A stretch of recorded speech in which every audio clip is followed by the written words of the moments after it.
Chapter 4:11. Two prison wardens in blue official robes appeared in front of the cell immediately. Before the door of the cell was opened, two flying swords of different colors had already flown in through the small ventilation window and stabbed at Zhong Shiwu on the stone bed in the cell like lightning. Zhong Shiwu lay on the stone bed.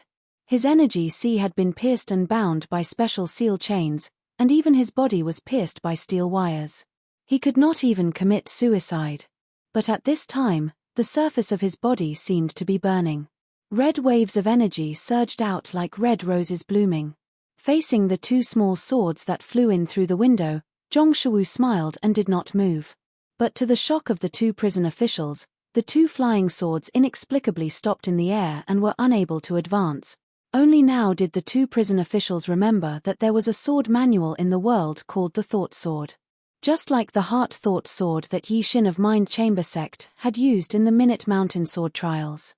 This kind of swordsman cultivated the mind. When they lost control of their bodies, their extraordinary willpower and mental power could gather the primal energies of the universe and turn them into powerful sword essences. In the next moment, the two prison officials vomited blood. They lost their connection with their two flying swords. The two flying swords, shrouded in red waves of energy, crossed together like a pair of scissors. With multiple cracking sounds, the dragon-trapping chains in Zhong Shiwu's energy sea were cut. When these metal chains were pulled out of his body, blood flowed out along the wounds. In the next moment, soft hissing sounds came from Zhong Shiwu's body. The steel wires that had pierced deeply into his body followed his meridians and blocked the flow of his vital energy charged out of his body and floated in the air around him like dancing willows. Zhong Shiwu smiled and sat up. All the blood that flowed out of his body strangely merged with the primal energies of the universe that were gathered by his will. Like many red ribbons, they shot out. With a boom, there was a shock. The heavy iron door was sent flying outwards from the impact. Two prison wardens who were unable to dodge in time, as well as 5 or 6 prison wardens who came after them, were sent flying by the profound iron door amidst their screams. The red ribbon flew like a living creature, crossing 100 feet and landing on Lin Zhuzhou's body in the deepest part of the water prison. Shen Xian remained motionless. These red ribbons of energy and blood flew past him, forming a strange and beautiful scene. When the first red ribbon fell into Lin Zhuzhou's body, Lin Zhuzhou's decaying body gave off a fresh presence. Blood sacrifice. Even the Basin Kendo ground managed to find such a technique. Those people hiding in the dark must have put in a lot of effort to save you. Shen Xian looked at Lin Zhuzhou, who was starting to be reborn in the water, and sneered. That means I haven't failed as a person. Lin Zhuzhou laughed. His body floated up from the water. The seal weapons binding his body, including the steel wires and gold chains buried in his body, were all squeezed out of his body. These steel wires and thin ropes, after leaving his body, did not fall like Zhong Shiwu's. Instead, they flew in front of him and started to weave and intertwine in a terrifying way into the shape of a sword. Shen Xian's brow furrowed deeply. The sword that formed in front of Lin Zhuzhou gave off powerful life bond presence, and even an indescribable presence of flesh and blood. He started to realize. In the past years, these things had imprisoned everything in Lin Zhuzhou's body, but everything in Lin Zhuzhou's body was also nurturing and tempering these things. This was a sword that Lin Zhuzhou had used more than a decade to nurture with his energy, and his flesh and blood. When the sword was formed, before it drank the blood of the enemy, it was at its fiercest. These steel wires and thin chains grew more condensed in front of Lin Zhuzhou, and no cracks could be seen. A crimson longsword was formed, filling the room with crimson light. Shen Xian's expression changed. The glowing water droplet floated silently in front of Bai Shanshui, vibrating but not moving forward. Du Qingli looked at Bai Shanshui with one eye, the power in his eyes growing. But at this time, Bai Shanshui stood with her hands behind her back and smiled at him. Do you know? In reality, I do not need to fight with you. Du Qingli's mind was still in shock. He stilled and could not understand the meaning of the words. I only need to hold you here. Bai Shanshui said coolly, that is enough. Du Qingli didn't think what she said made sense, but he had an inexplicable ominous premonition. So he had to fight. In a flash, The primal energies of the universe he had accumulated for many years in his body erupted. It was as if an invisible giant had appeared in the space between him and Bai Shanshui, and it fiercely blasted a circle forward. A visible shockwave charged at Bai Shanshui at terrifying speed. Bai Shanshui did not move. That glowing water droplet started to change into countless water droplets, and then into countless bubbles that wrapped around Bai Shanshui in layers. The shockwave hit the layers of bubbles. The layers of power disappeared in the gaps between each layer of bubbles, but these glowing bubbles did not break at all. The power in Du Qingli's one eye turned to shock. Cloud Water Palace's sword essence is the strongest in its softest form. Bai Shanshui stood in the glowing bubbles and seemed to be looking at him from across countless worlds as she said coolly. Du Qingli's body quickly turned cold. He found that he and most of the cultivators in Changling had made a serious mistake. What they had seen before was Bai Shanshui's toughest side, and not her softest side. "You are still not retreating?" Du Hongtan looked sympathetically at Zhao Sai. The enormous stele that was slashing at him like an enormous sword was slowly tilting up. Black sand flowed into the back of his hand like a waterfall, and then turned into black energy that flowed out of his palm and landed on the enormous stele. His hand seemed to be glued to the enormous stele. His entire body was moving upwards. The enormous stele gradually tilted up, and its weight naturally pressed towards Zhao Sai's side. In his view, when the entire weight of the stele pressed down on Zhao Sai would not be able to withstand it, and his body would likely explode into countless pieces. "While I hope that you can continue to persist, and die here, are you really going to do this?" With clear sympathy, he looked at the silent Zhao Sai and continued to speak. Zhao Sai still did not respond. Du Hongtan suddenly turned his head. Because at this moment, he felt an extremely dangerous aura. The moment he turned his head, some of the black sand-like energy behind him suddenly condensed into multiple stalks of black bamboo, and then bloomed with deep red flowers. Du Hongtan's expression changed dramatically. His hand quickly left the enormous stele and slapped backwards. There was an explosion. A burst of black energy came out of the void behind him, and immediately spread dozens of feet. A quiet woman in a crimson robe appeared from the black smoke. She hugged her zither and slowly looked up. Blood seeped out of the corner of her mouth, but her eyes were completely black, and frighteningly black energy flowed out. "Eldest Miss Shong?" Du Hongtan was even more disbelieving and said in shock. The quiet woman did not respond. Her hand moved on the zither. Multiple black strings flew up and then disappeared into the air. Du Hongtan let out a furious roar, and the falling black sand began to swirl around his body. Multiple stalks of black bamboo tenaciously grew out of the black sand. Zhao Sai narrowed her eyes slightly. Two of her fingers left the enormous stele, and then clenched in the air. The enormous stele suddenly burned, turning into liquid metal that splashed into the swirling black sand. White smoke came out. Du Hongtan's shouts sounded. Zhao Sai continued to move forward. When the enormous stele disappeared, red light flashed inside. There was iron marrow that formed a small burning sword. The Zhao sword furnace was best at forging swords. Zhao Sai's hand gripped this newly forged sword, and stabbed into the black sand in front of her. Du Hongtan's breathing stopped completely. This was his home. It was where he was the most powerful. However, to Miss Shong, this was also where she was the most powerful. Zhao Sai's sword that burned like a bloody sun was a natural counter to dark and gloomy ghost energy. So he could not stop it. He could not be a match for these two working together. He could only watch helplessly as the small sword pierced into his body. Pew! His body was pierced by this small sword. In the next moment, his entire body started to burn. Chapter 412. For Realm 7 cultivators, all the battles that occurred in this prison were not far away. All the Realm 7 grandmasters sensed Du Hongtan's death. Du Qingli's breathing sped up. He looked at Bai Shanshui in the ripples and shouted, "Do not think you can leave here in the end, I know." But his shout was interrupted by Bai Shanshui's calm voice.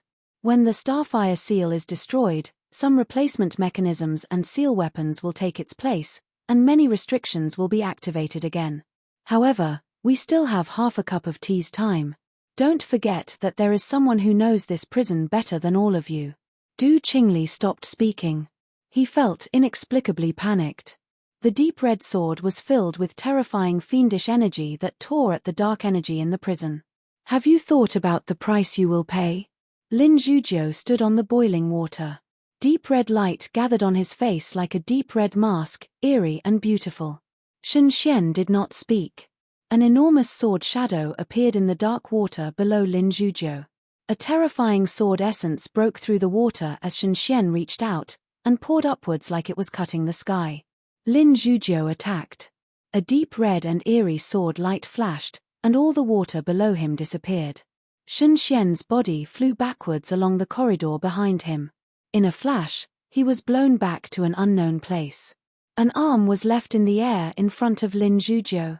This arm stayed in the air for a breath before turning to bloody mist that was absorbed into Lin Zhujiu's sword. Sacrificing an arm for my sword? Isn't that a little too small of a price? Lin Zhujiu did not seem satisfied after cutting off the arm of Shen Xian, who many people in Changling feared, with one blow.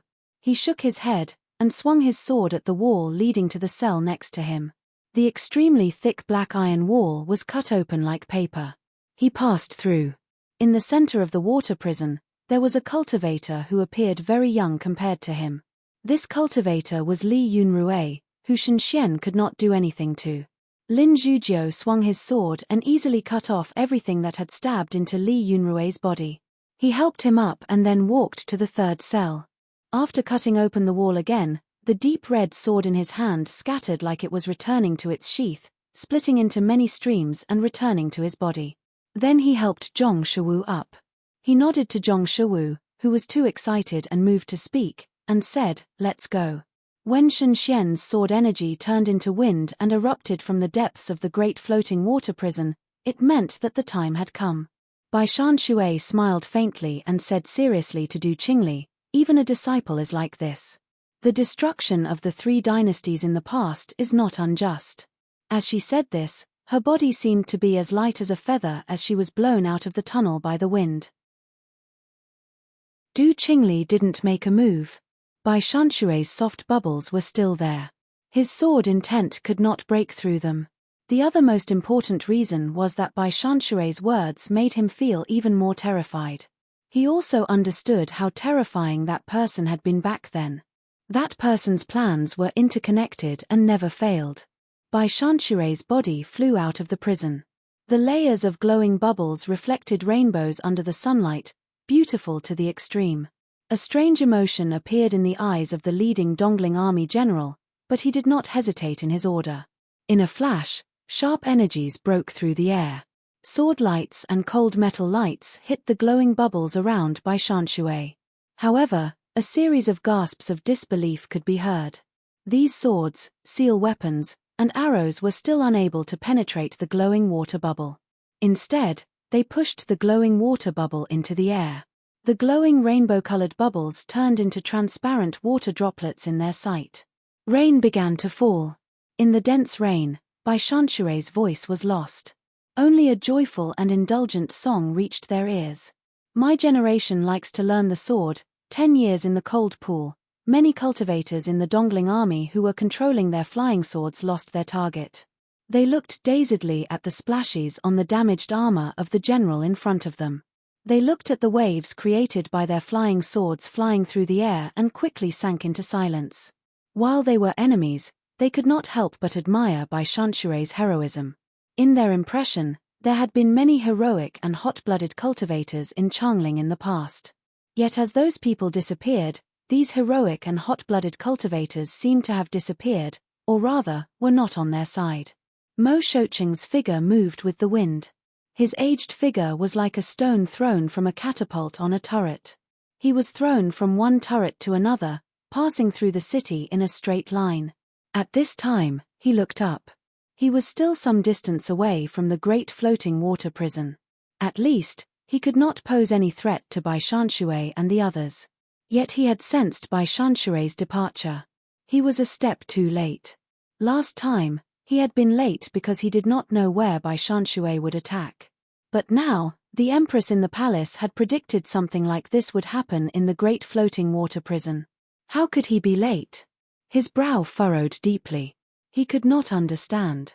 Even more incomprehensible than Mo Shoucheng was the black cavalry that had charged out of the old tombs in the eastern suburbs of Changling.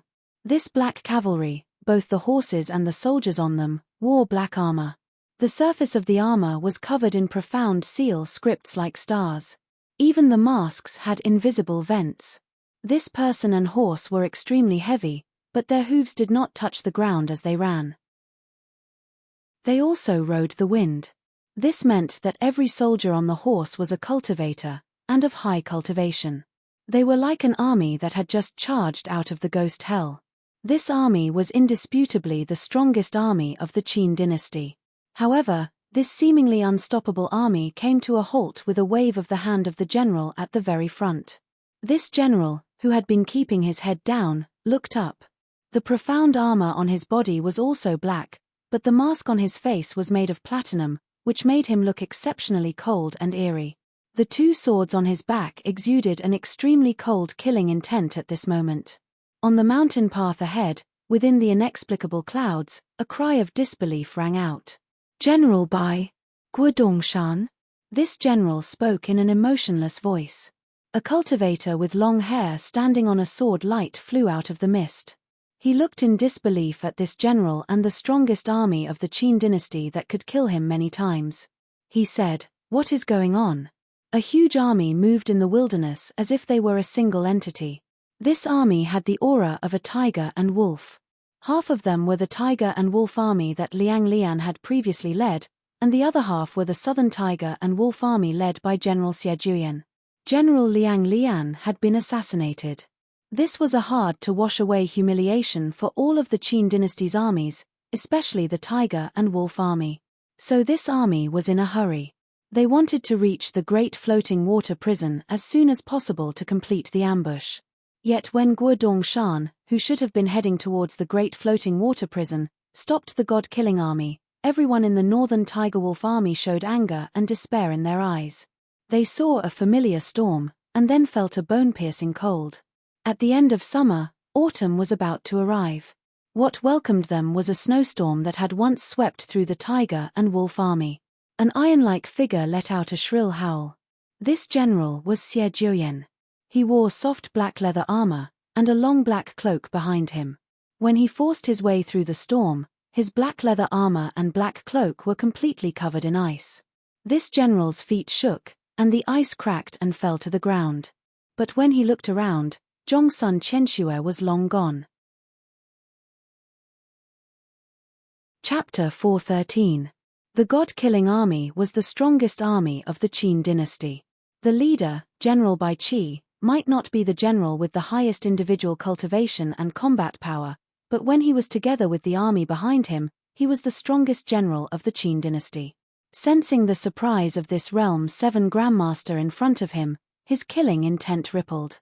He looked in the direction of the great floating water prison and felt a hint of bewilderment. The Empress had never had a problem in her countless battles in the past. Was it because she had not been on the battlefield for too long that a problem occurred? At this time, there were many people in Changling who were bewildered. Mo Shoucheng also stopped. A few strands of his white hair fell behind him, but he did not detect it. However, the wrinkles on his forehead and the corners of his eyes had quietly deepened by a few more wrinkles.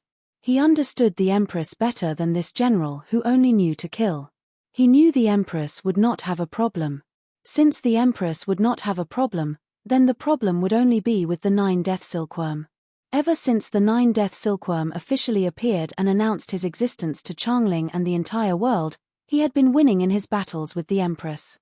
The Empress could not find him. But the people around the Empress were decreasing. For someone like Mo Shoucheng, this was a very dangerous signal. This meant, even if it was just an heir, after seeing the Empress clearly, in a fair battle, the heir of the 9-death silkworm could still win against the Empress. So he was not just worried the Empress would go crazy, he was worried the Empress would not be a match for the 9-death silkworm in the future. He was one of the wisest people in Changling. He knew there was no meaning in thinking about the distant future. Yet when he thought of the unpredictable fate of a dynasty that was already so powerful and had its people living and working in peace, he still gave a painful groan inside. For the Empress, the change in the great floating water prison was something she had expected. But for all of Changling, the change in the great floating water prison was a sudden accident. The people of the Divinity Bureau did not know. The people of the Astrology Bureau did not know. Yi Xileng's carriage was heading towards Skyfall Alley. There may be a spy from the Yang dynasty hiding there. Chief Inspector Chen was reviewing files in the Astrology Bureau. The Empress stood in front of the Spirit Lotus Pond and waited patiently. A faint smile appeared on her perfect face. It was a rare and cruel smile. In her plan, today, the Basin Kendo ground, or rather, the remnants of that person's army would disappear, and from their bodies, it was possible to find the traces of the 9-death silkworm. If the 9-death silkworm did not disappear, she would not be able to eat or sleep in peace. She knew that the Yuanwu Emperor was also unable to eat or sleep well. Otherwise, he would not go to the place where that person died once every year. Many people in Changling were certain that the person back then was dead. He was so dead that not even a speck of dust was left. Yet when she thought she had Changling and the world, the shadow of the 9-death silkworm silently appeared again. The most painful thing in life was that when you thought you could completely forget certain things, someone kept forcing you to think about those things. Just when you think you've won, you realize that you haven't. She knew that Yuanwu was the same. Therefore, she was unhappy for many years and did not smile for many years. Only by knowing the secrets of the 9-death silkworm could she truly make the 9-death silkworm disappear from the world. Today, she finally had such a chance. So, she had a rare smile. She waited patiently. A long time later, her eyebrows slowly rose. The person who appeared in front of her was not the middle-aged man who had followed her for many years like palace attendant Rong, but a palace attendant. This palace attendant did not know her true emotions. She quickly walked forward and bowed her head respectfully like the middle-aged man in yellow robes who usually reported to her. The information from the great floating water prison reached her ears in great detail. The joy in her heart had already disappeared when the palace maid's first sentence sounded. She was silent and expressionless. After the palace attendant finished her report, she did not hear any response. She did not know if the Empress had heard clearly, but she did not dare to look up. She maintained her respectful posture and froze where she was. "Why is it like this? Did you really come back from the dead?" The Empress looked up at the sky in front of her and shouted angrily. The palace attendant did not hear her angry shout.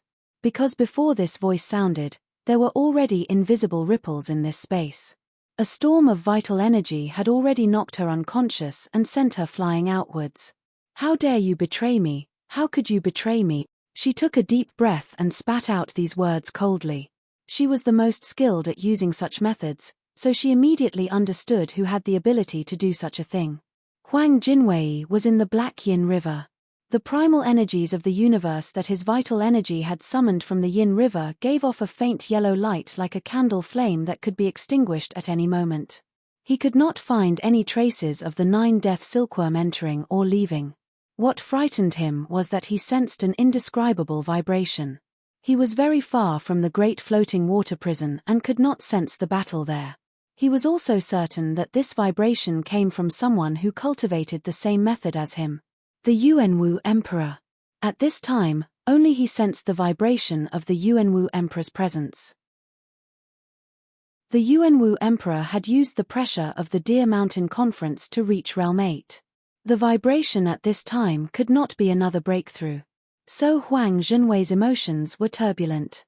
He could not imagine what had happened to cause Emperor Yuanwu, who was cultivating in seclusion, to have such strong emotions. But he felt a sense of foreboding. A faint chill appeared in the quiet medical center. Ding Ning, who had been sitting on the bed and looking out the window, smiled. His smile contained an indescribable emotion. He looked at Zhongsun Qianxue, who pushed open the door and walked in. He looked deeply as though he wanted to merge her into his sight. Zhongsun Qianxue turned her head and did not look at Ding Ning's face. She said coldly, "When do you plan to see Lin Zhujiu?" Ding Ning looked at her and slowly said, "When I ensure that all of us are safe." In the imperial palace. The empress pushed open the half-closed door to the imperial study. She walked in and looked at the Yuanwu emperor standing in front of the enormous map. She said coldly, "This is not a fair battle. Any dissatisfaction towards the Qin dynasty and Changling, even past dissatisfaction, will be placed on us." The Yuanwu emperor looked calmly at her and did not speak. The empress looked at him and said, "Last time, you told me to wait and see. I listened to you. But now, I do not want to wait." She paused and then said, "If we cannot kill all the enemies, then we will be cruel to the end and grasp everything in our hands." The Yuanwu emperor smiled. "No matter what you decide," he said softly, "I will stand by your side in the end. Otherwise, why would I look at this map now?" The empress looked at his peaceful face, and her heart was slightly moved at this moment. She knew that this powerful man had done enough for her, but this feeling was only for a moment. She also knew that many times, she was just the mistress. Then the evil deeds of the family were all done by her. At least, most people in Changling thought that the Yuanwu emperor only focused on cultivation and did not care about court matters. Even more importantly, she did not feel true joy. Without true joy, how could one obtain joy from a person? She looked at the Yuanwu emperor and smiled. Her smile was enchanting and perfect. So beautiful it was intoxicating. Then she turned and left. The Yuanwu emperor looked at her beautiful back and could not calm his heart. "Make the ghost market disappear," she said to the two palace attendants behind her as she walked to her study. Chapter 414. An army that seemed to have come out of hell reached the great floating water prison. With a boom, when this army stopped, this army seemed to have finally become an army of the human world. The hooves of the horses struck the ground, producing a uniform roar. Bai Qi, the commander of the god-killing army, with his two swords crossed on his back, felt the murderousness in this part of the world. His gaze hidden in the platinum mask grew murderous. No one knew his origins. They only knew that the Qin dynasty's god-killing army only had one goal, to kill that person. Every soldier of the god-killing army supposedly had undergone unimaginable death training. They were all gods of killing chosen from the 100 of Jiaodong commandery. The so-called 1 in 100 meant that the other 99 people had died in the process of elimination. The only one left was most likely more terrifying than the 99 people of the past added together. A commander who could command an army like this was naturally a god of killing. So today, just by breathing the air under the sun, this commander wearing the platinum mask seemed to smell the murderousness in Changling. A black eagle descended from the sky, bringing with it a new military order. Without any words, after reading the latest military order, this commander with eyes overflowing with killing intent turned his horse around, the entire army following behind him like ghosts. The army moved through the countryside. The cavalry passed through the fields. The crops swayed in the wind but did not break. These cavalry seemed to be weightless in the wind. There was a child crying in the farmhouse, but a farmer woman who was busy with her loom didn't have time to care. Suddenly, the child's crying stopped. The farmer woman turned around in surprise, only to see a scene that she would never forget for the rest of her life. An unimaginably cold army was marching in the wind, passing by her window. Fish market was cold in the day, and bustling at night. This army moved too quickly. Or rather, the people of Fish Market were like ghosts wandering outside Changling. Under the cover of the thick canopies, they did not care about the wind and rain outside. So when this army came to the river port outside Fish Market was cold and cheerless. No one paid attention to the arrival of this army. The leader of the god-killing army, Bai Qi, stopped. The moment he stopped, he didn't make any extra movements. However, a deputy general behind him already rode out. Then, his cold voice sounded under the canopy of Fish Market. "Imperial order, retreat." He only said a total of 5 words, and only said it once. However, the echoes continued to reverberate, as if countless dangerous voices of generals were constantly shouting out. The entire Fish Market began to shake. It was as if many wasps had suddenly flooded into an ordinary beehive. Several people under the nearest canopy appeared in the sunlight. A middle-aged scholar who was dressed like a private school teacher, but his face was too pale, raised his head to look at this army, slowly saying, "Even if we are going to withdraw, how long will it take?" At this moment, the deputy general at the front glanced at this teacher and said, "It's not about time, it's about attitude." This teacher-like middle-aged scholar understood the meaning behind these words, his heart suddenly going cold. However, the 2 or 3 people behind him still didn't understand, loudly shouting, "What do you all mean by this? You are forcing us to leave here. Could it be that you don't want to give us time to move? Also, if we leave here, where will we settle down?" The deputy general slowly looked up at the people who had spoken and said, "A place that should not exist in the first place needs to be settled down. Wandering souls and wild ghosts should go wherever they are meant to go. What if we do not leave?" A cold laugh sounded from the shadows of the canopy. The deputy general's voice did not change, but everyone sensed cold, killing intent in the air. "You dare to defy the imperial order? You already said we are wandering ghosts. What do you dare or not dare?" The person in the shadows sneered. "Die." An unusually simple cold shout sounded. When this voice sounded, this deputy general and his horse had already passed over the heads of the teacher-like middle-aged scholar and others, landing in the canopy behind them. With a tearing sound, a black bolt of lightning tore through the canopy under the horse. A ghostly figure under the canopy was lifted up without any resistance. The horse under him neighed, turned around, and jumped back into the air like it was flying. The weapon in his hand that looked like a bolt of black lightning was a long spear. At this time, the ghostly figure under the canopy was pierced through by his spear and lifted up. The moment his horse landed, the figure that had been lifted out of the canopy by his spear was thrown heavily onto the river port at the side. Blood surged out of that person's body. This deputy general wearing a black mask pointed his spear forward, blood dripping off the tip of the black spear.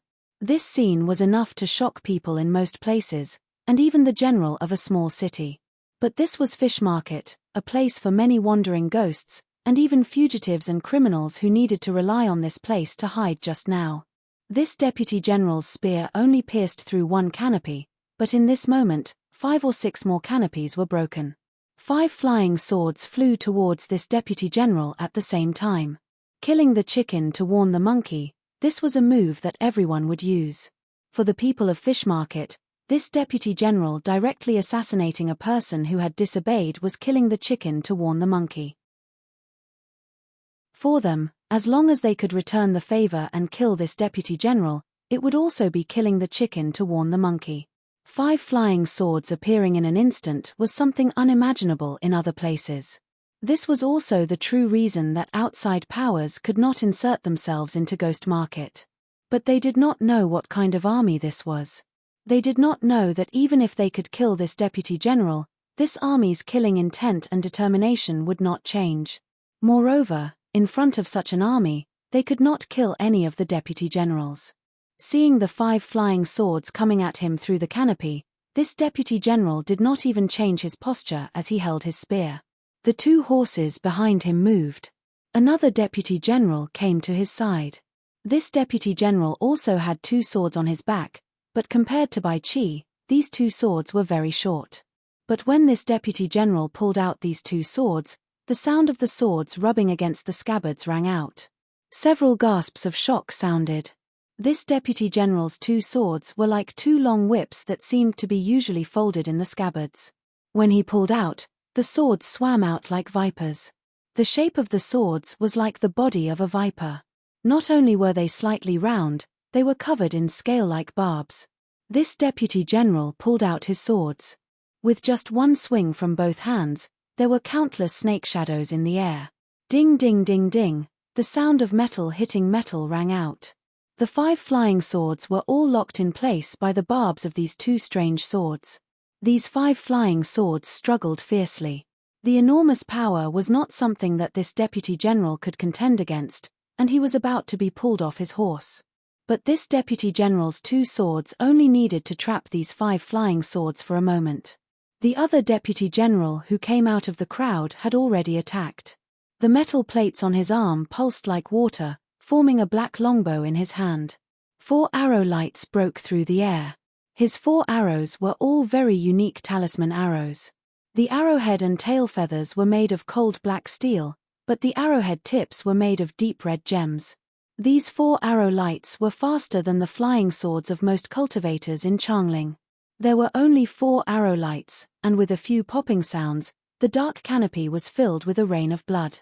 The 5 fiercely struggling flying swords immediately lost their vitality and fell to the ground.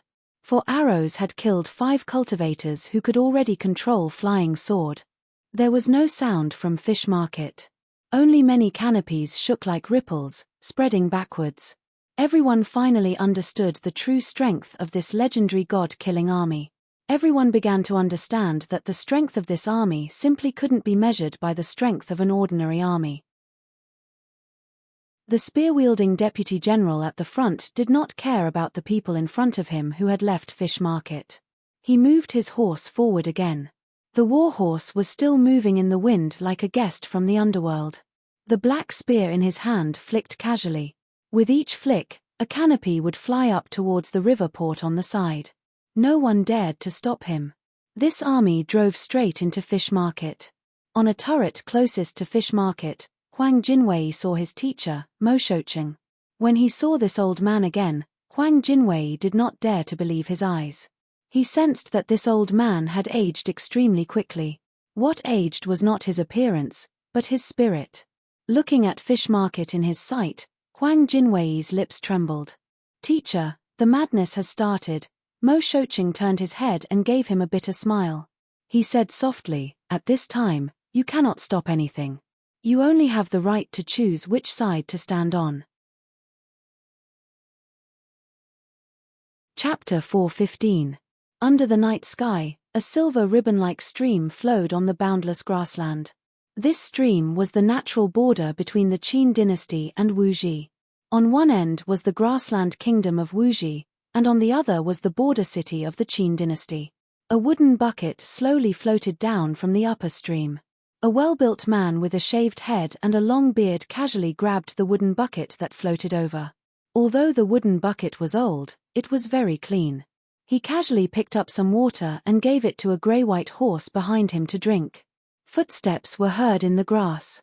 The bearded man looked in the direction of the sound, his thick eyebrows slowly raised provocatively. A smear of darkness heavier than the night appeared in his eyes. It was a Qin dynasty border soldier who was much shorter than him. He wore black leather armor and carried an ordinary black iron sword.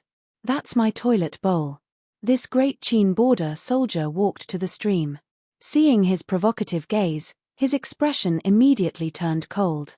He pointed at the wooden barrel behind him and said, "Don't worry, I'm going to kill you." The bearded man looked disdainfully at the soldier who was half a head shorter than him and said, "If a wooden bucket floats up there, you say it's yours. If a princess floats up there, you also say it's yours." The Qin dynasty soldier shook his head coldly and said, "I don't want your grassland princess even if you give her to me. I only want my wooden bucket." Hearing these words, the bearded man became angry. His face flushed red. He said angrily, "What did you say?" The Qin dynasty soldier didn't look at him. He just looked at the wooden bucket behind him and repeated, "Give me back my toilet bowl." "Really?" The bearded man was so angry that he laughed. He took a step back and gripped the hilt of the long saber hanging from the saddle. He sneered, "Then do you have the guts to cross the stream and take it?" A strange expression flashed through the Qin dynasty soldier's eyes. He said slowly, "You forced me." The bearded man smiled. He didn't think that this Qin dynasty soldier would dare cross the border. But in the next breath, his smile froze. The Qin dynasty soldier in black armor started to cross the stream. Clang! A loud sound was heard. By the time the Qin dynasty soldier's feet touched the solid ground, the bearded man had already unsheathed his long saber. The long saber in his hand reflected the moonlight. He pointed it directly at the chest of the Qin dynasty soldier and said coldly, "Go back." The soldier of the Qin dynasty gripped the hilt of his sword. He didn't look at him but at the barrel. "What if I don't retreat?" he asked. The bearded man paused for a moment and said sternly, "If you don't retreat, I'll kill you." The Qin dynasty soldier sneered disdainfully. With one hand on the hilt of his sword, He took a step forward and reached for the toilet bowl. "You're courting death." The bearded man shouted angrily and threw his saber forward. His original intention was to scare the Qin dynasty soldier. But to his surprise, the Qin dynasty soldier didn't even dodge. With a pop, the saber in his hand pierced through the Qin dynasty soldier's body. The bearded man was stunned, and his face quickly turned pale under the moonlight. He looked at the long trickle of blood coming out of the mouth of the Qin dynasty soldier hanging from his saber. He couldn't believe it and couldn't speak. Just for a toilet bowl, is it worth it? This Qin soldier did not look at the wooden barrel again. Instead, he looked longingly at the moon and murmured as he gazed at the bright full moon. A shocked scream tore through the night sky. Looking at the Qin soldier who had died along with his blade, this Wuji warrior who was usually brave and skilled in battle started to tremble all over. He didn't understand what had happened. The Qin dynasty was vast. From the border with Wuji to Changling, even an eagle would have to fly for a long time. Under the bright moon, a young man walked into a very elegant mansion and sat down in a pavilion beside a lotus pond. A delicate and pretty palace maid walked up behind him. The youth did not turn his head and said coolly, "Since the Empress is looking for me, why is she not coming to see me? The Empress will arrive soon." The delicate and pretty palace maid responded softly and stood by the side. The youth's eyebrows rose slightly. The moonlight and starlight seemed to grow brighter. The youth turned and saw the Empress slowly walk over. She looked perfect. The youth finally bowed to the Empress with a solemn expression and said, "And Baosha greets the Empress." The Empress' face still flashed with an indescribable porcelain light. She looked at Baosha and said slowly, without any preamble, "The Yuezhi have submitted, only the Wuji remain. If we conquer the Donghu, we will have no future troubles when fighting the Yang and Qi." Baosha stilled. In a breath, he seemed to understand the terrifying meaning in the Empress' words. He frowned slightly and did not answer. Some people are useful, and some are not. The Empress looked at him and said, "I want to hear your opinion." Baosha thought and smiled. He said, "In a person's life, they have to do great things. What you are going to do are the greatest things in the world." The Empress was very satisfied with his words and also smiled. However, her smile also flashed with a porcelain-like cold light, without any joy. Green Vine Sword Academy. A swordsman came to the gates of the academy. His sword was very wide and large. The other swordsmen of Changling carried swords on their backs, in their hands, or at their waists. But he walked on his sword. He was Guodongshan. The Empress had him escort Zhong Shewu to the great floating water prison, but because of a problem with the transmission of orders, he had gone to intercept the cultivators of the god-killing army. A secluded cultivator was not famous, but many of the nobility knew he was a powerful grandmaster. A grandmaster like this visiting in the middle of the night naturally had deep meaning. The principal of the Green Vine Sword Academy, Di Qingmai, immediately appeared in front of Guodongshan. Guodongshan appeared very humble. He first put away his sword and bowed to Di Qingmai. But then his expression grew serious and he said slowly, "Principal Di, the war between the Qin dynasty and Wuji will start tonight." "What?" Di Qingmai changed expression. He thought he had heard wrong. "What I said earlier was all nonsense. Once you've heard it, you'll have to forget it. Right now, the world does not know that the war between the Qin dynasty and Wuji will start. But in 3 days, the Qin dynasty and Wuji will fight. Wuji will start this war tonight." Guodongshan looked calmly at Di Qingmai and said, "This is a war between the dynasties. So the Empress has ordered all the swordsmen and students of the Green Vine Sword Academy, other than the daily lecturers, to go to the Wuji border, including you, Principal Di." Di Qingmai's body shook and he looked in disbelief at Guodongshan. "Do not worry, it is not just the Green Vine Sword Academy." Guodongshan took a deep breath and looked up at the bright full moon. He said slowly, "All the cultivation places of Changling will be like this. In the future, the Green Vine Sword Academy and White Goat Cave will continue to exist. But the students in the future will accept the orders of the warden's office and work for the dynasty." He said to be at ease, but these words shocked Di Qingmai even more. Even he, who usually did not dare to disobey the intentions of the mistress of the palace, could not help but say in a trembling voice, "Are they crazy? Crazy." That night, there were still people saying the same thing. But this person was very calm. This was a middle-aged man dressed in plain robes. Behind him was a very old daoist temple. There were many old wormwood growing on the eaves of the temple. These wormwood were a unique golden color. They would not wither in the snowy winter and seemed to give off a treasure light. This daoist temple was Treasure Light Temple. Standing in front of this middle-aged man dressed in plain robes was an official of the warden's office. This official's rank should be high enough, because his aura was strong enough to envelop the entire Treasure Light Temple. Not just Treasure Light Temple, all cultivation places will be like this. Treasure Light Temple was built by the previous emperor, and is in Changling. Mr. Liu, you are a grandmaster, and should understand that everything should be done according to the heavens. Hearing the plain-clothed man's response, the official's emotions were calm and he said patiently. The middle-aged man shook his head and smiled. He said, "I only heard that some things can be done, and some cannot." After a pause, he looked at this official and continued, "You are also a cultivator, so you should know that what many cultivators want is not fame and fortune, but freedom." The high official of the warden's office narrowed his eyes slightly. He was about to speak when the man in plain robes interrupted him.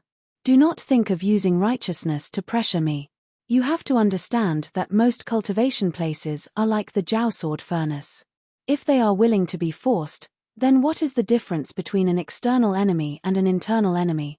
The high official of the warden's office took a deep breath and said, "You have made up your mind?" The middle-aged man did not say anything else. A pure sword essence came out of his body. A plain life-bond sword silently appeared in front of him. There was the sound of an enormous mountain moving in the sky. However, it was also at this moment that he raised his head. He looked towards a turret. A power came out of the top of the turret as though the entire turret was falling towards him. Chapter 4:16. This middle-aged man showed an indescribable bitterness. In this moment, he understood the choice of the old man on the turret who had been watching for many years. You hope to see a strong and prosperous empire, but can you ignore the lives of so many cultivators? I understand your intentions, but I do not agree. He also sensed the deliberate slowness of the power on the turret, but he still shook his head. Also, he did not agree with the actions of the mistress of the imperial palace and the man on the throne. If he could compromise, he would. If he could not, he could only use the sword. In Changling, many things could only be spoken with the sword. Even if he could not win, at least this sword could represent his intentions. All the wormwood on the eaves of the Treasure Light Temple behind him snapped. The wormwood that had been growing for who knew how many years and was already faintly emitting a precious light instantly emitted many soft rays of light, pouring into the sword in front of him. This profound and powerful aura even caused the warden's office official's expression to change. His entire body continuously retreated, leaving behind countless explosive streams of air in the air. However, the sword in front of him did not fall towards this high official of the warden's office, nor did it meet the power on the turret. Instead, it flew straight up into the sky. A boom. At this time, all the people walking on the streets of Changling looked in the direction of the Treasure Light Temple. A pure pillar of light appeared in Changling, so tall it almost touched the moon. For ordinary people, this was an incomprehensible miracle, but for many people, this was a kind of warning, a kind of intention. The middle-aged man in plain robes had his hands behind his back. His vital energy and primal energies of the universe flowed out of his body like a river. When the vital energy and primal energies of the universe in his body were completely used up, this pure pillar of light finally disappeared. That white sword that had flown to an extremely high altitude came back down, bringing with it a pure white and sparkling ray of light. The sword fell down like a meteor. This middle-aged man in plain robes welcomed the fall of the sword. Hiss!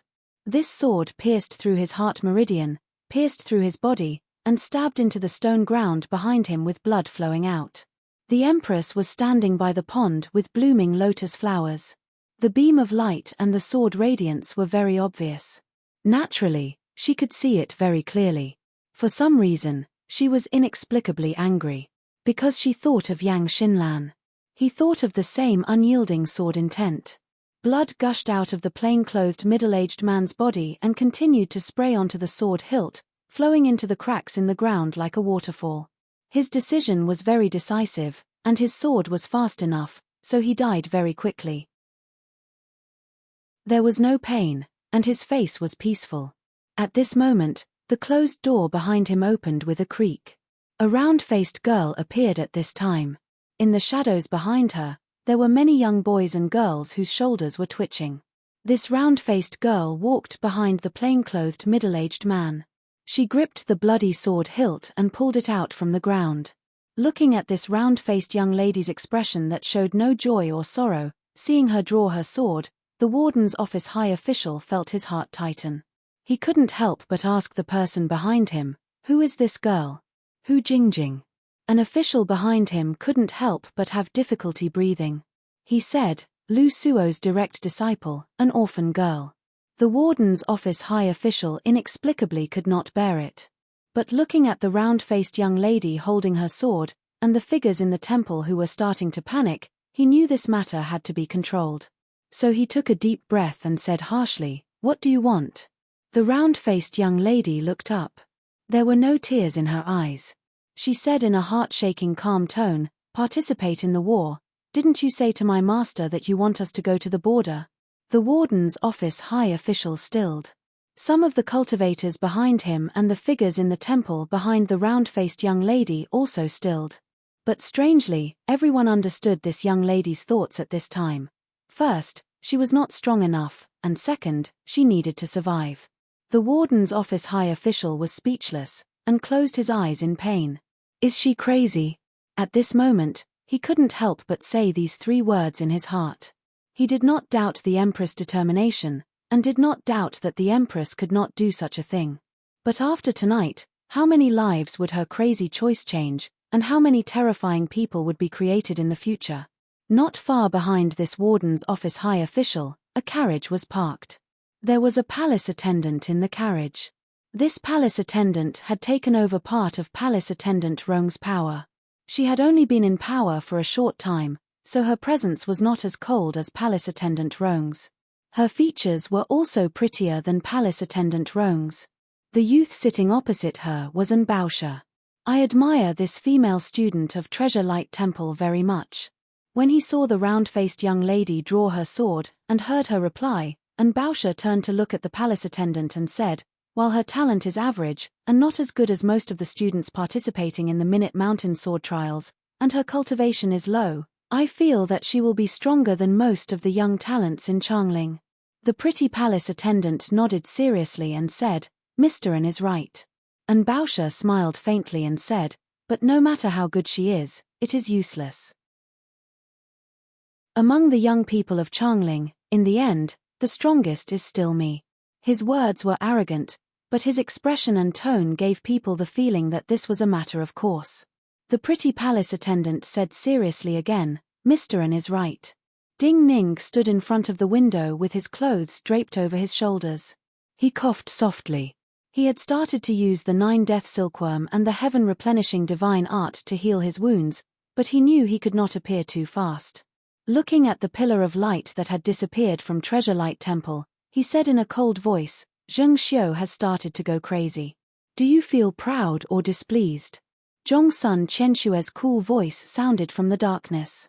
Ding Ning turned around, looked at her and said, "When I see many people die and cannot do anything, I no longer feel proud.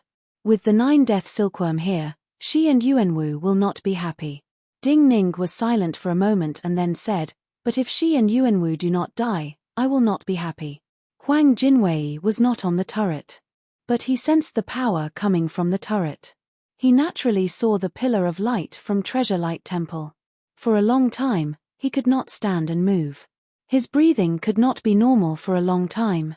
He seemed to be able to see the helplessness and sadness in the old man's eyes.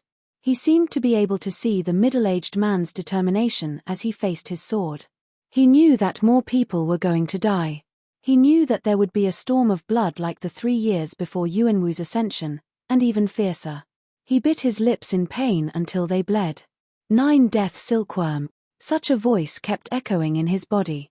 At this time, he only thought that if he wanted to end this, if he wanted the Empress and the Holy One to stop, he had to find the 9 Death Silkworm.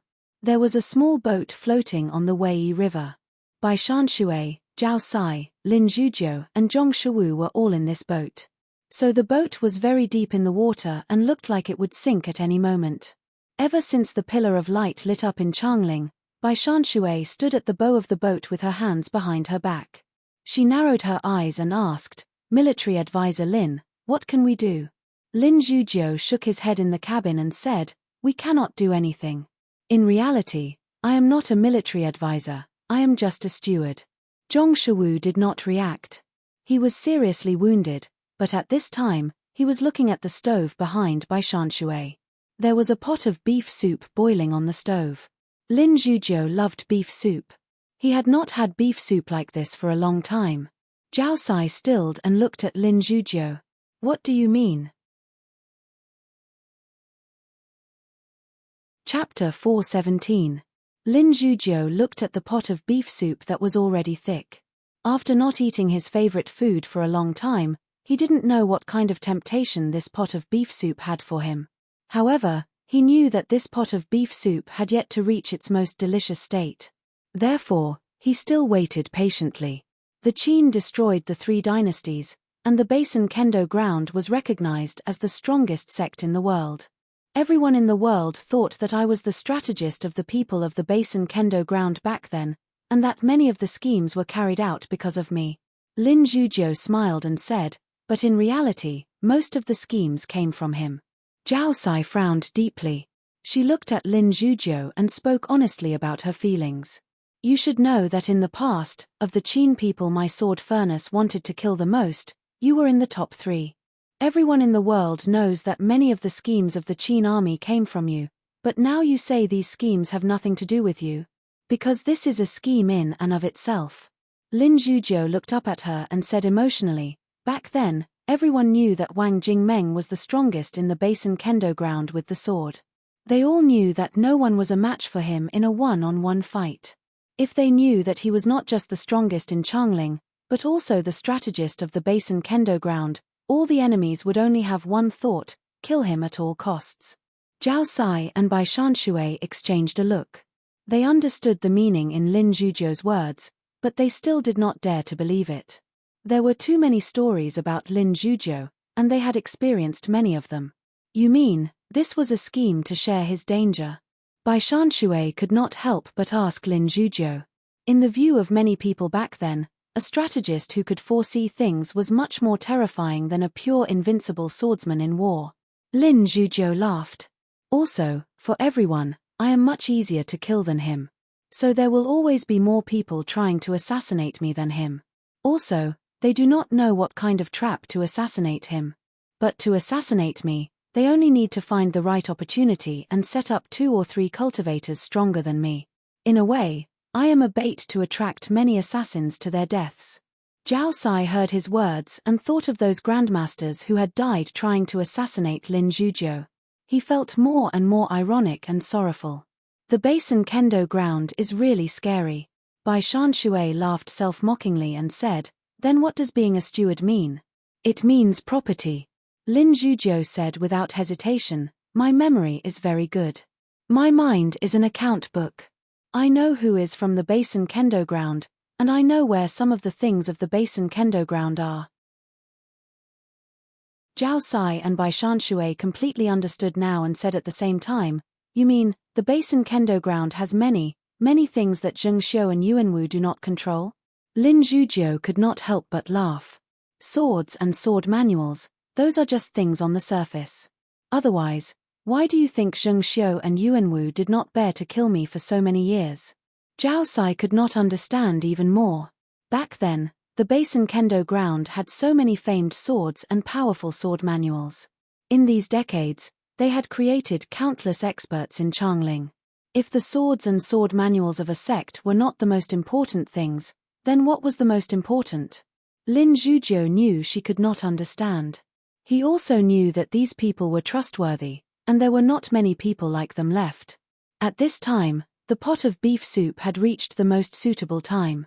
So he motioned for Zhong Shiwu to extinguish the fire. Then he scooped a bowl of beef soup and slowly drank. Let's use an analogy.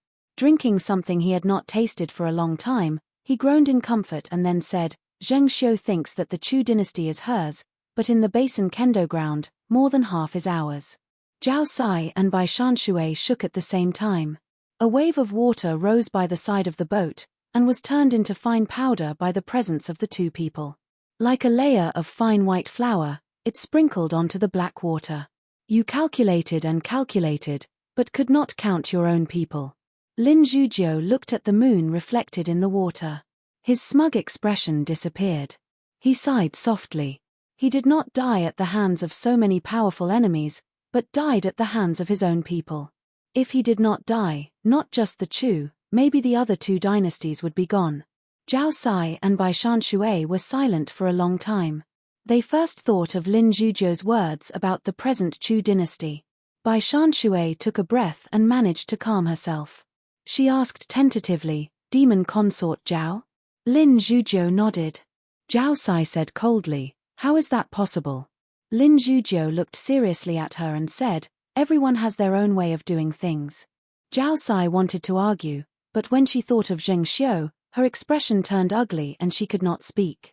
Lin Zhujiu looked mockingly at her and said, you probably would not have thought that Li Lingjun becoming the new emperor of the Chu dynasty is related to Zheng Xiu's arrangements, but the matter of going with the flow is related to us. In this moment, Zhao Sai had the impulse to knock over the pot of beef soup in front of Lin Zhujiu. Fortunately, Lin Zhujiu spoke quickly. I used a part of the wealth of the Ba Mountain Sword Hoard to have Li Lingjun grow quickly. Anything that grows quickly will have some flaws. Zheng Xiu also thinks so. So we successfully had Li Lingjun enter her sight and become her pawn. For us, we hope that there are no strong controllers in the Chu. So Zheng Xiu hopes to control the Chu through Li Lingjun, but in reality, you feel that Li Lingjun is easily controlled by you? Bai Shanshui smiled in admiration. This was also that person's plan back then? No. Lin Zhujiu shook his head. Lin Zhujiu shook his head. You do not understand Zheng Xiu well enough. Zheng Xiu's way of doing things always ends with cold blood. She had Li Lingjun go back because she wanted the Chu dynasty controlled by Li Lingjun to be easier to deal with in the future. As to this plan, after a pause, he smiled self-deprecatingly and said, this is my own idea. After he died, we had to do something. I just hope that we did not do anything wrong. Zhao Sai heard some of his words and his brow furrowed deeply. You don't know his heir, don't know his arrangements. I am not the closest person to him. Even if we are brothers, we are not close enough to sleep in the same bed, sleep on the same pillow, and talk face to face. Lin Zhujiu thought of that person's last moments, and his smile grew dimmer than the moonlight on the water. If I knew, then Zheng Xiu would have known long ago. Back then, no one on the Basin Kendo ground would have thought that he would have an heir because he was so strong, and not even at his strongest. He was so invincible, and young. He did not need to be in a hurry to find an heir. Thinking of how these enemies who had once been difficult to deal with ended up like this, Zhao Sai felt dark pleasure. She looked up at the bright moon. She did not disguise her emotions and said with slight disdain, maybe none of you know him well enough? Lin Zhujiu looked at her and did not speak. Even Zhao Sai felt strange. When a person dies, it is easiest to see others and oneself clearly. Lin Zhujiu finished the bowl of beef soup in his hand and slowly said, he died in battle in Changling. Who could not see him clearly? Bai Shanshui said, you are all sure he is dead. Lin Zhujiu said coolly, he fought to the last drop of blood, and even his body turned to dust. In the end, nothing was left. Can he still live? Zhao Sai thought that countless people had seen it with their own eyes. There was no doubt. So she thought and said, you are all so smart. Why did he have to die in battle in Changling back then? Because in that battle, he really saved many people out of Changling. Lin Zhujiu laughed scornfully and said, because just like how Ba Mountain Sword Field died together, there are many things you do not know behind the scenes. Chapter 4:18. Bai Shanshui and Zhao Sai exchanged a look and did not speak. They knew, just like what Zheng Xiu had done tonight, many things, once started, would not stop. Since Lin Zhujiu thought that they could be trusted, and had started to tell them some old matters, and things they should pay attention to when fighting against Zheng Xiu and Yuanwu, he would not stop and would continue. After Yuanwu ascended the throne, he killed so many people and burned so many books. He did not just erase Wang Jingmeng's existence. Many people know that Zheng Xiu is cruel, but they underestimate her cruelty. Lin Zhujiu smiled disdainfully. Just as they had thought, he continued to speak. One of the reasons he had to go to Chongling was because of Yangshan Commandery. He came from Yangshan Commandery. After starting the Chongling rebellion, Zheng Xiu gave him a letter. The contents of the letter said that if he did not go to Chongling, she would order the army to slaughter Yangshan Commandery, and the 13 cities of Yangshan Commandery, not even sparing women and children. In order to make him believe her determination, she massacred a city. The army that massacred the city was the present god-killing army. That was Jiawei City. Zhao Sai's breathing started to become uneven. So it was not the Chu army that massacred the city. That Chu army was massacred by the god-killing army. They were just forced to take the blame. Lin Zhujiu said disdainfully, even though he obeyed the agreement and went to Chongling, and died in battle in Chongling, she still ceded Yangshan Commandery to the Chu. The king of Chu received a great benefit for no reason, so he did not make a sound, and let that Chu army take the blame. Bai Shanshui's expression grew uglier. So the destruction of the Basin Kendo ground was due to the same tactics? That is not the case. Lin Zhujiu grew silent and said, at the time, there were disagreements in the Basin Kendo ground. It has nothing to do with the betrayal of a few people. Yang Xinlan felt that his death was only to end this matter. She also decided to follow his final wishes. She did not want to destroy the things that we had personally built for so long and sacrificed so many people to complete. However, some of us did not want to fulfill his wish. This is a different choice. Just like the choice of some people in Chongling right now. Some people choose to sacrifice themselves for the greater good. They want to see the birth of an unprecedented dynasty, the world unified, and there will be no more wars. This was also that person's dream. However, many people still find it hard to accept. In the end, they are a group of dragons without a leader, and they are not as cold as Zheng Xiu. Lin Zhujiu was silent for a long time and then said, he is not just a symbol of invincibility on the Basin Kendo ground. Crucially, he is the leader of the dragons. No one would have thought that they would lose him first. In short, the world's strongest Basin Kendo ground is in chaos. Actually, there's no chance. If there was a chance, I'd really like to see him before he died and hear his final opinion. His opinion about the entire world and Zheng Xiu and Yuanwu. Is it to give the world to Zheng Xiu and Yuanwu, and have them do what we want to do, build an unprecedented dynasty, or something else? No one spoke. Because everyone had different opinions and methods of doing things. Some people, some matters, according to other people's opinions and methods of doing things, might be very stupid, but they were still worthy of their admiration. Even more importantly, Lin Zhujiu's hypothesis could not be established. Because they could not return to that person's death in battle and appear by his side. Maybe for that person, it had been very difficult to choose at the time, especially when he found that he could not completely control everything. He could not make choices for others. These years, I have been very good in the great floating water prison. At least, I can listen, but I cannot do many things. Lin Zhujiu's voice once again broke the silence. So now, I cannot decide what to do next. Since the 9-death silkworm was able to plan and save me, I want to hear his opinion, and his view of the world. Lin Zhujiu looked up, and his gaze swept across Bai Shanshui, Zhao Sai, and the others. He slowly smiled. You are all serpents crossing the river. To be able to gather you, he is the dragon head. The surface of the river fell silent again. Lin Zhujiu's words contained too much information, the past, present, and what was about to happen in the future. But thinking of the youth who had accomplished the inconceivable, Bai Shanshui and Zhao Sai felt Lin Zhujiu's words were reasonable. There is also something to be happy about, Some people in the Basin Kendo ground, just like back then, may not agree with my thoughts, but they will have good feelings towards the 9-death silkworm. At least, they will not become our enemies, Lin Zhujiu said softly with some emotion and satisfaction. But after tonight, we will truly be lonely ghosts in Changling. It was also at this moment that a gentle and quiet voice sounded from the vast water surface. A black boat, accompanied by black fog, quietly appeared on the surface of the water, not far from the small boat they were in. At the bow of the boat, a stooped old man was holding a pole. Behind him sat a woman holding a zither.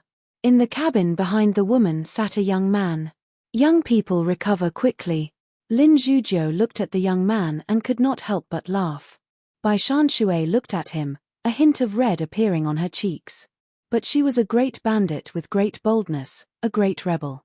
So she immediately smiled proudly and said, "It is good that you are not dead. I always keep my words." Zhao Sai glanced at her and inexplicably laughed. He said, "This is such a coincidence. Today seems to be the double seventh, the day when the Magpie Bridge meets. Today is the double seventh." Yi Xileng stood at the head of the bridge and looked at where the pillar of light had disappeared. She heard footsteps behind her but did not turn her head. Then she heard this familiar voice. "If there is love, then there is love. If there is no love, then there is no love. The double seventh, 8/7, 9/7, 100/7, 10/7, what is the use? You're just deceiving yourself." She did not turn her head and spoke coldly. Chief Inspector Chen, dressed in deep red robes but still unable to disguise his lonely and moldy presence, looked at her back and smiled inexplicably. He said, "Being able to stand behind you and look at you is perfection." Yi Xileng did not respond, but she did not leave. She just stood at the head of the bridge and looked at the night sky. Bureau Chief Chen did not speak. He stood 100 feet away from her and looked quietly at the night sky. However, there was a faint smile at the corners of his pale lips. With the 9-death silkworm here, she and Yuanwu will not be happy. But if she and Yuanwu do not die, I will not be happy. After Ding Ning said these words, Zhongsun Chenshue's voice no longer sounded in the darkness. Just like falling parasol, this meant that their conversation had ended.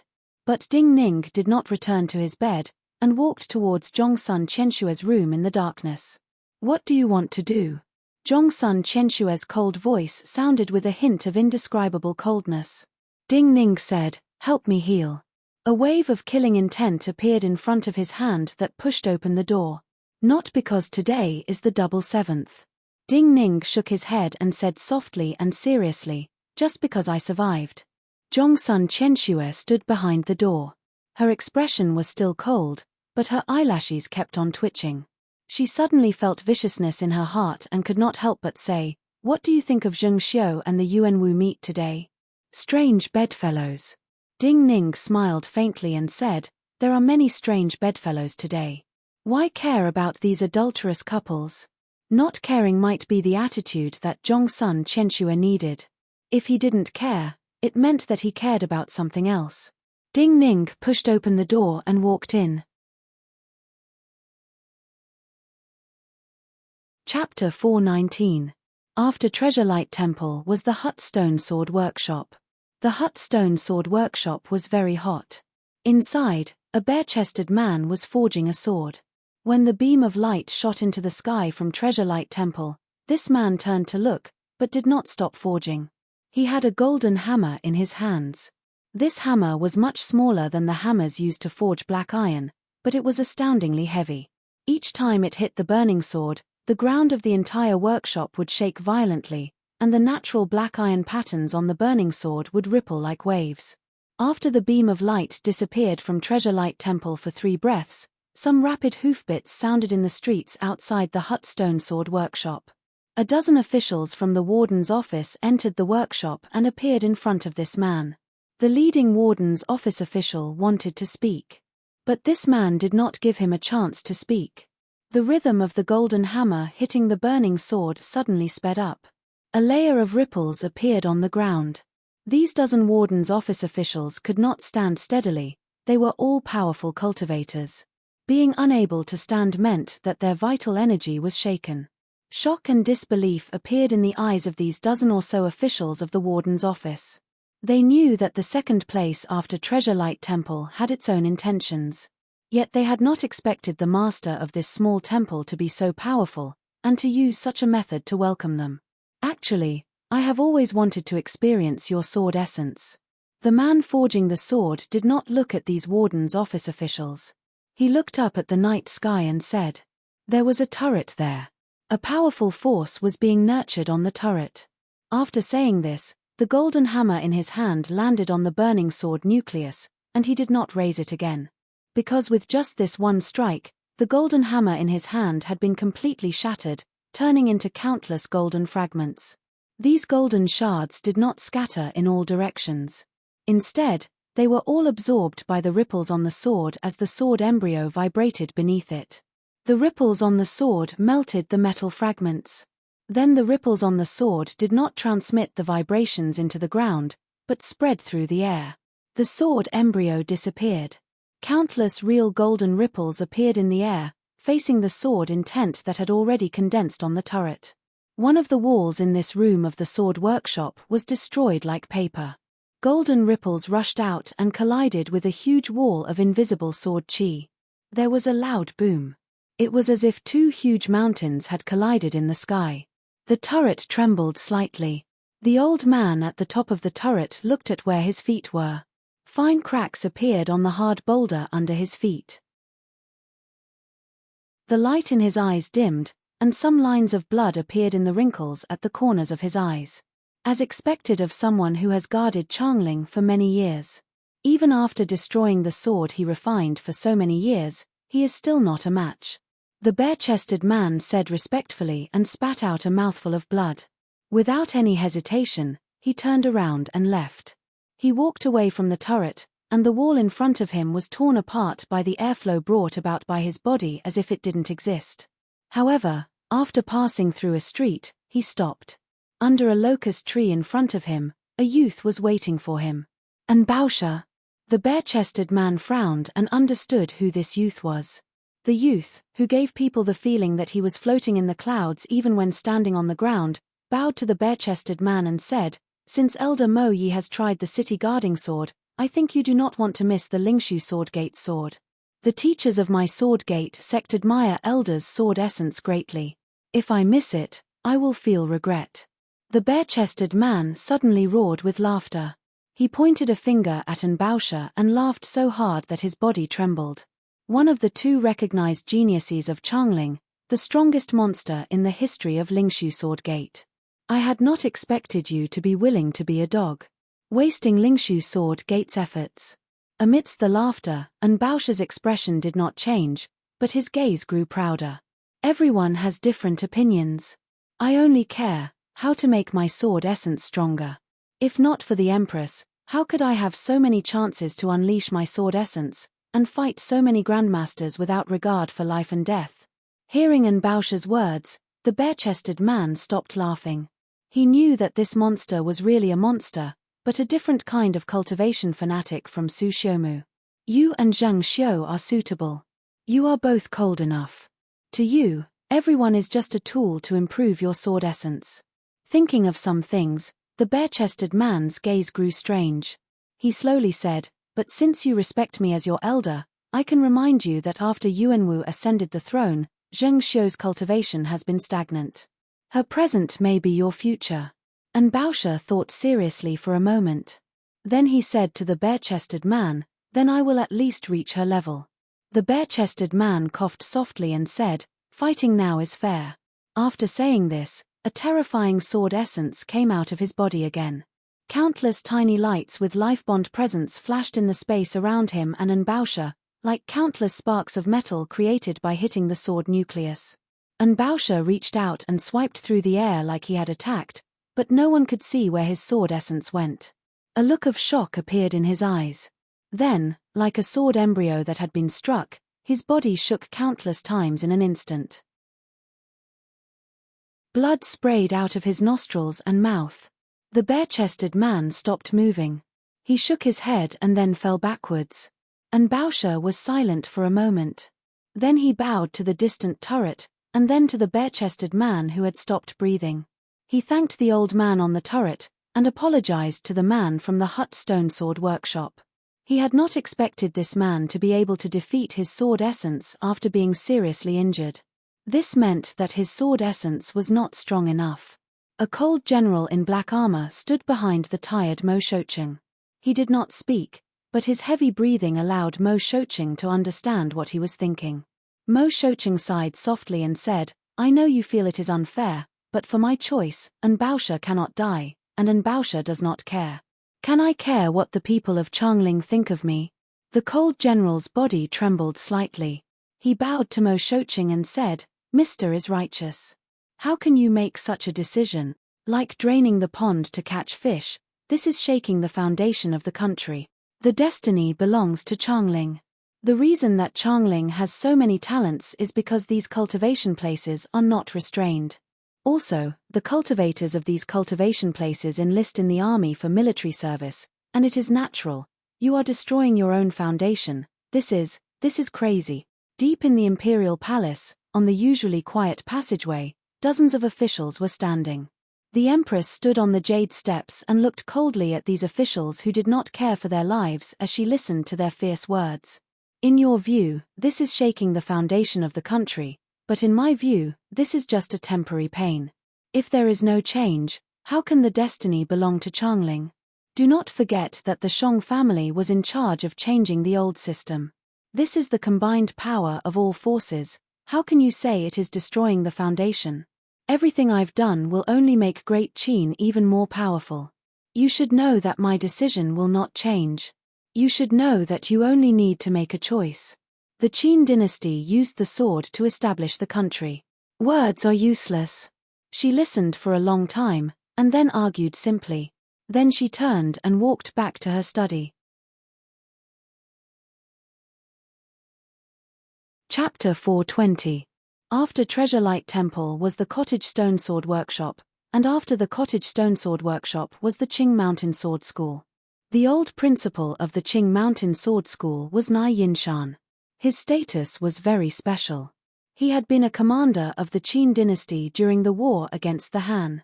In the view of many people in Changling's warden's office, if he had not been seriously injured in the battle against the Han at Giant Wolf Mountain, and had lost an arm holding a sword, he would have had a seat among the 13 marquises of the Qin dynasty.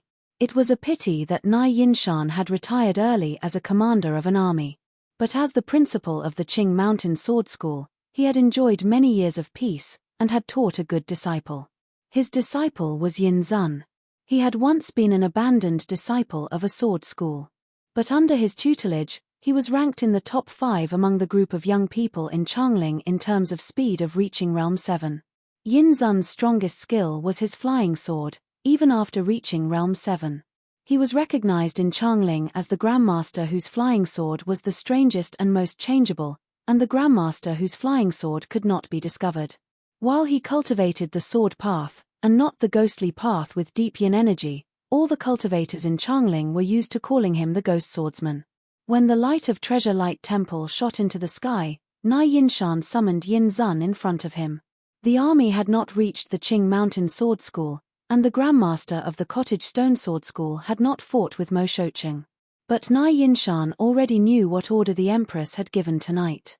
He used a few simple words to tell Yin Zun what was happening in Changling right now. Yin Zun's first reaction was intense. Many bright sword lights appeared around him. That was the power accumulated in his body that could not help but leak out of his body. Do not be like them. But Nai Yinshan looked calmly at him and said, "I called you here so that you will not be like them." Yin Zun naturally could not understand. He took a deep breath and said, "Why?" Nai Yinshan did not answer and asked in return, "Then what do you think is best to do?" Yin Zun looked at him and said, "Escape Changling." After a slight pause, he said coldly, "If there are many cultivation places that oppose, she will not succeed." Nai Yinshan shook his head. "There won't be too many cultivation places that object." Yin Zun looked at the beam of light that had just disappeared and felt that the words of her beloved and respected teacher were laughable. He thought of the 3 years before Yuanwu ascended the throne. Could the present Changling endure that kind of rain of blood? Daring to bear this kind of blood rain? The present Changling is not the Changling of the past. Na Yinshan saw through his thoughts and smiled with mixed emotions. You should know that the current 13 marquises were originally left behind after sorting through them. Prime Minister Yang and Prime Minister Li would not object. Lingshu Sword Gate and Minute Mountain Sword Sect had stayed out of Changling's affairs in the past few years. If Lingshu Sword Gate and Minute Mountain Sword Sect did not take the lead, they would be leaderless. The more extreme her actions are, the easier it is for her to succeed. In the end, Changling will lose many cultivators, and even many cultivation places. But the power will return to the imperial city. This is something that no previous dynasty has done. Na Yinshan looked at Yin Zun, whose expression was growing uglier, and said slowly, even more importantly, the centralization of power in the imperial city was proposed by that person at the beginning of the Shang reform. In these years, Zhang Xiu and Yuanwu were only following his path of unifying the world. Prime Minister Yang, Prime Minister Li, and those marquises, most of them agreed with this view. Those people who did not agree with his view could not reach high positions in the purge of the reform back then. What? Yin Zun finally could not control his emotions and spoke in disbelief. Back then, those people were able to defeat the old nobility, succeed in the reform, and build the powerful Qin dynasty. It was that person's ambition and view. Na Yinshan smiled emotionally. Even during the Yu Emperor's time, although all the countries in the world submitted to him, when the Yu Emperor died, the dynasty fell apart. The vassal states went back to fighting each other. There has never been a dynasty that could truly unify the world. What that person wanted to do was not just to unify the world, but to have all the power in the world return to the court. One order and the world will follow. After pausing for a few breaths, Na Yinshan looked at the speechless Yin Zun and said, he believes that if all cultivation lands belong to the army, they can be mobilized like soldiers and subjects. Then, even if some cultivation lands lose the ability to change naturally, the combined power will still be much stronger than it is now. With schools as cultivation places, everyone in the world can cultivate. When the time comes, the best will be chosen. This was that person's idea back then. Yin Zun was still unable to speak. Na Yinshan laughed again. His laughter was filled with emotion. But this is no different from a reform. Zheng Xiu just doesn't have the courage to do so. Yin Zun suddenly realized, completely realized. He looked at Na Yinshan and said heavily, it is the 9-death silkworm. This time, Na Yinshan did not speak. Yin Zun continued coldly. Minute Mountain Sword Sect and Lingshu Sword Gate exist side by side, but are not the leader. The 9-death silkworm is the head of the dragons. She is afraid of the 9-death silkworm, afraid that many cultivators in Changling will be slowly used by the 9-death silkworm. She wants to turn the Qin dynasty into an iron empire as quickly as possible. At that time, no matter how strong the 9-death silkworm is, it will have little help. How can one person fight against a dynasty? Na Yinshan sighed softly. Pity. Yin Zun was inexplicably angry. He said, since she is fated to succeed, why pity? Pity that she is many years too slow. Na Yinshan looked at him and shook his head seriously. He said, back then, the destruction of the Basin Kendo ground was the best time. Many of the cultivation places in Changling were afraid of being killed, especially when the court was purged. At that time, the nobility had no other thoughts. But back then, that person entered Changling with one sword and killed too many cultivators of her and Yuanwu. Yang Xinlan of the Basin Kendo ground chose the same method, so she and Yuanwu did not have enough experts to use. If she forced this, I fear that the Chu, Yang, and Qi dynasties would come with armies. Now, it is many years too late. Many people have other thoughts. The easier it is for her to succeed this time, and the more people who do not like her have not died, the more hidden dangers there will be in the future. This iron empire may not be so iron. Back then, she succeeded in killing that person, but that person used his sword to kill so many of her people, and left behind the 9-death silkworm. She was only able to do this many years later. In my view, in terms of the overall situation, the two of them won one battle each. Yin Zun knew that his master had once been the commander of an army. Her views and height were naturally different from those of ordinary grandmasters. At this moment, he completely understood that his master was only telling him to accept Zheng Xiu's orders and not resist. However, he suddenly felt humiliated and lost. Nai Yinshan looked at him, whose head was slowly bowed and whose lips were trembling. He seemed to see through the other's mind. Nai Yinshan sighed softly. He looked up at the moon in the night sky and said softly, "Is it to stand on righteousness and build an empire that will prosper forever, or do you feel that other people's actions are too despicable and want to fight?" Back then in Changling, many people made different choices. But in reality, what was decided in the end was one's own will and emotions. "You are a disciple that I taught." Nai Yinshan turned his head and looked at Yin Zun. He said, "If you want to fight, I hope that you will fight for the court, fight for your friends and family. Take care of yourself, and do not participate in her grievances with other people. Life is like a battle, everywhere is a battle." Chapter 421. Countless people had countless opinions. But this night was torturous for most cultivators in Changling. The vast and unstoppable power that came down from the turrets came one after another. Each one usually meant the death of a powerful cultivator, or the death of a cultivation place, or submission. They knew that the old man guarding the city was strong, but they were still shocked when they sensed the endless power coming down one after another. They thought that they had underestimated the power of this old man. Really crazy. In a certain alley, a cultivator with a sword sensed the great power coming down from the turrets. He imagined the bloody scent contained in the power and said to his companion with an ugly expression, "Even if it is as the Empress thinks, and all the cultivation places submit to the imperial palace, and accept conscription like an army, she did not think that these cultivation places, these secluded grandmasters, are Changling's barrier. They are the true reason why many cultivators from other dynasties do not dare to easily enter Changling. Even if the Empress succeeds, Changling will be empty in the future." "So what if it is empty?" His companion also had an ugly expression. He said coldly, "Maybe she wants Changling to be empty, and lure in those people from other dynasties.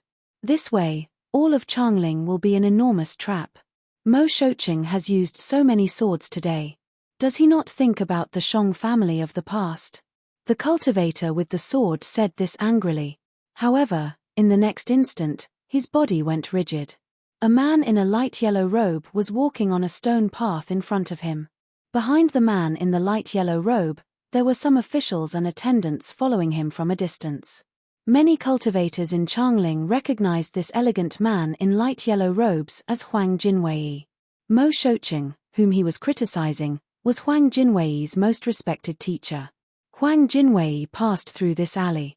He heard the conversation between the two cultivators, but he did not feel any anger, only growing pain and sorrow. He knew that the words of these two ordinary cultivators on the street were correct. As the executor of the Empress' decree, his teacher Mo Shouqing was fated to be the target of many people's anger. Many people would hate the Empress, but they would also hate Mo Shouqing, who had killed their teacher. If Mo Shouqing was an ambitious general like Liang Lian, Huang Jinwei might feel better right now. But he knew that at this time, Mo Shouqing was just a dying oil lamp giving the last light to this dynasty. He also knew the state of Mo Shouqing's body. He knew that Mo Shouqing was very tired right now. Each time he used this kind of power, it was a heavy burden on his body. Therefore, every time the power from the turret appeared, he felt more and more helpless. He had been searching for clues for a long time, but he still couldn't find any clues. At this moment, he sensed another wave of energy coming from the turret, and this wave of energy was even stronger than before. This invisible power landed in Changling like a heavenly punishment. Huang Jinwei knew that was the half-mountain sword hall. That was one of the cultivation places with the highest number of students and teachers in Changling. Feeling such a majestic sword, the scene of that place almost directly appeared in his mind. Many students and teachers were holding swords to fight against the army. But at this time, a terrifying sword essence came down. The sword-wielding students and teachers in front of the half-mountain sword hall turned into a bloody wave. "Teacher!" Huang Jinwei shouted in pain. He knew that after this attack, his teacher would be even more tired, and he knew that his teacher who had attacked would be in more pain than him. A chasm dozens of feet wide suddenly appeared in front of the half-mountain sword hall. A wave of blood surged up from the chasm. There were many dim sword lights in the wave of blood, many broken pieces of swords, and many pieces of clothing. The remaining half-mountain sword hall students and teachers behind the chasm could not believe their eyes. They could not believe that in a breath, so many of their friends had been crushed by such a power and turned into a wave of blood. The wave of blood surged up like a wall. It seemed to cover the moonlight, causing the bright moon to turn blood red. The half-mountain sword hall cultivators behind the chasm unconsciously trembled and could not take another step forward. On the turret, the wrinkles on Mo Shoqing's face deepened, so deep that the skin on his face seemed to have blood. These wrinkles seemed to have turned into cracks, and his blood was going to seep out of these cracks. The cold general behind him held the rattan chair he was sitting on and could not help but say, "Do you want to rest?" Mo Shoqing shook his head and said, "Other people can rest, but I cannot." The cold general slowly bowed his head. He knew that after tonight, many people would remember that Mo Shoqing had killed countless people, but few people would be certain that Mo Shoqing had prevented more people from dying. Tonight, no one in Changling looked at the clinic that the Xie family had booked. Zhongsun Qianxue was more excited than usual, so the wind and snow in her room were more reckless than usual. Although they were on the same bed, she and Ding Ning sat side by side, separated by only half a foot. "Are you sure my energy can help you heal?" she asked coldly as she looked at Ding Ning, who was trembling in the cold. "To me, your vitality is like an addictive drug." Ding Ning looked at her and nodded with certainty. He said seriously, "My body is used to having this kind of energy. When I release it all in front of Liang Lian, my body cannot adapt." Zhongsun Qianxue was silent for a moment and said, "Just because we are used to each other." Ding Ning shook his head without hesitation. "Not just because of habit." Zhongsun Qianxue was silent for a long time and said, "Is there really a chance to start over in life?" Ding Ning was silent for a long time and said, "In the end, what one has to face in life is one's own heart. What one seeks in the end is the peace of one's heart. When one understands what one truly wants, when one sees clearly, everything will flow naturally." "Flow naturally?" Zhongsun Qianxue gave a rare smile. She looked in the direction of the invisible power on the turret. "Many things tonight make one think of many things from many years ago. Can people really put down their hatred? If the entire family is destroyed, and all of her relatives die because of someone, will she still forgive that person?" Ding Ning bowed his head. He did not answer Zhongsun Qianxue's question. He did not look at Zhongsun Qianxue's bleak smile. He said slowly, "All grudges will end. If you do not like this city, then we can leave." Zhongsun Qianxue suddenly turned to look at him. Tonight, those who died were the cultivators of the cultivation places who were not willing to submit to Zheng Xiu's wishes, but the first to bear the brunt was Minute Mountain Sword Sect. Ding Ning slowly said, "If Zheng Xiu wants to succeed completely, she has to prove to everyone that she has made up her mind. She can only have Minute Mountain Sword Sect submit to her orders." Zhongsun Qianxue said in a cold voice, "Bailey Sushue will agree?" "He will agree." Ding Ning nodded and said, "Because what Zheng Xiu did tonight will make him understand that Zheng Xiu will pay any price. Minute Mountain Sword Sect will bear the brunt. The sooner he agrees, the less Zheng Xiu will make him pay." After a pause, Ding Ning said disdainfully, "This is a transaction between the powerful. No one will say it, but they all know their limits. At this time, Zheng Xiu just wants him to express some attitude. Also, the other reason Bailey Sushue will agree is because Jing Liuli and I are both in Changling. For him, this is the future of Minute Mountain Sword Sect. Jing Liuli will be allowed to return to Minute Mountain Sword Sect. Based on Zheng Xiu's attitude, I will be sent to a certain border battlefield with the students of the cultivation places who dare to defy her orders. But I am a disciple of Minute Mountain Sword Sect, so if I ask to take some people, I will be allowed." Because he feared Zhongsun Qianxue would object, Ding Ning added after saying this, "The best strategy is to go with the flow, act according to the opponent's wishes, and then use the opponent. Acting according to the opponent's intentions can often predict the enemy's moves. Zhongsun Qianxue turned away and did not look at him or think about his words. He said coldly, "In my view, it is because you understand her too well." For some reason, Ding Ning could not help but smile slightly and then said, "This is just one aspect."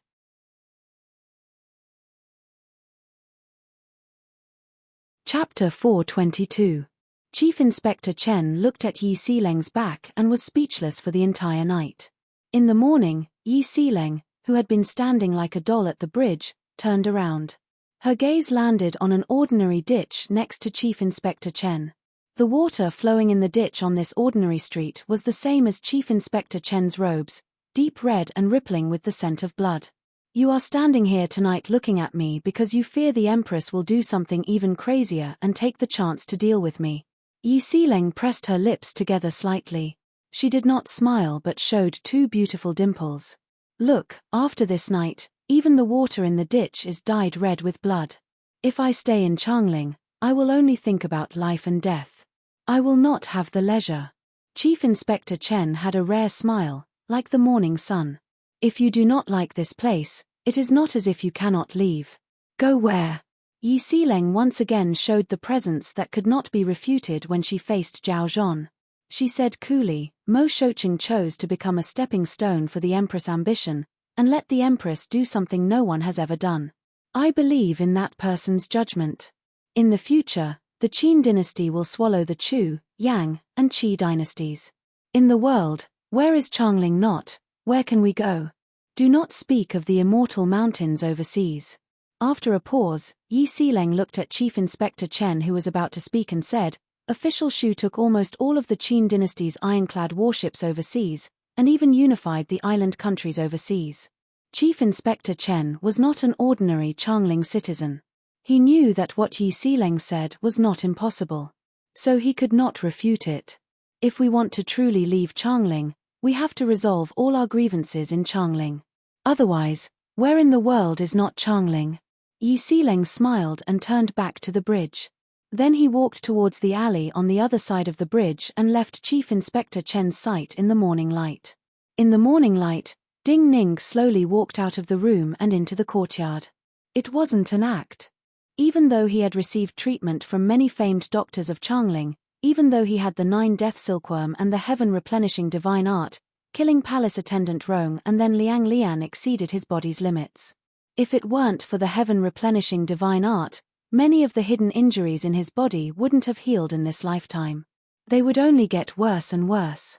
When he stepped out of the eaves into the sunlight, Jing Liuli appeared at the gate of the courtyard.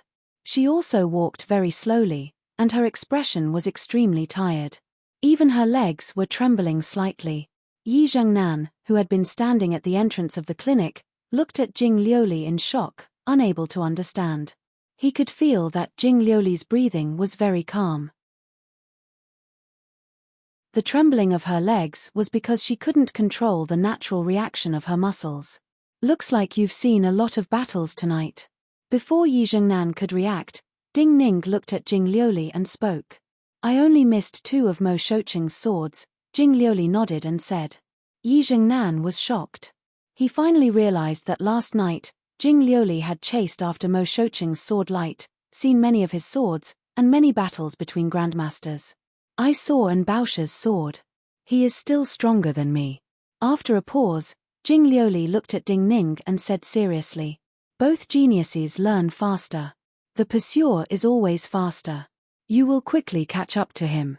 Ding Ning looked at her and said seriously, "Since many people have not seen as many battles between grandmasters as you will have great accomplishments when you return to Minute Mountain Sword Sect to cultivate."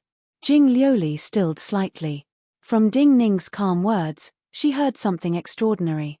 She instinctively repeated, "Return to Minute Mountain Sword Sect. You should be returning to Minute Mountain Sword Sect immediately." Ding Ning looked at her and nodded. Jing Liuli could not understand and said, "I still have to stay here to study." Ding Ning shook his head and said, "Your master will have you return." In the days she had studied with Ding Ning, Jing Liuli had undoubtedly improved greatly. Yi Zhangnan, who also heard these words, could not understand the meaning. Jing Liuli started to understand. Her expression grew ugly and she said, "What about you? The Yuezhi have submitted, only the Wuji remain. If we conquer the Donghu, we will have no future troubles when fighting the Yang and Qi. Ding Ning naturally could not have heard the conversation between the Empress and Yuanwu, but at this time, he said the exact same words. Then he looked at Jing Liuli and added, as to Chu, it seems she has never worried. This was the true situation of the world. Jing Liuli was still limited to Changling and could not understand. So she bowed like an attendant again and said, please teach. Conquering so many cultivation places in one night, and completely subduing all the cultivation places in Changling. Next, we need to immediately move the cultivators of these cultivation places away to avoid future troubles. Only by moving these cultivators from one battle to another will these cultivators have new enemies.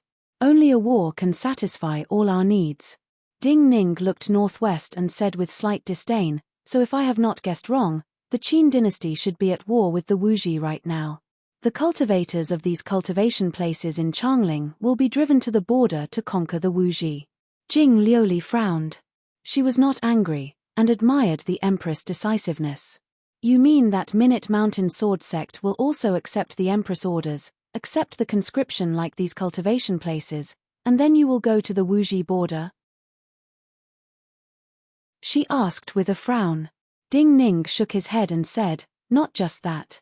I will be sent to the Donghu border. Jing Liuli's frown deepened.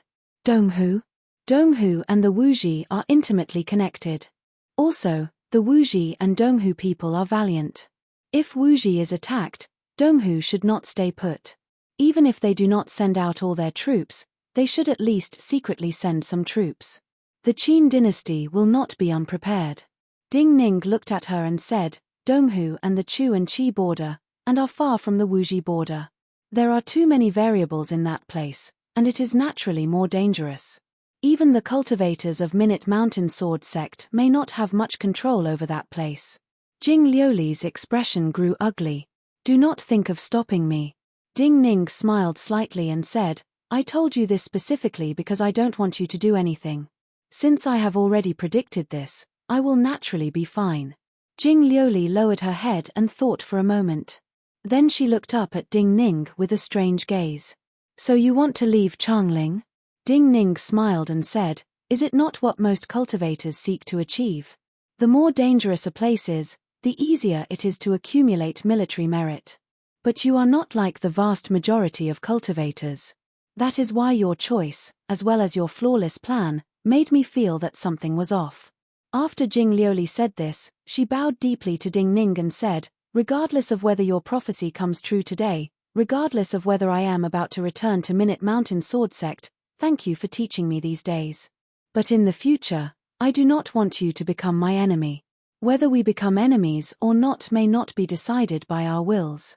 Ding Ning said coolly and then looked up at the path outside the door. On the road in the distance, there was some smoke and dust. A figure that was as big as a mountain of flesh appeared in their line of sight, bringing with it a terrifying pressure. This was Marquis Shu of Mount Heng, one of the 13 marquises of the Qin dynasty. The one who appeared before him was a very handsome man in a green robe.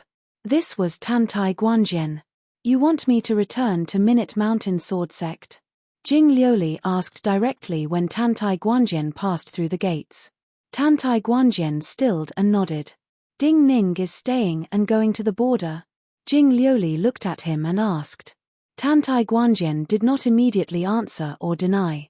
After a pause, he said, this depends on the Empress' decree. Jing Liuli did not look at his expression. He turned to look at Ding Ning and said, you guessed correctly. Ding Ning glanced at Tantai Guanjian and said, I need to take some people with me, and I need a day or two to prepare. Tantai Guanjian did not hesitate this time and said apologetically in a soft voice, this is not a problem.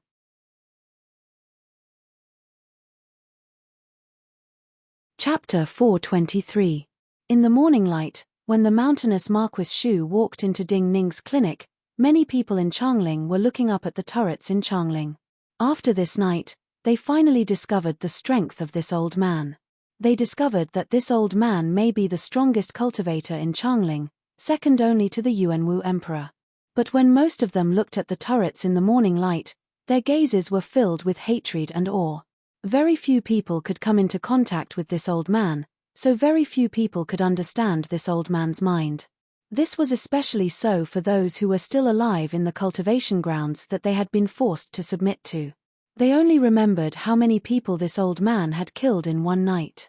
How many people they were familiar with and even respected had died in this old man's hands. "Teacher, I cannot find any clues to the 9-death silkworm." In the morning light, Huang Zhenwei climbed up the turret again. When he reached the highest point of the turret, he looked at the old man sitting on the rattan chair. After one night, he had aged beyond words. His eyes were filled with pain. "Now I'm thinking, did you purposely give me such hope so that I won't stay by your side and stop you? The 9-death silkworm is too meticulous. How can someone like me find it?" Hearing his words, Mo Shouqing laughed and then said seriously, "Do not belittle yourself. You are my student." Even the cold general standing behind him knew that these words were the greatest praise. All of Changling knew that Mo Shouqing had only taken 2 students.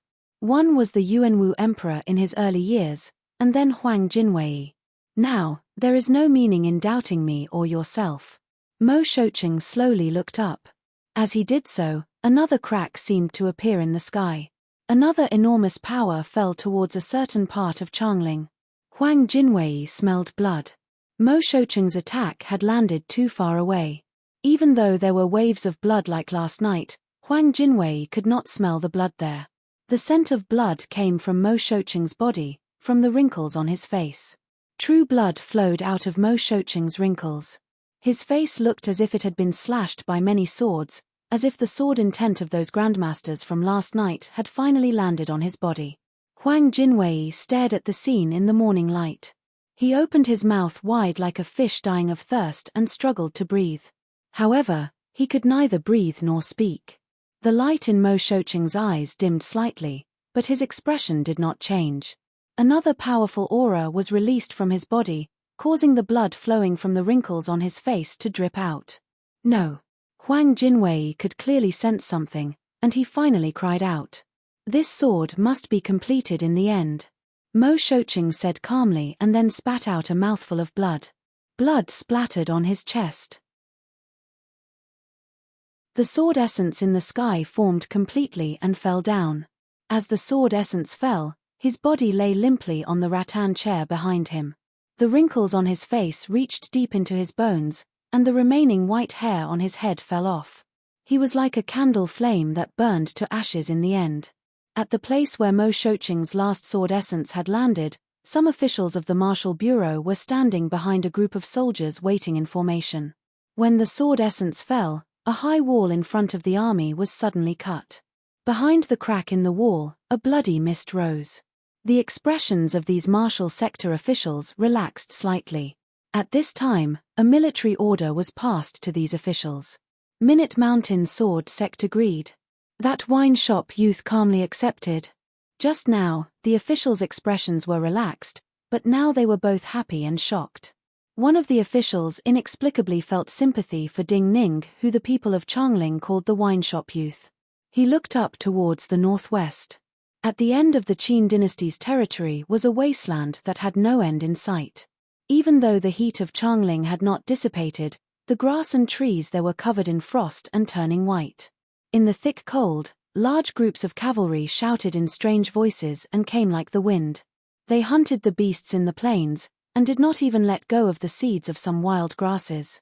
For these Donghu people, this was harvest.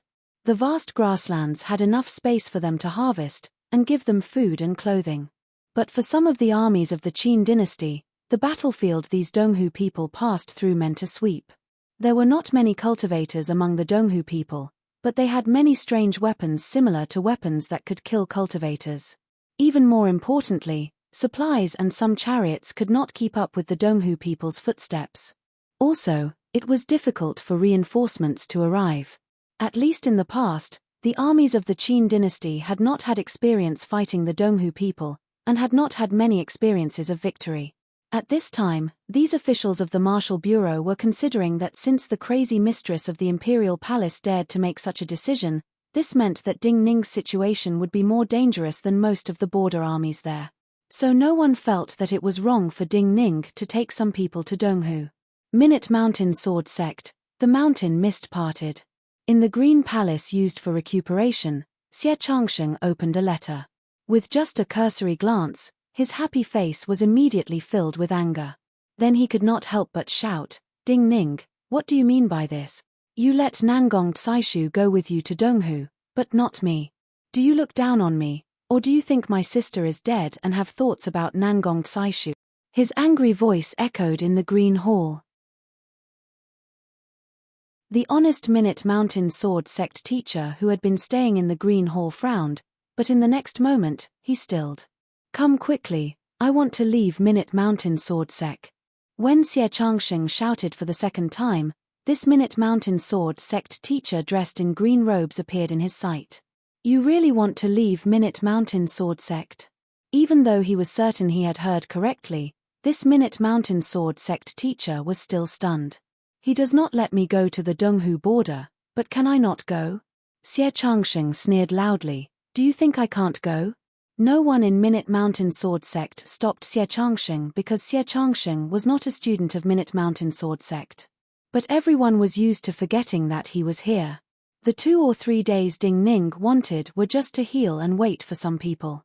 In Changling, he was just an ordinary wine shop youth and had nothing to prepare. A fast horse appeared in his sight. On the back of the horse was a travel-worn but heroic young woman. This young woman was Nangong Tsaishu, who had angered Xie Changsheng. After the Minute Mountain Sword trials, Nangong Tsaishu and Ding Ning had not met yet. In this period of time, Ding Ning had done many astounding things. While the time was short, it seemed many years had passed. On the way here, Nangong Tsaishu had been thinking about what it would be like to see Ding Ning again.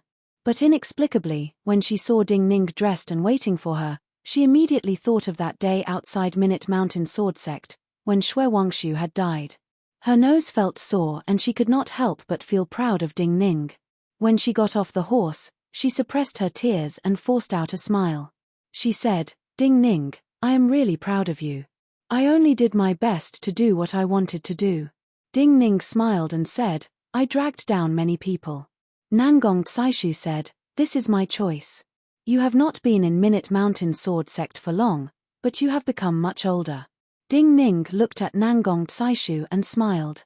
But then he quickly put away his smile and said softly, "Do you know why I want you to come with me to Donghu?" Nangong Tsaishu shook her head. Ding Ning looked at her and said seriously, "Because I asked Marquis Shu of Mount Hung some things. He told me that your father will be an important general of the Donghu border army." Nangong Tsaishu stilled. Ding Ning continued, "I think that maybe it is because you and I are friends that the Empress transferred him over. So I think that if you are with him, you will feel more at ease." Nangong Tsaishu took a deep breath and nodded. Then she smiled faintly. "No matter the result, I should thank you for being able to fight in Father's army as a soldier. I want to know Minute Mountain Sword Sect's arrangements for other people." Ding Ning looked at her and asked.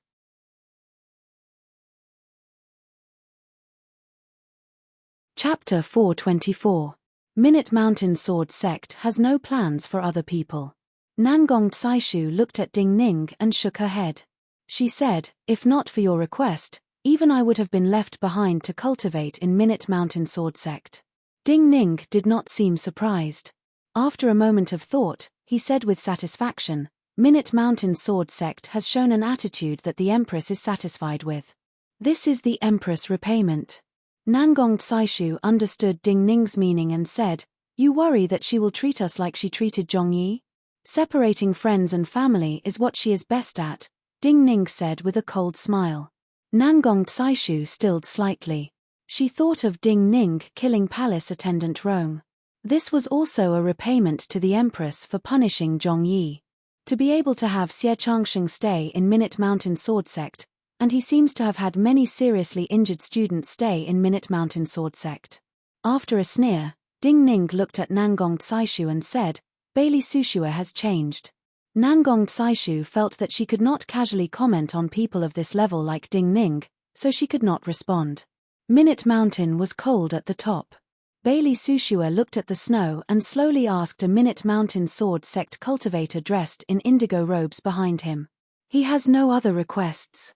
The Minute Mountain Sword Sect cultivator shook his head respectfully and said, other than asking for those people to accompany him, he did not make any other requests. Bailey Sushua said coolly, he did not make any requests.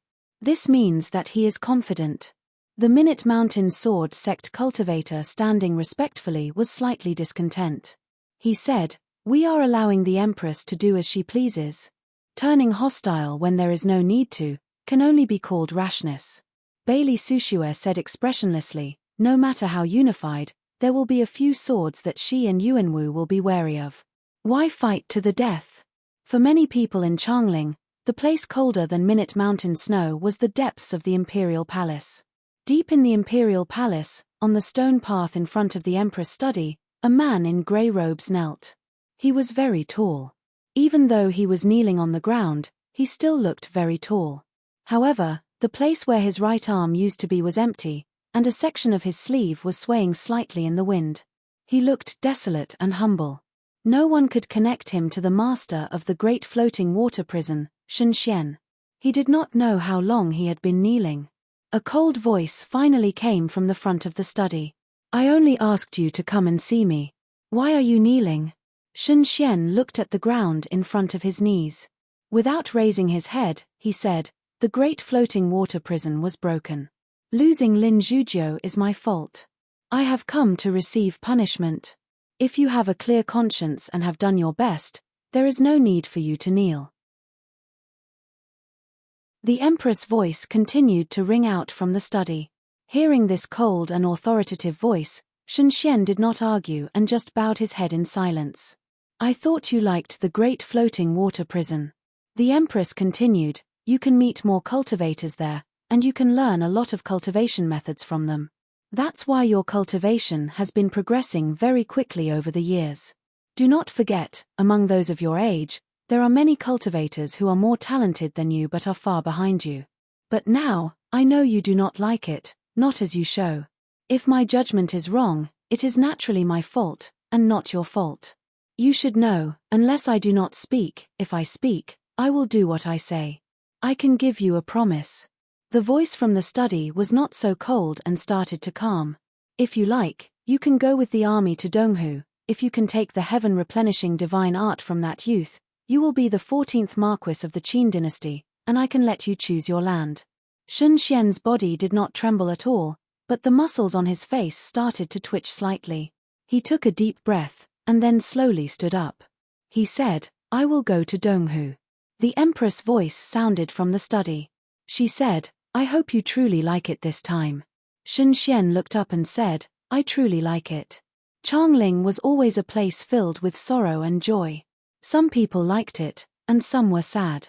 Huang Jinwei looked sorrowfully at Mo Shouqing, who was lying quietly on the rattan chair. He said in a trembling voice, Teacher, wait for me. Mo Shouqing slowly looked up, glanced at him, and nodded. Huang Jinwei turned and walked down the turret. He walked towards the Imperial Palace in the morning light. He knew his teacher was in his last moments. How long he would stay in this world depended only on his teacher's wishes. If he was to leave, his teacher would leave this world at any time. He knew that with his teacher's current state, every minute he stayed was more pain, but he wanted his teacher to wait for him to return from the Imperial Palace. He wanted to ask the Empress for some things. At least, his teacher would not be like the master of the Shang family back then. At least, his teacher would have less of a bad reputation. This was his most sincere wish as a student. He wanted to do this. But he did not know that when he left the turret, under Mo Shouqing's signal, the cold general turned his rattan chair so that Mo Shouqing could see Huang Jinwei in the distance. What is the meaning? Mo Shouqing seemed to be speaking to Huang Jinwei, but also to himself and the cold general behind him. When you live to my old age, you will understand that there is nothing more important than life and death and following one's heart.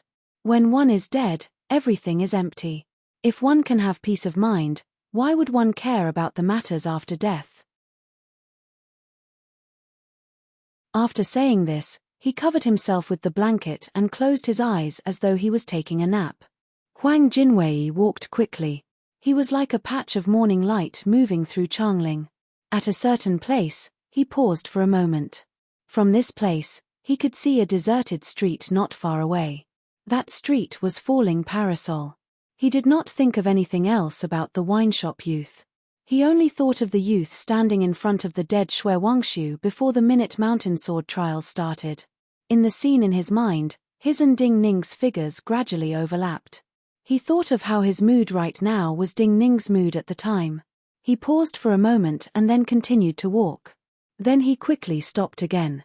With his cultivation, he could hear many minute sounds. Usually, he was used to the sounds of all beings in the world entering his ears. Then he would naturally filter out the chaotic sounds and hear what he wanted to hear. The sounds he naturally heard were the sounds he wanted to hear. His body inexplicably trembled. It was because the voices he unconsciously heard right now were just ordinary conversations between two people on the street. Blacksmith Zhong's daughter is growing prettier. She looks exactly like her mother when she was young. They are carved from the same mold. Your mouth is clearly more similar to Blacksmith Zhong's. I think you're old and can't remember clearly. Even if it is a painting drawn by the same artist, two people cannot be exactly the same. Your personality is too honest. Hearing such ordinary conversations that would often occur on the streets, Huang Jinwei knew he had made a serious mistake, or rather, he had overlooked something. Sometimes, clues that he had searched for a long time without any clues had already entered his eyes like weeds on the side of the road. Many people had investigated Ding Ning. Back when Yi Xileng returned to Changling and the storm, the Divinity Bureau had carefully investigated Ding Ning, including his aunt Zhongsun Chenxue. Even though the Divinity Bureau did not find any problems and even destroyed Ding Ning's files, some of the truly powerful people who wanted to investigate Ding Ning would get as much information as the Divinity Bureau. After the Deer Mountain Conference, Huang Jinwei had seen some of Ding Ning's information. Ding Ning's information naturally included Zhongsun Chenxue. There were no problems with Ding Ning and Zhongsun Chenxue's backgrounds. He had even seen Ding Ning and Zhongsun Chenxue's genealogy records. In the genealogy records, there was a portrait of Zhongsun Chenxue's mother. In the genealogy records, Zhongsun Chenxue's mother was almost identical to Zhongsun Chenxue. Not just the appearance, but even their expressions were the same. There were no two identical rivers in the world, and no two people with the same appearance. This was the simplest principle. Yet when he flipped through the genealogy records, he did not make a serious comparison in his mind. He only thought that Zhongsun Chenxue's mother was a peerless beauty with an unforgettable appearance. If the portrait was drawn according to Zhongsun Chenxue, then it was fake. Faking was the biggest problem.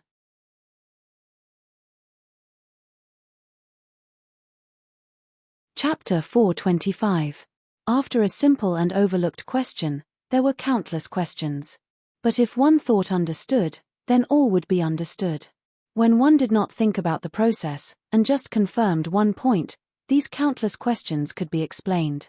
Why was Ding Ning's cultivation so fast?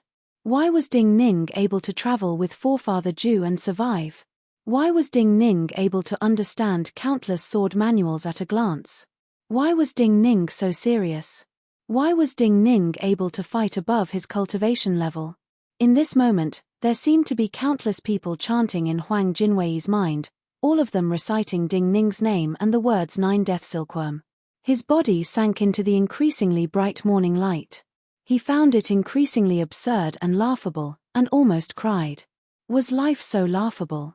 When he searched everywhere but found nothing, when everything had happened, it had silently appeared in front of him. A black feather gently floated down in the light. Trembling, Huang Jinwei looked up. He had never found the sun so blinding. He saw a black pigeon fly over from the direction of the imperial palace. The black pigeon carried the Empress' decree. He was on his way back to the imperial palace, but the Empress' decree had already arrived. He took down the letter tube from the pigeon's leg and opened the sealed secret letter to the bureau leaders. Then his hands trembled even more violently. At this time, he heard the sound of a bugle from a distant turret behind him. His body stiffened as he turned around, only to see a pair of white pants. He was Mo Shoucheng's only student after the Yuanwu emperor. He naturally knew what the bugle from the turret and the white line meant. He knew that his teacher had not fulfilled his promise to him in the end. Or rather, his teacher was wiser than him, and could see further. He knew that even if he went to the imperial palace, he could not change anything. "Teacher!" he shouted in pain, completely ignoring the gazes of the people around him. Glowing tears flowed down his face. Nothing would change. Teacher was dead. The empress' decree had been given. He wanted to let his teacher know when he was alive that some bad reputation would not be placed on him. He should receive some of the glory that he deserved. However, it was impossible for the teacher to see it. Whatever he wanted to do, it was impossible for him to succeed. After his teacher's death, there would be a lot of accusations and anger for his teacher to bear. In his final moments, he knew that his teacher had chosen to accept everything calmly. All of his efforts were for the sake of an incomparably glorious and enormous empire in the future, an empire that had never been seen before. However, he couldn't accept it. The only voice that rang out in his mind was the words his teacher had said to him. The only thing he could do now was to make a choice.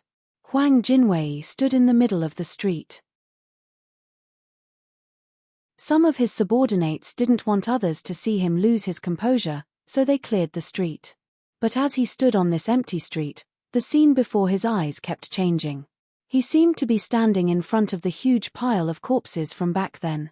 He saw the invincible swordsman who had led the Qin dynasty forward and destroyed 3 dynasties. In the end, he died, his body ground to dust by countless sword lights. In the end, not even ashes were left. He seemed to be standing in front of the Basin Kendo ground again. The enormous Ba mountain range was so tall that he couldn't see its peak. It pressed down on him like a divine world, making him feel so small he couldn't breathe. Yet when the last flower sword finally broke and the Basin Kendo ground disappeared, he felt the enormous Ba mountain suddenly collapse, and countless shadows pressed down on him. Many people had given their entire lives to this growing dynasty until their deaths. Yet they did not receive what they deserved. The moment Huang Jinwei faced a choice, he thought of the gaze of that person in the center of the enormous pile of corpses before he died. Was there anyone who was wrong? Was the 9-death silkworm wrong? Huang Jinwei closed his eyes even more painfully. However, the blazing sunlight still reflected a patch of red in front of his eyes. All choices came from the true emotions in the heart. He completely understood the meaning of his teacher's words. His teacher had made the choice he thought was right and liked. But his teacher would not stop him from making a choice. Because he was his teacher, the disciple he truly doted on. He closed his eyes forcefully. Then he pressed his lips together and gritted his teeth. Because he used too much force, blood flowed between his teeth and dripped down the corner of his mouth, but he did not realize it. When he made his choice, Ding Ning was calmly preparing his luggage. He had already notified the warden's office. Usually, any cultivator without military merit would be an ordinary soldier when they entered the army. But because of his special status, and because he had come from the compromise of Minute Mountain sword sect, he received treatment like an ordinary general. The warden's office sent 3 carriages to welcome him on his journey. Because he did not return to Ink Garden, there was no farewell. Other than the 3 carriage drivers from the warden's office, and a servant girl who did some menial work, there was only him, Zhongsun Qianxue, Nangong Tsaishu and Yi Zhengnan. This kind of farewell might appear bleak, but leaving the city like this meant great relief for Ding Ning. Any side issues that arose would naturally make him unhappy. So when he prepared to board the warden's office carriage and saw the youth who appeared in his sight, his expression turned cold like it was covered in a layer of frost. Nangong Tsaishu was originally from a family of generals. She had seen many things like this before. She had taken care of all the things that needed to be brought. The 3 coachmen of the warden's office were full of admiration. At this time, she was inspecting some prepared medicines. The moment she sensed an unusual presence, she turned to look. "And Baosha?" The moment she saw the youth, she softly asked Ding Ning who was nearby.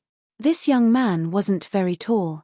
But the feeling he gave people was taller than any of the young talents Nangong Tsaishu had seen before. Even Jing Liuli did not give her such a strong feeling. Ding Ning had never formally seen Baosha before, but he knew that this youth who seemed to be floating in the air could only be Baosha. I have come to tell you some things.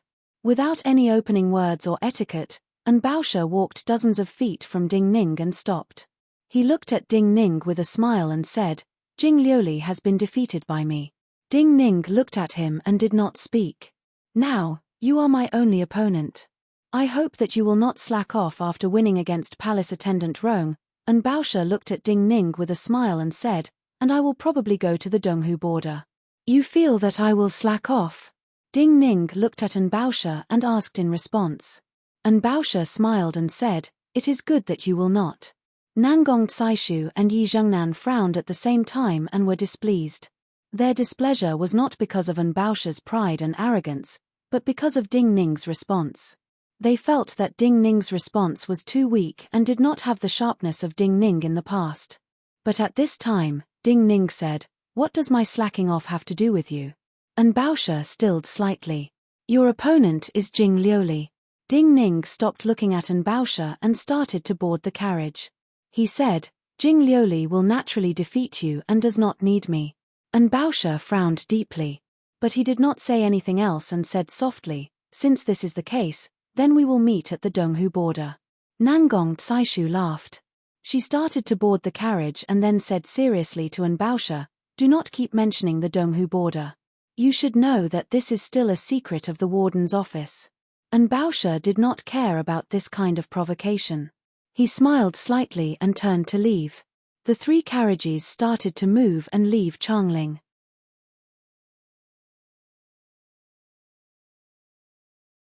Chapter 426. At the end of the summer in the 12th year of the Qin dynasty and Wuji had a conflict on the border. The cause of the conflict was a drinking bowl. But a soldier of the Qin dynasty died for this toilet bowl. That night, the Qin dynasty's border army requested Wuji to hand over the Wuji warrior who had killed the Qin dynasty soldier. Yet Wuji emphasized that the Qin dynasty soldier had crossed the border. Yet the Qin dynasty's border army believed that this was the drinking bowl of the Qin army, and that soldier's legitimate request had not received a response.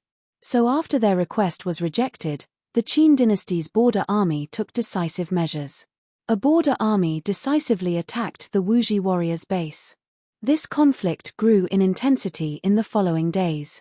As the Qin dynasty continued to increase their troops, it quickly became a war. Yet those in the future who calculated the time would easily find that on the same day that soldier died for drinking a bowl, many of the Qin dynasty's troops had started to cross the Yin mountain and move towards the Wuji border. Many Changling cultivators had set off that night towards the cold and desolate place that the Qin people considered a wasteland. In the view of those who studied war in the future, the Qin dynasty had grasped a good opportunity. The closest to Wuji were the Yuezhi and Western Qiong. The Yuezhi had become a vassal state of the Qin dynasty long ago. After the war started, the Yuezhi army directly joined the war against Wuji.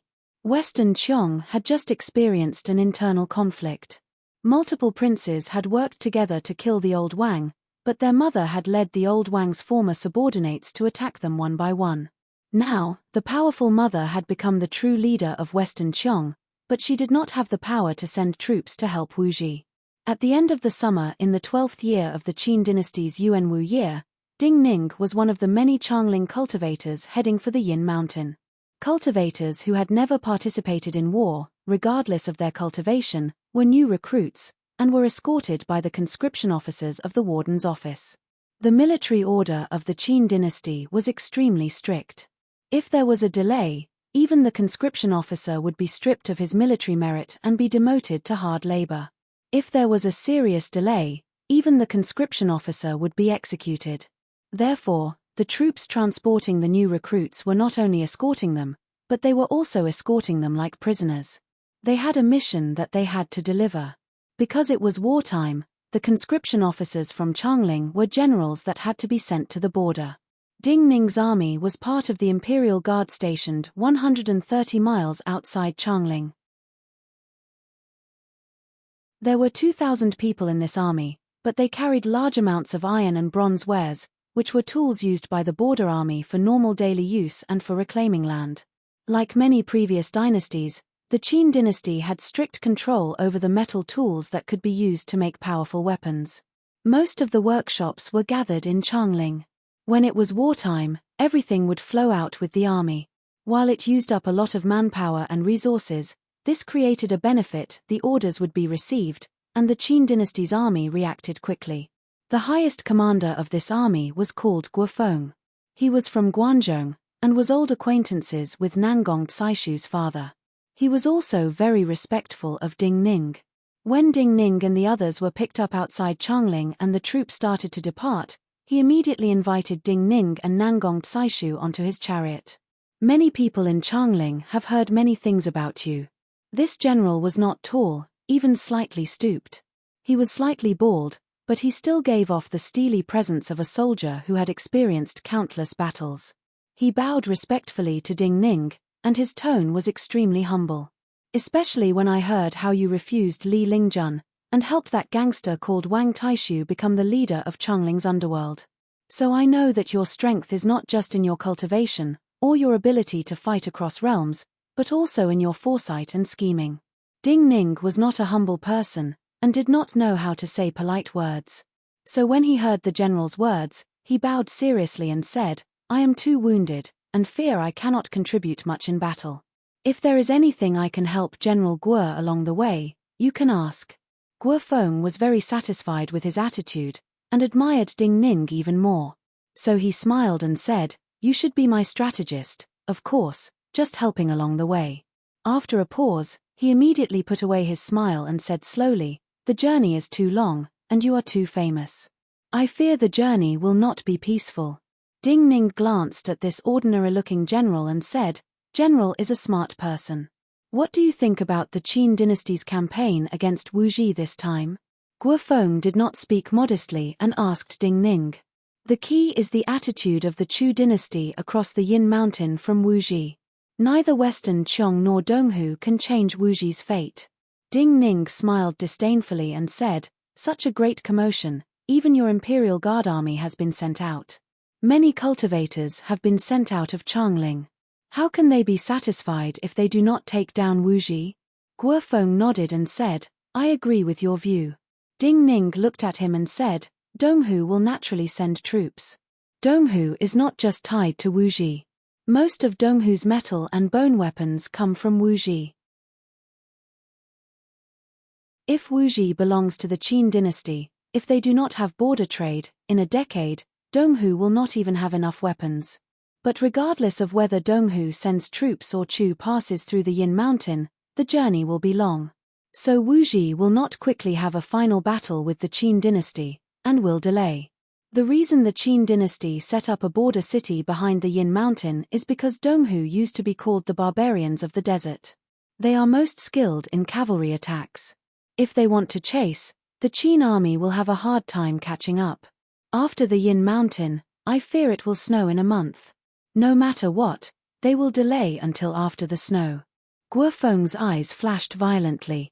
He had thought of some things, but not as thoroughly as Ding Ning. Even more importantly, he felt that Ding Ning's words were very reasonable. "However, I believe that the Empress has already considered this point. That's why any army would bring so many things." Ding Ning slowly turned around and looked at the escorting carriages. He said, "So she will not be in a rush, and will let the other drag it out until after the snow. This choice will result in fewer casualties, but after a long time, it will be difficult to endure. Also, for a small army, there are too many variables." Guofeng took a deep breath and looked seriously at Ding Ning. "In the end, we will all go to Donghu. There, we should all belong to a small army." Ding Ning laughed and said, "After we reach Donghu, it will be like this. Before we reach Donghu, I fear that just like General thinks, we will be bait." Guofeng did not seem surprised by the words, but his expression grew colder. "General, you said that I am too famous, and cultivate too quickly. For the other three dynasties, I am a great threat." Ding Ning said coolly, "General, there are not enough powerful cultivators in this army. So for people who want to assassinate me, they will not have to pay a great price. Since you see more clearly than me, This means you have the ability to remind me to react in time. Guofeng looked at the road ahead and said slowly, my duty is not just to transport you to your destination on time, but to do my best to let the men who came with me return home.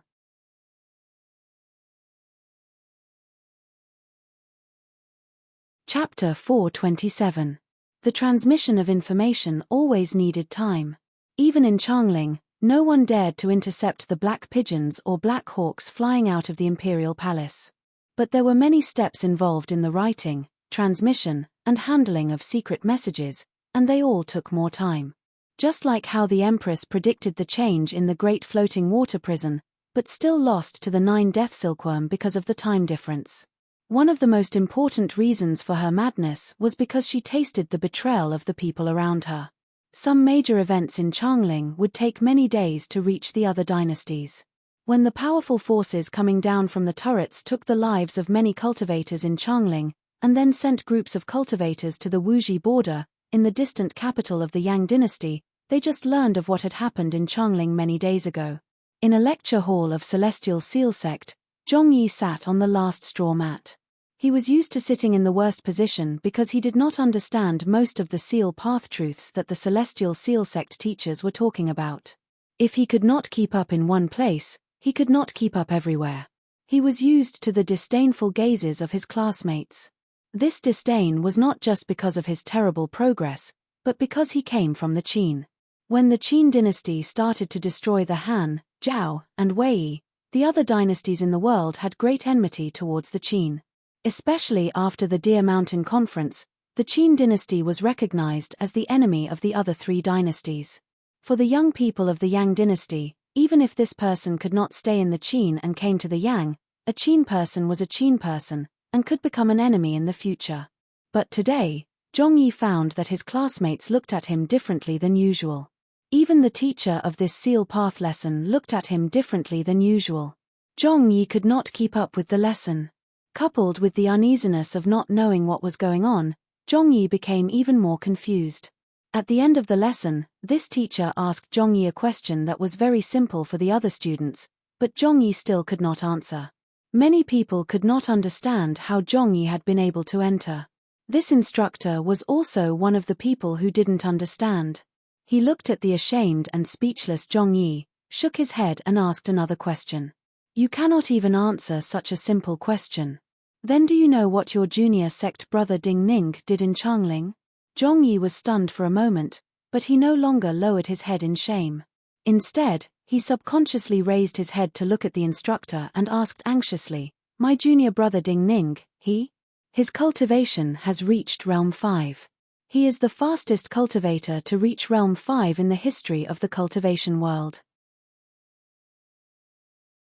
This Celestial Talisman sect disciple looked at Zhongyi and said after a pause, after he reached Realm 5, he immediately challenged the palace attendant of the Empress who was near the peak of Realm 6. You must have seen that palace attendant when you attended the Minute Mountain Sword trials. Then he succeeded. In a fair duel, he killed that palace attendant.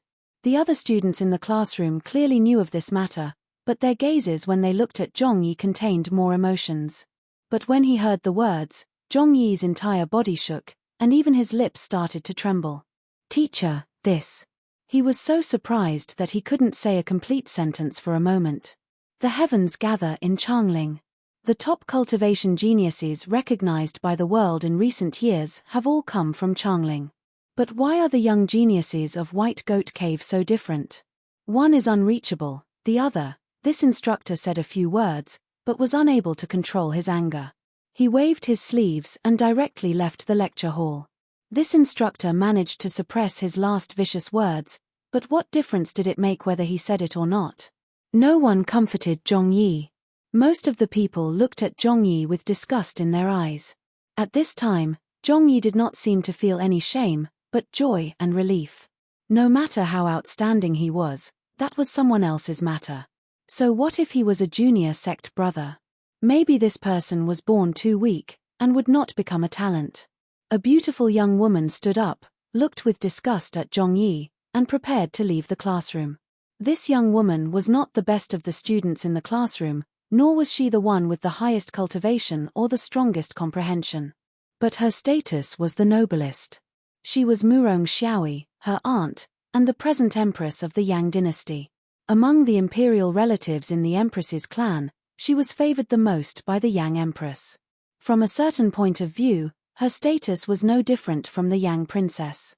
Also, the Yang empress only had 3 imperial sons, and did not even have a real princess. Because of this status, she was usually the second to leave after the instructors left, and then the others. Her likes and dislikes could often influence the likes and dislikes of many other people in this group of students. When she stood and moved, not looking at Zhongyi, many other students also stood up and did not look at Zhongyi. But at this time, a clear bell sounded in the mountains. Murong Xiaoyi stilled. In her memory, she had never heard such a bell sound in Celestial Seal sect. The students who followed her out of the classroom were very surprised. Then they quickly received an answer from the instructors. Someone was charging into the mountain. For a sect, someone charging into the mountain meant a public challenge. But this was Celestial Seal sect, the strongest sect in the Yang dynasty. Who had the guts? Who had the ability to publicly challenge Celestial Seal sect? There was no need to ask. The direction of the crowd was naturally the direction of the challenger. The people in Celestial Seal sect flowed towards the entrance of Celestial Seal sect at the foot of the mountain.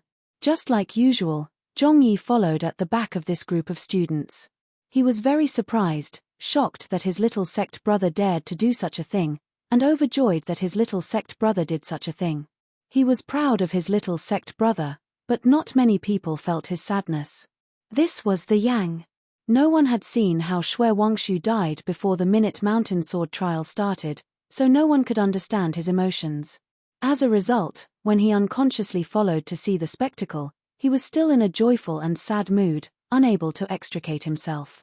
He was still thinking about when he could return to Changling and burn incense at Xue Wangshu's grave. And, when he could see his little sect brother. A tide of gasps sounded at the entrance, and spread backwards like a wave. Zhongyi suddenly woke up. Not far in front of him, even Murong Xiaoyi made a sound of disbelief. No one had expected that the public challenger that many teachers of Celestial Seal sect placed great importance on was a youth about the same age as them. This youth was not tall, and had an ordinary appearance. His complexion was slightly sallow as though he had lived a hard life. He wore ordinary blue cloth robes and black cloth shoes. He looked slightly restrained, but stood firmly at the gates of Celestial Seal sect. Who is this person? Murong Xiaoyi's status was extraordinary, and she naturally could not just make friends with people who had entered the sect with her. When she spoke, a young Celestial Seal sect cultivator who seemed to be a teacher was standing next to her. He answered softly, a cultivator of Yellow Heaven Daoist sect. Yellow Heaven Daoist sect. Murong Xiaoyi and her good friends stilled when they heard the answer. In their impression, this Yellow Heaven Daoist sect was a small sect that was not famous. Senior sect brother Feng Yu was seriously injured by his attack. This young Celestial Seal sect cultivator swallowed with difficulty and then said, Yellow Heaven Daoist sect and Celestial Seal sect have some grievances.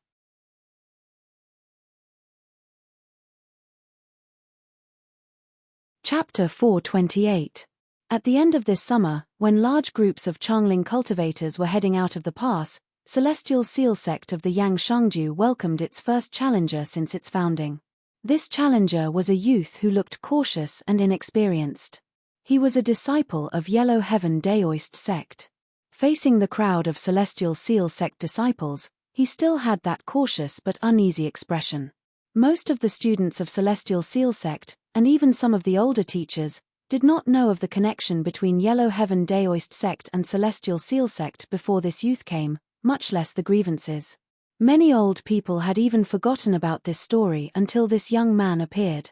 The founding master of Yellow Heaven Daoist sect was actually a disciple of Celestial Seal sect.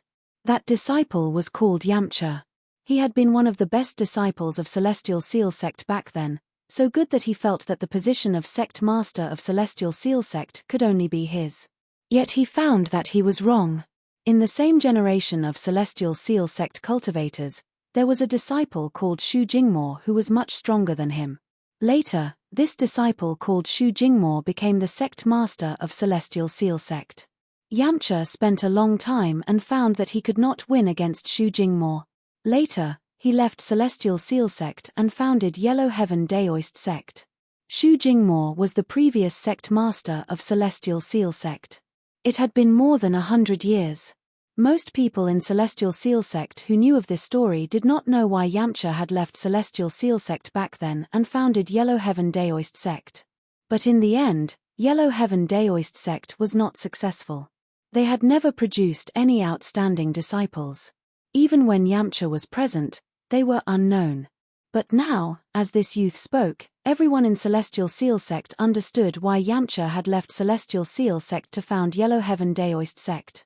Your grandmaster and my grandmaster said, even if my grandmaster cannot win against him, as long as a student can win against his student, or a disciple can win against his disciple's student, it is the same. This cautious youth looked at the increasing number of Celestial Seal sect cultivators watching, but no one was in charge. He raised his head in slight irritation and said, if we win, Celestial Seal sect will give the mountain to Earthly Heaven sect. Celestial Seal sect cannot ignore the words of the two grandmasters. When this Yellow Heaven Daoist sect youth's voice clearly passed through Celestial Seal sect, the empty space in front of the mountain gates and the mountain path behind them were in an uproar. Zhongyi was stunned for a moment before he finally reacted. Yamcha should have been unconvinced his entire life and was extremely proud.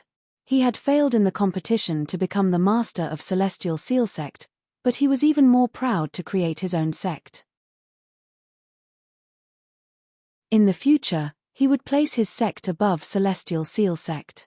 While they came from the same sect, if Yellow Heaven Daoist sect obtained the mountain of Celestial Seal sect, even if they did not have many people, for the cultivation world, Yellow Heaven Daoist sect would become the orthodox sect, and Celestial Seal sect would become the outer sect of Yellow Heaven Daoist sect. Yamcha was like this, but the previous ancestral master of Celestial Seal sect, Shu Jingmo, was likely even more proud and confident than Yamcha. So he left behind such words. Even if Yamcha's student could win against his student, he would give up the mountain of Celestial Seal sect. It has been too long since you came to ask for the mountain of Celestial Seal sect, a generation apart. A wave of scornful voices sounded. These scornful voices came from Celestial Seal sect youths similar to Yamcha. It is the same no matter how long it has been. Celestial Seal sect, do not deny it. Facing these mocking voices, this youth carefully took out a very old brocade pouch from his bosom. He didn't get angry, only arguing with reason.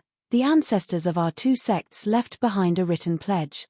Looking at this youth's clumsy and inexperienced appearance, many young Celestial Seal sect students forgot that this youth had charged into the mountain and wounded a senior sect brother. They laughed coldly. So what if there is a written pledge? Do you feel you can win against all the Celestial Seal sect disciples of this generation? But this youth was still not angry. He looked up at the sneering Celestial Seal sect youths and nodded seriously. He answered seriously, yes. He still looked clumsy. The scene was inexplicably silent. Murong Xiaoyi frowned deeply. She was not angry, just thinking, if that senior sect brother Feng Yu was not a match for this youth, if the sect master agreed to this youth's challenge, then how many of the Celestial Seal sect disciples of this generation could win against this youth? The scene was silent. Many teachers present did not speak. This meant that these teachers were waiting for the sect master and the elders of Celestial Seal sect to speak. Those who speak must keep their word. No matter how many generations have passed, since the ancestral master spoke, he will keep his word. At this time, an old voice came from high up in Celestial Seal sect. We all come from the same sect. Those who come are guests. These voices clearly reached everyone's ears. It was just a few simple sentences, but Zhongyi felt great admiration in his heart when he heard it. He didn't just keep his word, he was respectful. The last words were to warn all the people of Celestial Seal sect. Even in battle, they had to treat this youth from Yellow Heaven Daoist sect well. But the same words, in the ears of many people, meant that all restraints had been lifted. Fang Shorani of Celestial Seal sect seeks guidance from junior sect brother. A handsome young Celestial Seal Sect disciple walked out of the crowd, bowed to this youth and said slowly. The eyes of Murong Xiaoyi and many of the female disciples of Celestial Seal Sect in the crowd lit up. This slender and handsome young Celestial Seal Sect disciple was one of the people that Murong Xiaoyi had thought of just now. This person was handsome and had a high cultivation level. He was naturally favored by the junior and senior sisters of Celestial Seal Sect. Fang Shurini would often become the topic of conversation for some female students before they went to bed. Zhongyi looked at Fang Shirini's figure and felt the aura on his body. He also felt very envious. But at this time, the Yellow Heaven Daoist sect youth responded. While I am young, I entered the sect at 5 years old. So I should be your senior sect brother. Do not mess up the seniority. When this youth from the Yellow Heaven Daoist sect said these words, he still had a dumb and clumsy appearance, as if he was seriously discussing the matter. He was like a farmer youth standing on the side of the road selling vegetables. In theory, he would sell a catty of vegetables for as much as he could, making it impossible for others to get angry. So Fang Shurini found it amusing and said, "Then you have the final say. You are the senior sect brother. This is not a matter of who has the final say, it is how it should be." This Yellow Heaven Daoist sect youth added and then said solemnly to Fang Shurini, who was a head taller than him, "You are the junior sect brother, so you can act." Fang Shurini shook his head.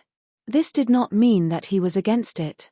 He just felt helpless and could not reason with this person. So he smiled slightly and said, "All right."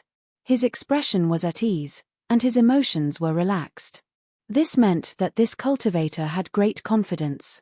Fang Shurini was the same at this time. When his smile faded and his gaze landed on the other youth, his gaze suddenly turned murderous. His sleeve shook, and a mountain of peach blossoms seemed to appear in front of him. He seemed to have gathered countless falling flowers from across time. Zhongyi's eyes were wide. He was in disbelief. The pink brilliance shone on everyone's faces, turning them pink as well. But those were not truly tens of thousands of peach blossoms, but tens of thousands of little pink seals. Tens of thousands of seals appeared in front of Fang Shurini like peach blossoms in a wild wind. Thinking that he could not even use 1 or 2 talismans well, Zhongyi suddenly felt ashamed when he saw his senior martial brother casting tens of thousands of talismans at the same time.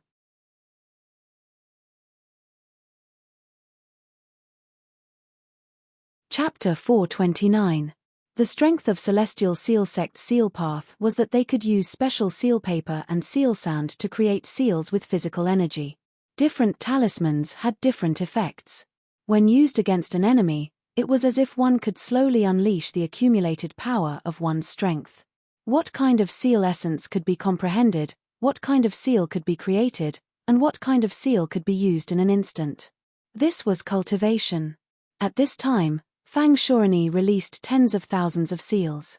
While each seal was of the same kind, it was astounding to be able to use physical energy to create such an astounding number of seals. What was most astounding was Fang Shurini's willingness and decisiveness. Zhongyi had been cultivating the Tao of talismans for a long time. He knew very well that even if it was a simple talisman, it would take a very long time to complete it by using vital qi to adjust the talisman sand.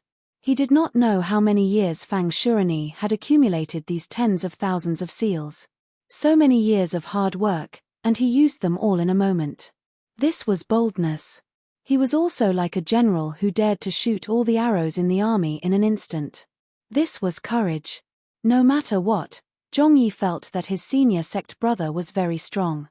And the power of these seals was also very strong. The tens of thousands of seals danced in the air like peach blossoms. Then these seals vaporized and turned to wild primal energies of the universe. Among the wild primal energies of the universe, many peach-red rays of light appeared like a miracle. Space seemed to start to split apart, and gave off hoarse and unpleasant sounds. The power that Fang Shurini showed in this moment could not be measured by his cultivation. The eyes of many Celestial Seal Sect students were filled with fanatical light.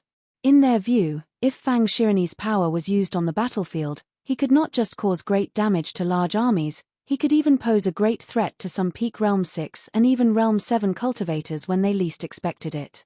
Facing these tens of thousands of seals, The youth from Yellow Heaven Daoist sect threw out a seal in a seemingly clumsy manner. It was really like a farmer throwing mud in the field, throwing out a talisman without any sense of beauty. A yellow seal. There was only a kai sound. The yellow talisman was instantly torn to shreds by the powerful force, as if it couldn't stop the power of the tens of thousands of talismans from spreading. It gave people the feeling that when the pink light landed on the youth's body would be torn to shreds like the talisman. But at this moment, Zhongyi sensed something and looked up at the sky. Many celestial seal sect cultivators also quickly looked up. Everyone who raised their heads saw the sky turn yellow. The originally blue sky above had turned yellow, as if a huge yellow talisman paper had formed in the sky. The youth who had thrown out a talisman with an unsightly posture withdrew his hand at this moment. He flicked his fingers several times at the same time. A layer of yellow light descended from the yellow sky, blocking his path. This scene was very simple, but even Zhongyi felt as if he had casually taken a very powerful talisman from the yellow sky above and tossed it out. It was like pulling out a small talisman from a large talisman. This layer of yellow light could not completely stop Fang Shirani's power, and immediately collapsed. But it still won some time for the youth. The youth's hand moved again. Then another layer of yellow light came down. After one layer, there was another layer. The youth still gave people the feeling of clumsiness, but he was methodical, like he was skillfully weaving cloth. Murong Xiaoyi's fanaticism quickly dissipated into shock and incomprehension. Regardless of which layer of yellow light the youth pulled out, they could not completely stop Fang Shirani's power. But he was safe. He was dispelling Fang Shirani's power layer by layer. Even more importantly, the power in the yellow sky above did not seem to decrease much. What seal is this? Someone had already cried out in shock. This youth's heavenly seal seemed to never run out. Fang Shirani's face paled slightly. He felt he could not directly pose a threat to this youth. So he looked up, and a pink seal flew out of his left sleeve. This seal turned into a beam of divine light and stabbed into the yellow sky above. There was a loud boom. An enormous golden flower appeared in the sky. Each petal of the golden flower was a thick bolt of golden lightning. This seal was one of the most powerful true seals of Celestial Seal Sect, the Lightning Peach God Seal.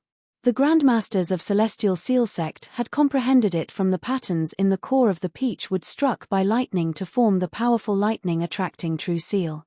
Yet the golden lightning spread in the yellow sky, like icing on the cake, and had no effect on him.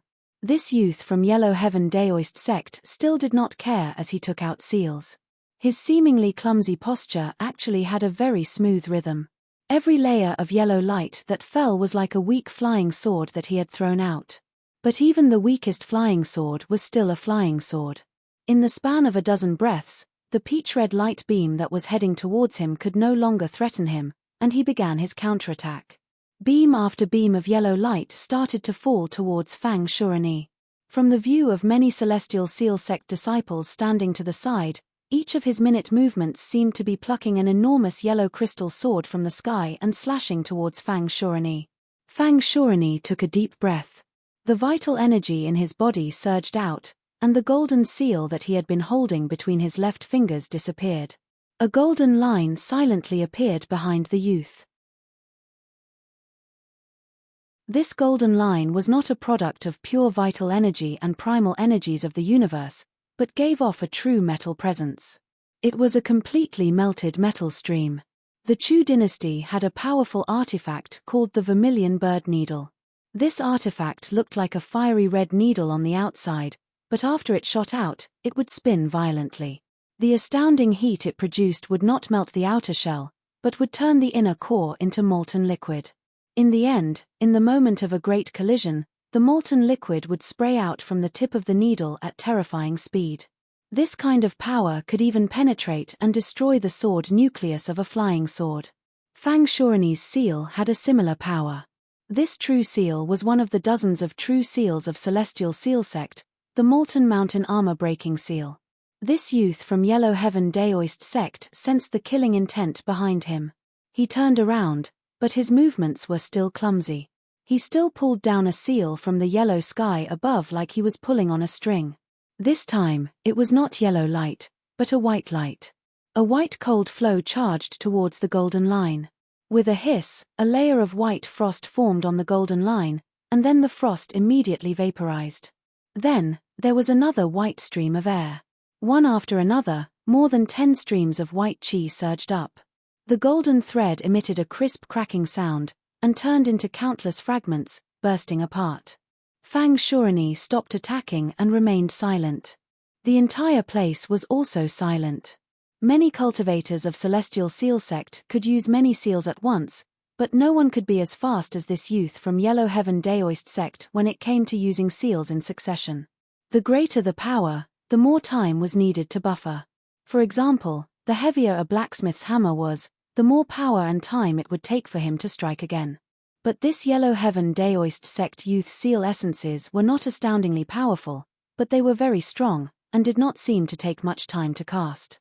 He was able to suppress this youth with a single blow, but it was impossible for him to defeat his opponent.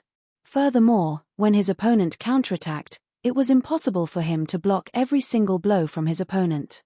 An opponent like this, if Fang Shurini could not win, who could win against him?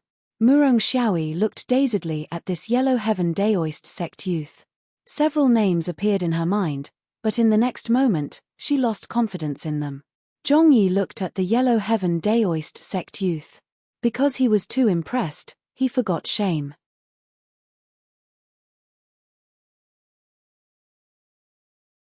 Chapter 430. There were many cultivators in Celestial Seal sect who could defeat and even kill this Yellow Heaven Daoist sect youth, but those people were not of the same generation as this youth. You lost. In the silence, this Yellow Heaven Daoist sect youth said seriously to Fang Shurini. Then his gaze swept across all the people of Celestial Seal sect present. His gaze seemed to automatically filter through the old people of Celestial Seal sect and landed on all the young disciples of Celestial Seal sect. Then he asked, "Who else wants to come?" No one responded. Fang Shurini was one of the best of Celestial Seal sect's young disciples of this generation. Also, when he was fighting this Yellow Heaven Daoist sect youth, he had decisively used the true seals he had forged for many years. Even the other people in the sect who were as famous as him were confident they could not withstand such power. An indescribable emotion spread through the crowd. Murong Xiaoyi felt humiliated. Was all of Celestial Seal sect going to be humiliated by this youth who seemed to have just wiped the mud off his feet and walked out of the fields? However, at this moment, the youth from the Yellow Heaven Daoist sect raised his eyebrows when he saw that no one was replying. He said seriously, "If no one is willing to accept the challenge, then you should abide by the agreement and give this sect to us." Murong Xiaoyi's face paled and then flushed red. Many young disciples of Celestial Seal sect had similar expressions. "Let me try." At this time, a voice sounded. This voice did not have a pure Yang accent, but a Qin accent that many people of the Yang dynasty disliked. Everyone's gazes fell on that person in unison. Zhongyi also turned his head and looked over. Just by listening to the voice, he already knew that it was Su Qin. Just like how Zhongyi had passed the exam and entered Celestial Seal sect, how Su Qin had entered Celestial Seal sect was a mystery to most people in Celestial Seal sect. However, unlike Zhongyi, Su Qin's cultivation progress was very fast, so fast that it made people jealous. In just a few months, he had left behind his classmates who had joined half a year earlier than him. Under the arrangements of the Celestial Seal sect teachers, he was studying with the Celestial Seal sect students who had joined 2 years ago. In Celestial Seal sect, he clearly did not fit in. Even though he was standing in the crowd, he still felt a little lonely. There were no friends around him who could stand by his side. His hands hung in his sleeves, making it impossible to see the disability of his left hand. His hair was very black, which made his face appear excessively fair. Su Qin's face was originally very handsome. At this time, his overly white face had a faint blush, which made people feel that he was strangely beautiful. However, in the eyes of the young man from the Yellow Heaven Daoist sect, all of this could be ignored. All right. He looked at Su Qin, who was standing on the stone steps not far from him, and nodded simply. He said, "Then you can attack." Su Qin smiled and nodded in greeting. In the next moment, the dust on the path in front of him was blown up by the power coming out of his body and swept outwards. At the same time, a fiery red true seal flew out of his left sleeve. This true seal burned like a fallen leaf in the flying dust and disappeared in a flash, not even leaving behind ashes. A streak of red true fire silently appeared in the air to the left of the Yellow Heaven Daoist sect youth. Seeing the red true fire appear, many people in the surrounding crowd made incomprehensible sounds. Su Qin had left most of the students in the dust this year far behind him, but he had not been in the sect for long. In many people's view, he could not be as strong as Fang Shuani and could not represent Celestial Seal sect in battle. Especially at this time, this red true fire was the most ordinary true fire seal of all of Celestial Seal sect's true seals. Even Fang Shuani, who had tens of thousands of seals flying together, was not a match for this Yellow Heaven Daoist sect youth. What was the use of this true fire seal? The youth from Yellow Heaven Daoist sect could not understand. So he had no interest in even looking at this true fire. His left hand moved slightly, and a yellow light fell from the yellow sky above. Then, it turned into a yellow stone, and smashed towards the primordial fire. Using a stone to defeat fire was a common tactic in Celestial Seal sect's seal path. But what no one had expected was that the moment the yellow stone accurately hit the true fire, the red true fire suddenly twisted as though it had a life of its own, and several straight seal essences appeared inside. The true fire suddenly gathered, and split into 5 different directions. Amidst the cries of disbelief, this ball of red true fire condensed into 5 thin small swords. With multiple cracking sounds, the 5 glowing little swords made from true fire pierced through the falling yellow stone and stabbed at 5 different places on the Yellow Heaven Daoist sect youth's body. Zhongyi also exclaimed in shock. He did not exclaim because he saw Su Qin's incredible moves, but because he worried about the life of this Yellow Heaven Daoist sect youth. This distance was too close. With a distance of less than 3 meters, these 5 swords were no different from 5 flying swords.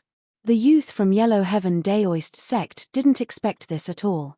With a roar, a yellow talisman flew out from his sleeve. At the same time, his body flew backwards. Boom, boom, boom. Dozens of streams of true fire came out of a patch of yellow sand. Several streams of fire sputtered onto the young man's body. All the people in the immortal talisman saw several charred wounds appear on the young man's body. The youth shouted, and steadied his stumbling body. But before this, Su Qin's vital energy had furiously surged out of his left hand. 5 or 6 true fire seals flew out of his left hand. His left hand's fingers were twisted in an ugly manner, and people would feel disgust when they saw it. But the vital energy that charged out of his fingertips also flew out in a twisted path, and attacked the true fire seals. These true fire seals disappeared one after another. Streaks of true fire appeared one after another in front of the Yellow Heaven Daoist sect youth. Then, they turned into red true fire swords. The flying speed of these swords was very fast and very sharp, and they appeared in different order, appearing in different directions. So these true fire swords formed a rain of swords. Murong Xiaoyi's beautiful eyes were wide. She started to understand that this youth from Qin had used his crippled hand to create an extraordinary seal essence, and turned these ordinary true fire seals into powerful sword seals. Thinking of her classmate Zhongyi who had caused everyone's disgust, she felt great admiration for Su Qin, and even more disgust for Zhongyi. Many people reacted faster than her. So when Su Qin's first true fire seal changed, some people around Zhongyi looked at Zhongyi differently. But at this time, Zhongyi did not notice the expressions and gazes of the people around him. The Yellow Heaven Daoist sect youth was wounded, and his movements were clearly slower. At this time, Su Qin clearly pursued pure speed. He wanted to be fast, so this Yellow Heaven Daoist sect youth could not deal with him, and finish the battle in an instant. But his instincts were not so simple. He felt that this Yellow Heaven Daoist sect youth would not lose so easily. He just felt that a disciple of Yellow Heaven Daoist sect who had come to Celestial Seal sect after 2 generations and 100 years of silence would not be so easily defeated by a true seal that had changed. It was also at this moment that a wave of exclamations sounded. His pupils contracted violently. The Yellow Heaven Daoist sect youth spread his arms. Many sparkling threads of light appeared on his body. These bright threads of light came out of his body, spread upwards, and connected to the yellow sky above. The yellow sky was like a huge kite that was being pulled by him with countless glowing threads. Su Qin's expression changed dramatically. The moment these bright threads of light came out of the youth's body, his true fire swords started to shatter. The true fire swords landed on these threads of light and were cut into pieces. The shattered true fire moved forward, and was cut into even smaller pieces by the threads of light. In the end, they turned to thin heat and dissipated around the youth. The youth's body trembled in pain. He gritted his teeth and glanced at Su Qin. One of the threads of light in his hand seemed to suddenly snap, but a powerful force seemed to be pulled down from the sky. As this thread of light snapped, it swept in front of Su Qin. There was a loud bang. A wave of energy exploded. Su Qin's body flew backwards, passing over all the onlookers and falling far away.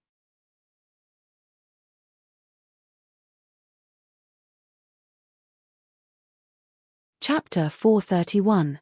A white true seal landed behind the flying Su Qin, turning into a white cloud with a peaceful presence. It did not just support Su Qin's body, but also softened the impact on Su Qin to the greatest extent so that Su Qin's body slowly landed. The person who had attacked was a teacher from the True Seal sect.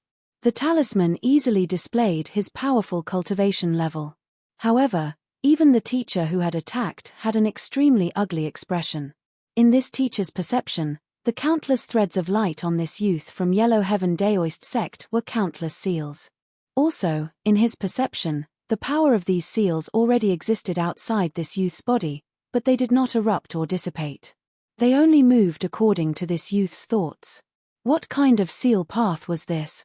How could such a seal path exist in the world? Su Qin's body silently landed under the support of the soft cloud energy. Blood silently seeped out of his mouth. The depths of his eyes were also filled with extreme disappointment and shock. For him, this was a chance to receive the recognition and respect of all the young people of Celestial Seal sect. Yet he had never expected this Yellow Heaven Daoist sect youth to show such a move. Because he was so disappointed and shocked, he could not help but show a hint of hatred on his face. The bright threads of light flowing out of the youth's body did not disappear. As the young man's hands slowly descended, the strands of light pulled the yellow sky above him even lower. These threads of light seemed to grow out of his body, and gave people an eerie and terrifying feeling. All the young students of Celestial Seal sect looked at these profound and indescribable threads of light and were speechless. They could not understand the seal essence in these threads of light. This at least meant that this Yellow Heaven Daoist sect youth's understanding of seal scripts and the paths of many primal energies of the universe was far above them. The Yellow Heaven Daoist sect youth's wounds were scorched black, and large amounts of flesh had been burned away. He was undoubtedly in great pain, but he still took deep breaths, steadied himself, and then said, "Who else is coming?" His voice vibrated in the light around him and passed into the ears of these Celestial Seal sect youths. These Celestial Seal sect youths inexplicably felt their chests tighten as though the voice had changed and stuffed balls of energy into their chests.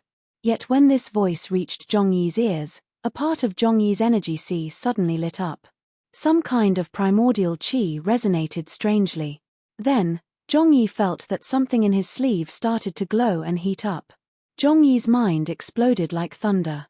He suddenly reacted and instinctively said, "He is the seal." At this time, in the empty space of Celestial Seal sect, other than the youth's voice, there was only the sound of heavy breathing. His voice, which carried a Qin accent, was very abrupt at this time. Murong Xiaoyi suddenly turned around. She could not understand the meaning of the words. She instinctively thought that it was Su Qin who had spoken. Yet when she turned around, she realized that the speaker was Zhongyi, whom everyone looked down on. The Yellow Heaven Daoist sect youth suddenly looked up at Zhongyi standing at the back of the crowd. Bearing everyone's burning gazes, Zhongyi unconsciously bowed his head slightly. But in his perception, his energy sea and the sword in his sleeve grew hotter and brighter. The light and heat in his perception started to remind him of his responsibility at this time. I want to try. He gripped the burning hot sword in his sleeve and said seriously. There was an uproar. Especially the classmates who had just walked out of the lecture hall with him. They all looked at him like they were looking at an idiot. Do you know what you are doing? Among the students closest to him, a girl with a pale face said in a cold voice, do you think that by doing this, you can change people's opinion of you in the slightest? This young woman's emotions represented the emotions of all the young students of Celestial Seal sect. If this was the battlefield, when several of their sect brothers fell, they could show some courage in facing death. But with each Celestial Seal sect disciple that fell, Celestial Seal sect would have more humiliation. Zhongyi was not stupid. He understood what this young woman and his classmates meant. He was usually a humble person, but this time, he did not back down. I want to try. He faced the young girl who tried to stop him and sincerely said, I might be able to win. You can win. When someone heard his answer, he couldn't bear it anymore and shouted angrily, you can't even comprehend the talisman intent that all your classmates can easily comprehend, and you still say you can win? Zhongyi was slightly ashamed, but the burning sword in his hand seemed to remind him not to retreat. So he took a deep breath and said, if you can win, I will not have to come out and try. What he said was his true intentions. However, when these words entered the ears of all of his schoolmates, they instead drew even greater anger. Murong Xiaoyi could not even breathe. She gritted her teeth and was about to scold Zhongyi when a voice sounded. I will fight him. No matter what you think. I will fight him. The youth of Yellow Heaven Daoist sect faced everyone's gaze and slowly repeated. I really do not understand. This young man still had a dumb look on his face.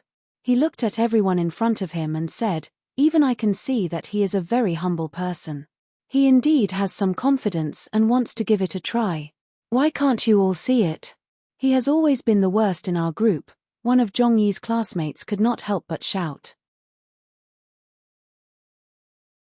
The youth of Yellow Heaven Daoist sect glanced at him and said, before this, in your eyes, Yellow Heaven Daoist sect is many times worse than Celestial Seal sect. No one spoke again. Zhongyi had started to walk. He was a humble gentleman and knew how to be humble. But not many people knew that when he decided on something, he would be more determined than anyone else. He walked out under the angry and hateful gazes of many people. He walked in front of this youth of Yellow Heaven Daoist sect. Then he bowed in thanks to this Yellow Heaven Daoist sect youth and asked, this one is Zhongyi, may I ask for senior sect brother's name? The Yellow Heaven Daoist sect youth bowed in return and said, Yu Yi. In the crowd, Murong Xiaoyi was stunned. She finally realized that while she had experienced 2 battles in front of her, no one seemed to care about the name of this Yellow Heaven Daoist sect youth, much less call this youth senior sect brother like Zhongyi. Senior sect brother Yu is too strong, so I will attack first. Zhongyi looked respectfully at this Yellow Heaven Daoist sect youth Yu Yi and said. Yu Yi's expression grew solemn and he said, please. Murong Xiaoyi's heart beat violently. Before this, she had never thought highly of Zhongyi. But for some reason, she felt that something unusual was about to happen. A person's intuition, especially a woman's, was usually correct. Just as Zhongyi nodded his head in greeting, everyone felt a dazzling glare. Zhongyi's right sleeve gave off blinding light. Murong Xiaoyi tried to open her eyes. She saw that the light came from the small sword Zhongyi was holding in his right hand. Her first impression of this small sword was that it was a rough stone sword that had been polished from a hard stone. However, at this moment, it was emitting light. This light was as bright as moonlight, but it was even brighter than sunlight. Clenching the stone sword that was emitting countless bright lights, half of Zhongyi's body seemed to be burning, as if he was melting into the light. Amidst the gasps that could not be suppressed, Zhongyi solemnly drew his sword. There were no finesse. He flew straight forward, thrusting his sword towards Li Yi who was right in front of him. Yu Yi's expression grew grave. He let out a low growl and waved his hands forward. Countless sparkling and translucent rays of light carrying a mysterious power swept towards Zhongyi's body like waves of water. Zhongyi's movements did not change at all. The sparkling and translucent rays of light that seemed to be traveling on different paths surprisingly came into contact with the sword in his hand one by one. There was a soft sound. When the first glowing line of light landed on his sword, or rather, when the small sword in his hand stabbed the glowing line of light, the small sword in his hand dimmed and lost some light.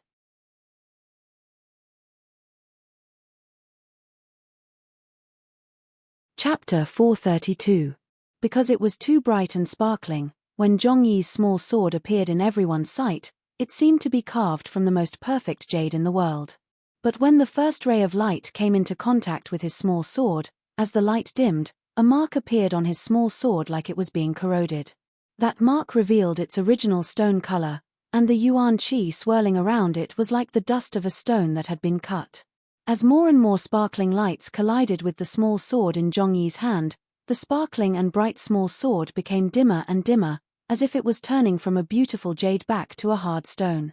Yet, no one dared to scold Zhongyi. Even Murong Xiaoyi's eyes were filled with shock and awe as she looked at Zhongyi and Zhongyi's sword.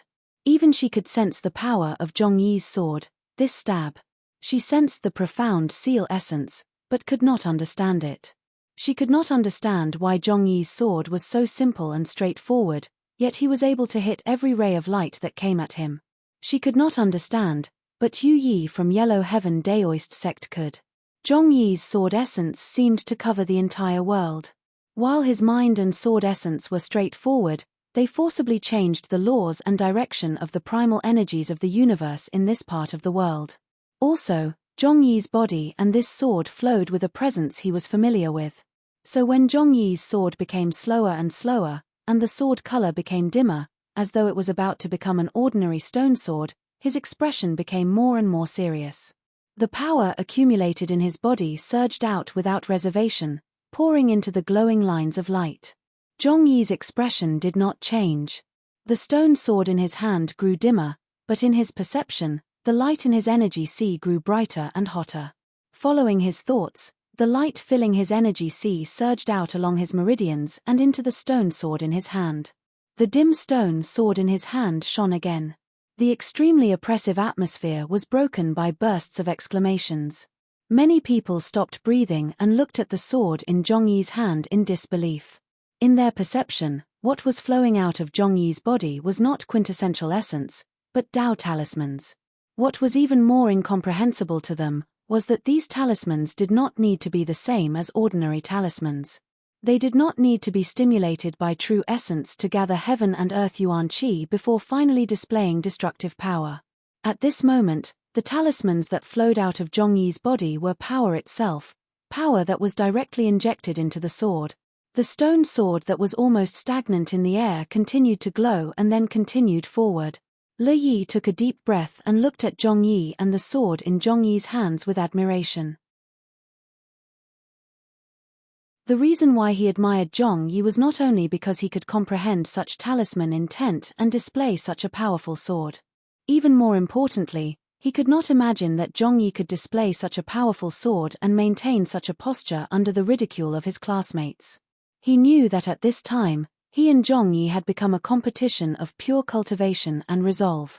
So he did not hold back. All the glowing light that flowed out of his body flew towards Zhongyi and faced the sword that was coming closer. The stone sword in Zhongyi's hand instantly released countless clouds of dust, as if countless fireworks had been ignited at the same time. His arm and entire body started to tremble violently. Just as he unconsciously considered if his body could endure it, a mouthful of blood seeped out of his mouth.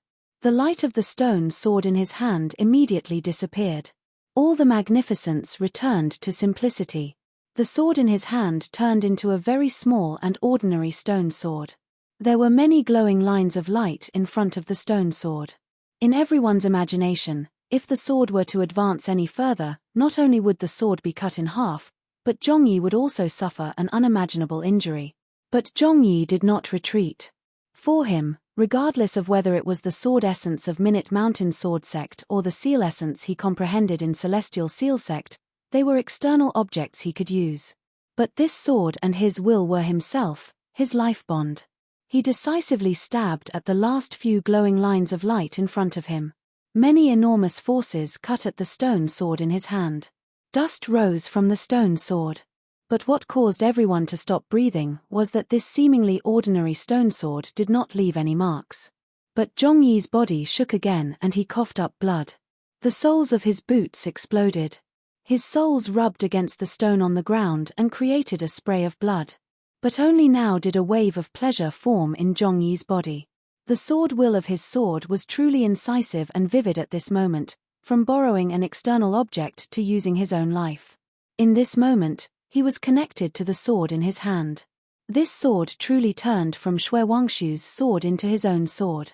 Sincerity, respect, nostalgia, protection, inheritance, and so on and so forth.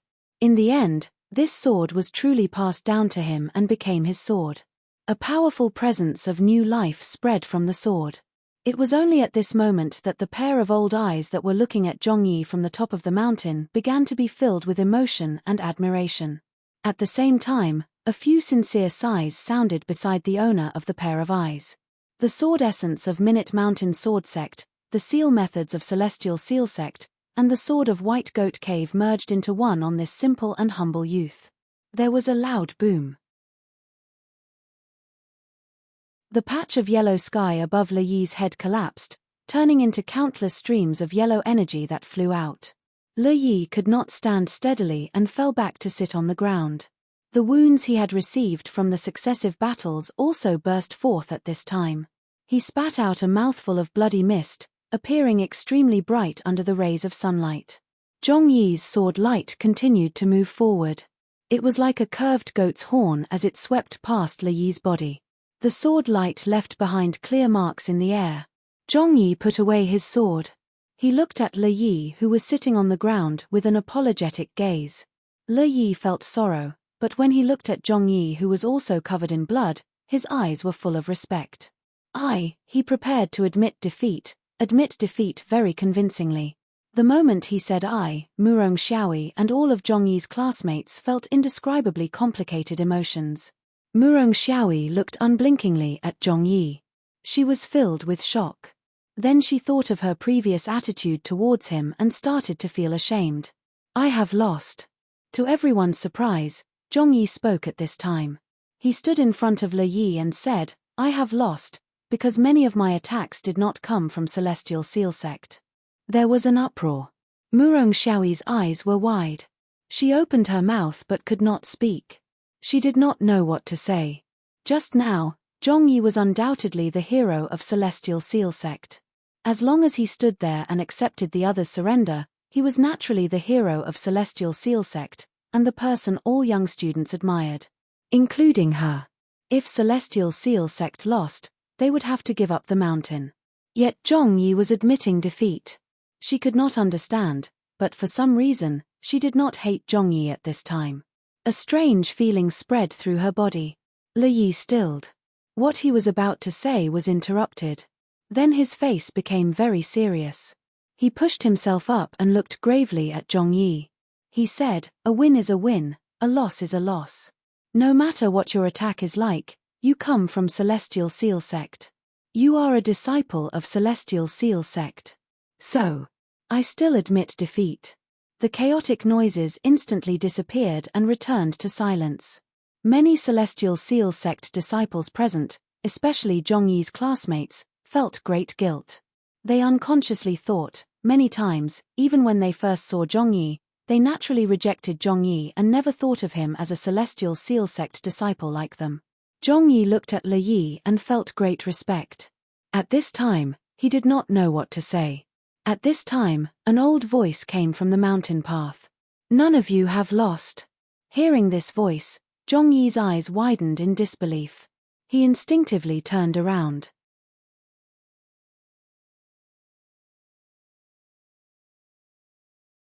Chapter 433. Sect Master. Almost all the cultivators of Celestial Seal Sect bowed deeply when they saw the face of the old man walking down the mountain path. Everyone seemed to be shorter at this time. Only Zhongyi stood dazed where he was, like a crane among chickens. The sunlight landed on the old man. Looking at the old man's familiar figure and face, countless scenes flashed through Zhongyi's mind. This old man appeared familiar but also unfamiliar. He still stood dazedly, but finally started to understand why he could enter Celestial Seal Sect and become a disciple of Celestial Seal Sect despite his terrible results in the exam. But he had not had enough time to think. He could not understand why this old man had spent so much effort to travel with him from the Qin to the Yang. The old man in the sunlight looked at the dazed Zhongyi, his gaze warmer than the sunlight. He passed through the respectful crowd and walked in front of Zhongyi and Le Yi. Le Yi looked at this gentle old man and could not connect him to the strongest cultivator in the Yang right now.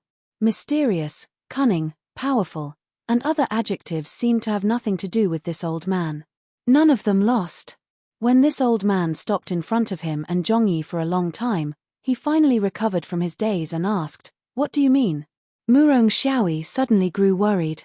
For some reason, she was not worried about the ownership of Celestial Seal Sect, but Le Yi and Zhongyi. The old man looked kindly at Le Yi and said emotionally, "Open the bag and you will understand." Le Yi stilled again. "Open it and you will know."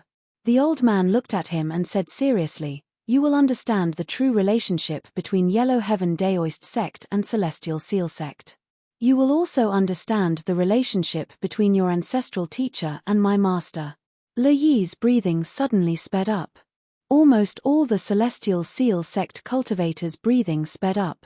They could not understand the old man's words, but they felt that the old man's words contained great secrets. The answer was in the pouch left behind by the ancestral master of Yellow Heaven Daoist Sect on Yu Yi's body. Le Yi looked up at the old man again. Then, he took a deep breath and resolutely opened the brocade pouch. There was a yellowed sheepskin scroll in the brocade pouch. At a glance, he was certain that the handwriting on the small sheepskin scroll was indeed from his ancestor. When he unfolded the small sheepskin scroll and began to read the handwriting on it, he began to understand why the founder had left behind so many notes. "Is that so?" His hands began to tremble slightly as he spoke in a daze. His eyes were also very blank, like a lost child who didn't know where to go. "Strictly speaking, this is a scam." The old man looked apologetically at him and said slowly, "But this is a well-intentioned lie, a lie that can prevent Celestial Seal Sect from declining. So please don't blame your ancestor." All the Celestial Seal Sect disciples looked dazedly at the old man and Le Yi. They wanted an answer. The atmosphere was too quiet and suffocating. Fortunately, the old man did not make them wait for too long. He spoke in a clear voice so that every Celestial Seal Sect disciple could hear him clearly. Back then, Yamcha came out of the mountain to establish Yellow Heaven Daoist Sect, not out of pride, but a deliberate arrangement. The reason was that Celestial Seal Sect was the strongest sect in the Yang back then. In the view of the sect master back then, when something is at its peak, it is easier for it to decline, just like how a dynasty that is invincible is easier to decay and die. Only with external pressure can there be improvement.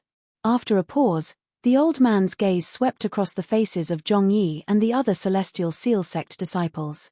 He said slowly, "Yellow Heaven Daoist Sect is Celestial Seal Sect. Celestial Seal Sect is still Celestial Seal Sect. So no matter which generation, whether Yellow Heaven Daoist Sect wins over Celestial Seal Sect or Celestial Seal Sect wins over Yellow Heaven Daoist Sect, it is Celestial Seal Sect's victory. So this is purposefully establishing an enemy sect." Someone finally reacted and could not help but speak. "Not sticking to one pattern is the true meaning of the seal path." The old man looked up into the sky. "The sea is large. No matter what your background is, as long as you are a true Celestial Seal Sect disciple, your accomplishments can create Celestial Seal Sect." Hearing the old man's words, many Celestial Seal Sect teachers had ashamed gazes, especially when they saw Zhongyi out of the corner of their eyes. Only now did they finally understand why Celestial Seal Sect could accept a Qin person like Zhongyi. There are thousands of paths to the path. If you are restricted to those dead seals, you are truly a pool of stagnant water. In the end, you are just walking on the path of your predecessors. How much can you accomplish? The old man turned to look at Zhongyi and said with praise. Zhongyi was inexplicably moved. Looking at the old man, he understood the cause and effect. He knew that the old man's many schemes along the way were all tests for him. He opened his mouth but could not speak. Since you are here, take things as they come. Since you understand the meaning of your ancestral master and my master, you should know this is all for Celestial Seal Sect. Stay and cultivate in Celestial Seal Sect. The old man looked at the similarly speechless Li Yi and smiled. He said, I give you Celestial Seal Sect's mountain. I give you Celestial Seal Sect's mountain. His voice was calm, but it was filled with a spirit that caused one to admire him from the bottom of their hearts as it reverberated through the mountains. Li Yi's body seemed to be struck by lightning. He trembled and instinctively bowed. Sect Master. You too, come with me. The old man smiled faintly and started to walk up the mountain path. At the same time, he followed Zhongyi and Li Yi. I'm not giving you this mountain for free. When they were halfway up the mountain, the old man didn't turn around. Instead, he slowly said in a soft voice, to be able to cultivate so hard just because of some dying wishes and challenge such a large sect alone, I am relieved to hand this mountain to you. If I give it to any one of you, when I close my eyes in the future, I can put down the burden of Celestial Seal Sect without worry. Now, there are two of you. You respect each other and will naturally help each other. The Yellow Heaven Daoist seal is a seal for cultivation but also the formation eye of this mountain. The old man stopped in front of a thatched hut. Just by glancing at the door of the thatched hut, the ordinary bluestone lit up and emitted a yellow luster, which was exactly the same color as the talisman used by Li Yi. Li Yi's body shook again. Just from the presence coming from the door, he knew that the old man was giving him the formation eye of this seal mountain. He was truly giving this mountain to him. When someone defends, someone will attack. The old man turned around and looked at Zhongyi. He smiled slightly and said, your cultivation of vital energy has not reached the great accomplishment, but your sword essence has reached the great accomplishment. In the future, you will have to rely on this sword of yours. Zhongyi opened his mouth. The old man shook his head and interrupted him. Do not belittle yourself. Zhongyi and Li Yi exchanged a look. Before it rains, you have to plan. The old man smiled in satisfaction. He looked at the patch of rain clouds above the cage and said, it is my fortune to have two students like you so quickly. Zhongyi inexplicably thought of the matters of Yellow Heaven Daoist Sect and Celestial Seal Sect, and Su Qin. He could not help but look up at the old man's side profile and asked, then my senior sect brother, when someone helps, there will naturally be someone who forces them. The old man smiled and said, Su Qin is not weak. He will fulfill his role very well. As for the future victory or defeat, there are two of you and only one of him, so I am very at ease. Zhongyi and Li Yi were speechless again. They looked at this old man who was looking at the Yang Shangju and felt that this old man's figure was enormous.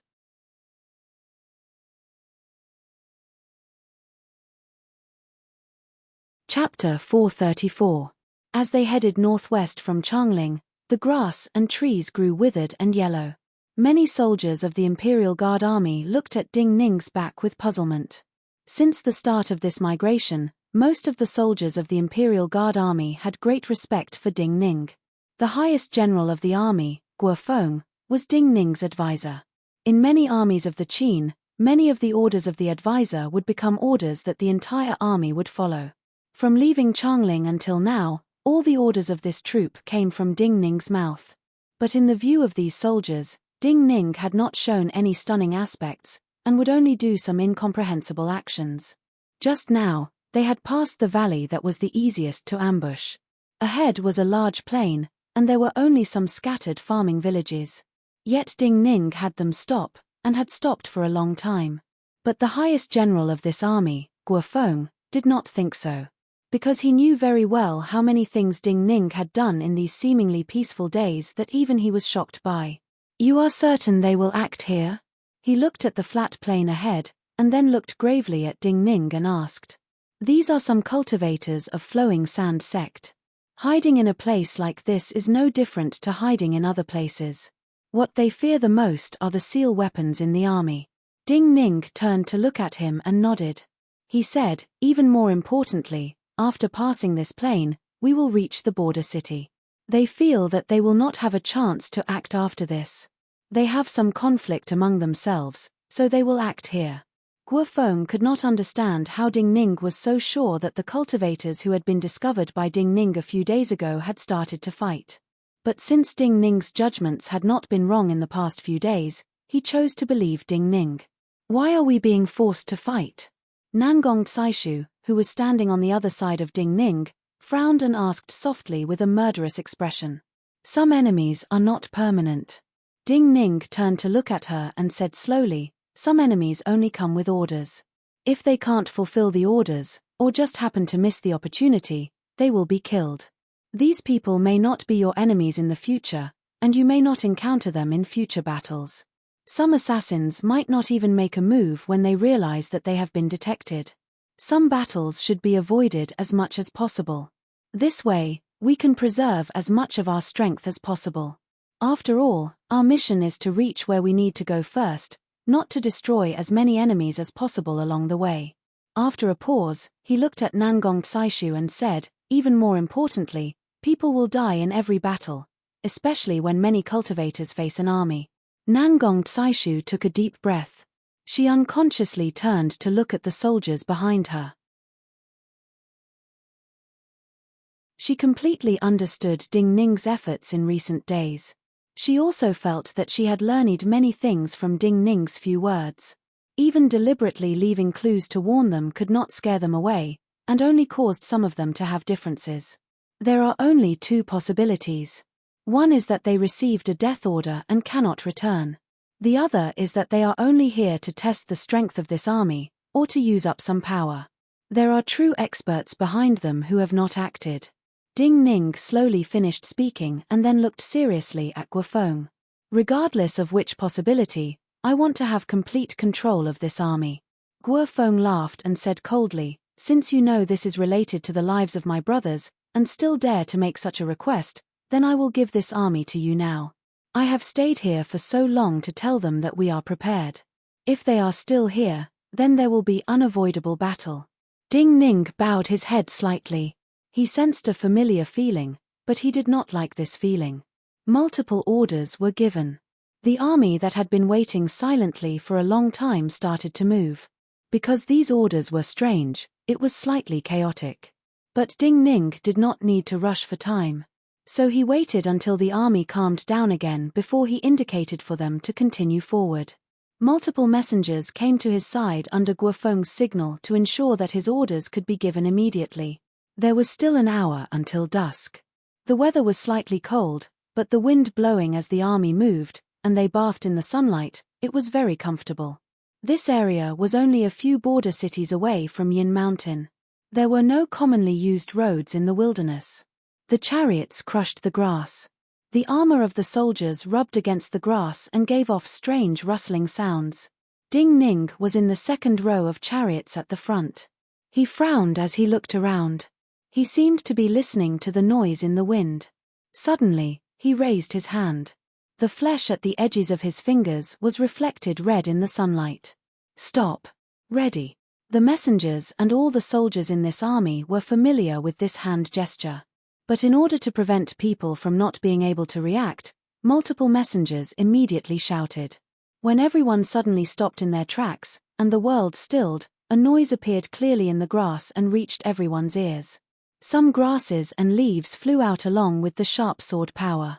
Above a yellow airwave, countless pieces of grasses and leaves rose into the air, looking like a yellow-bodied flood dragon with yellow-green scales, dashing rapidly through the grasses and leaf. Flying sword. All the soldiers who could not understand Ding Ning's previous actions and orders reacted. Below the grass, and even in the cracks of the earth, there were many pairs of eyes looking at this army.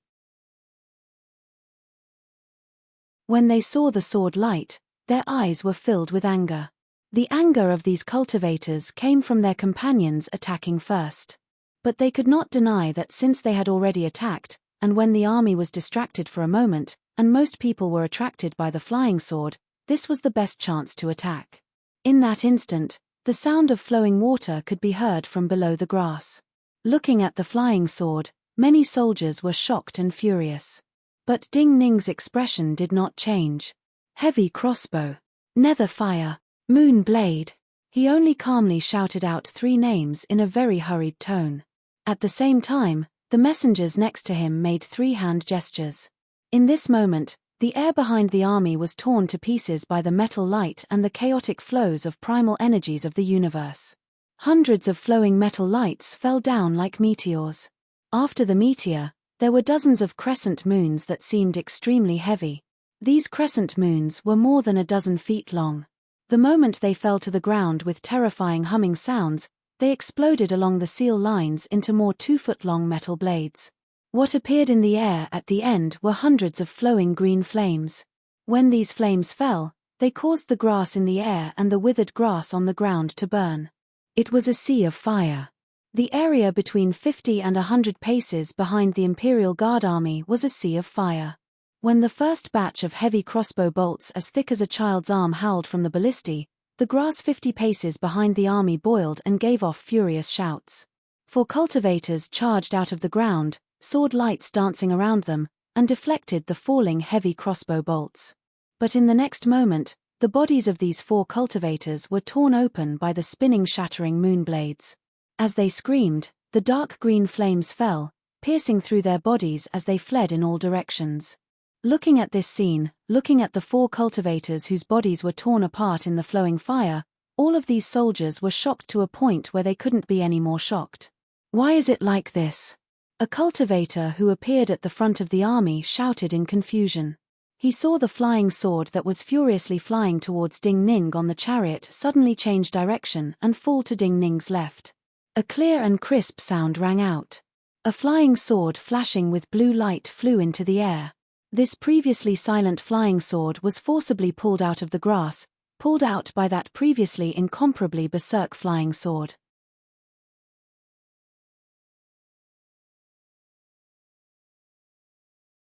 Chapter 435. Release. A clear female voice rang out. The one who spoke was Nangong Tsaishu. Her expression was austere, but because this was the first time she had faced a true battle formation and given such an order, her sharp voice trembled slightly. However, the dozens of soldiers who had already received the order to gather behind her did not hesitate at all. These soldiers were all old soldiers, and their mission in the army had always been to deal with the flying swords of cultivators. The flying swords of cultivators were the fastest weapons to take lives on the battlefield. So while these soldiers were not cultivators, they had experienced many fierce battles and their wills were like steel.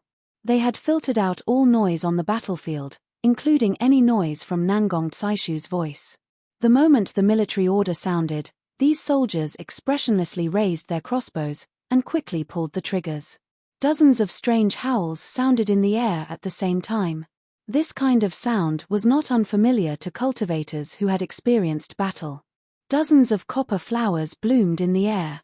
They were all metal nets with heavy objects on the edges. The slightly green flying sword that had just been flicked up was like a fish that had fallen into a net.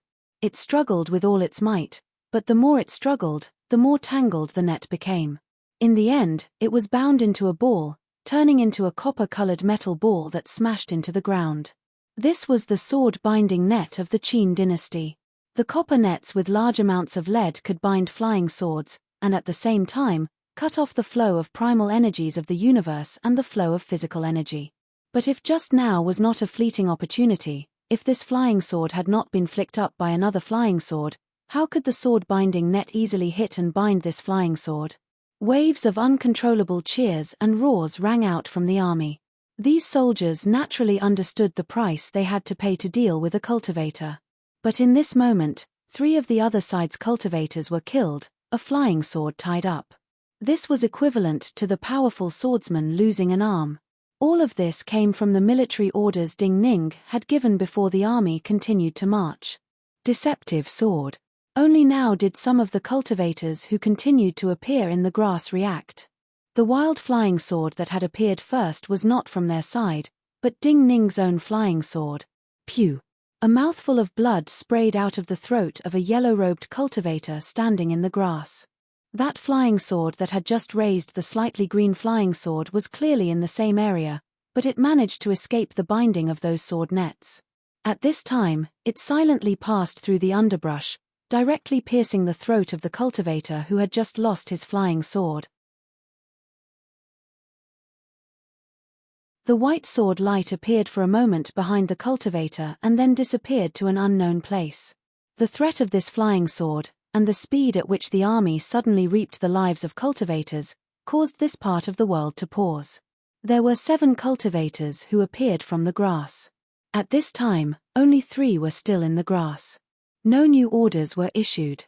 But at this time, all the soldiers were in awe of the power Ding Ning had shown through his military orders. So this army showed a presence as cold as a mountain. This presence caused the 3 cultivators standing in the grass to appear even colder. One of the cultivators took a step forward. No one moved, but he moved. He naturally attracted everyone's attention. This was a middle-aged man with white hair at his temples. Ding Ning looked calmly at him. This middle-aged man bowed to Ding Ning from a distance and then asked, "Using deceptive swords to lure us out is a matter of strategy. But why are you so sure that our people will appear behind your army?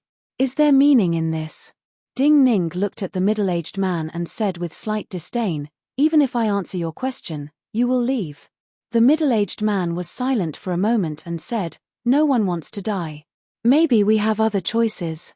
Ding Ning looked at the middle-aged man and suddenly laughed. He said, "Those who can see may have other thoughts, but those who cannot see will not change their minds and still want me to die. So unless those who cannot see die." Ding Ning's words were difficult for most soldiers to understand, but the middle-aged man and the other cultivators knew the meaning in his words. The middle-aged man looked at him and smiled bitterly. He said, "Is there no compromise?"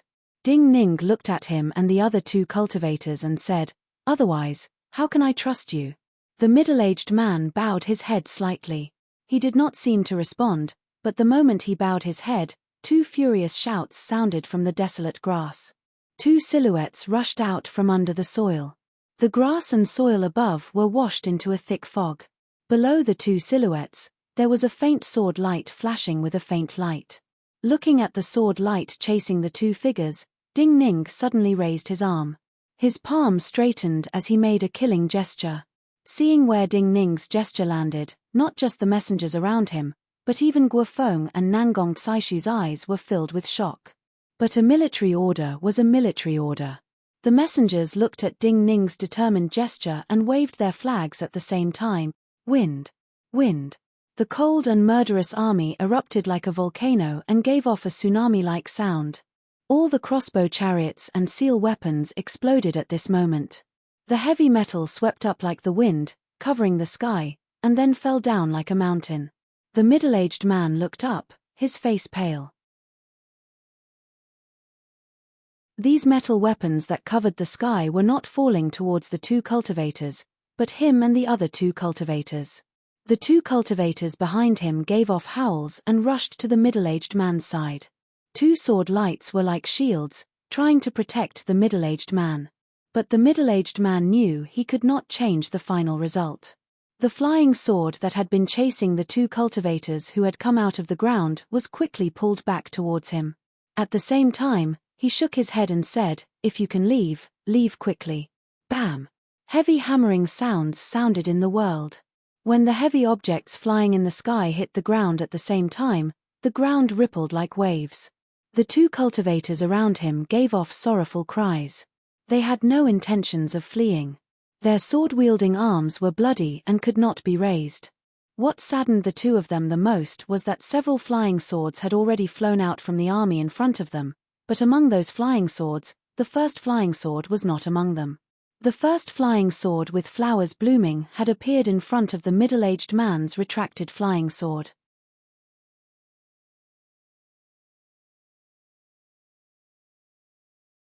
Chapter 436. The light in the middle-aged man's eyes flashed violently. His flying sword turned back, and then started to accelerate. With a hint of madness, it pointed towards Ding Ning, who was 60 to 70 feet away.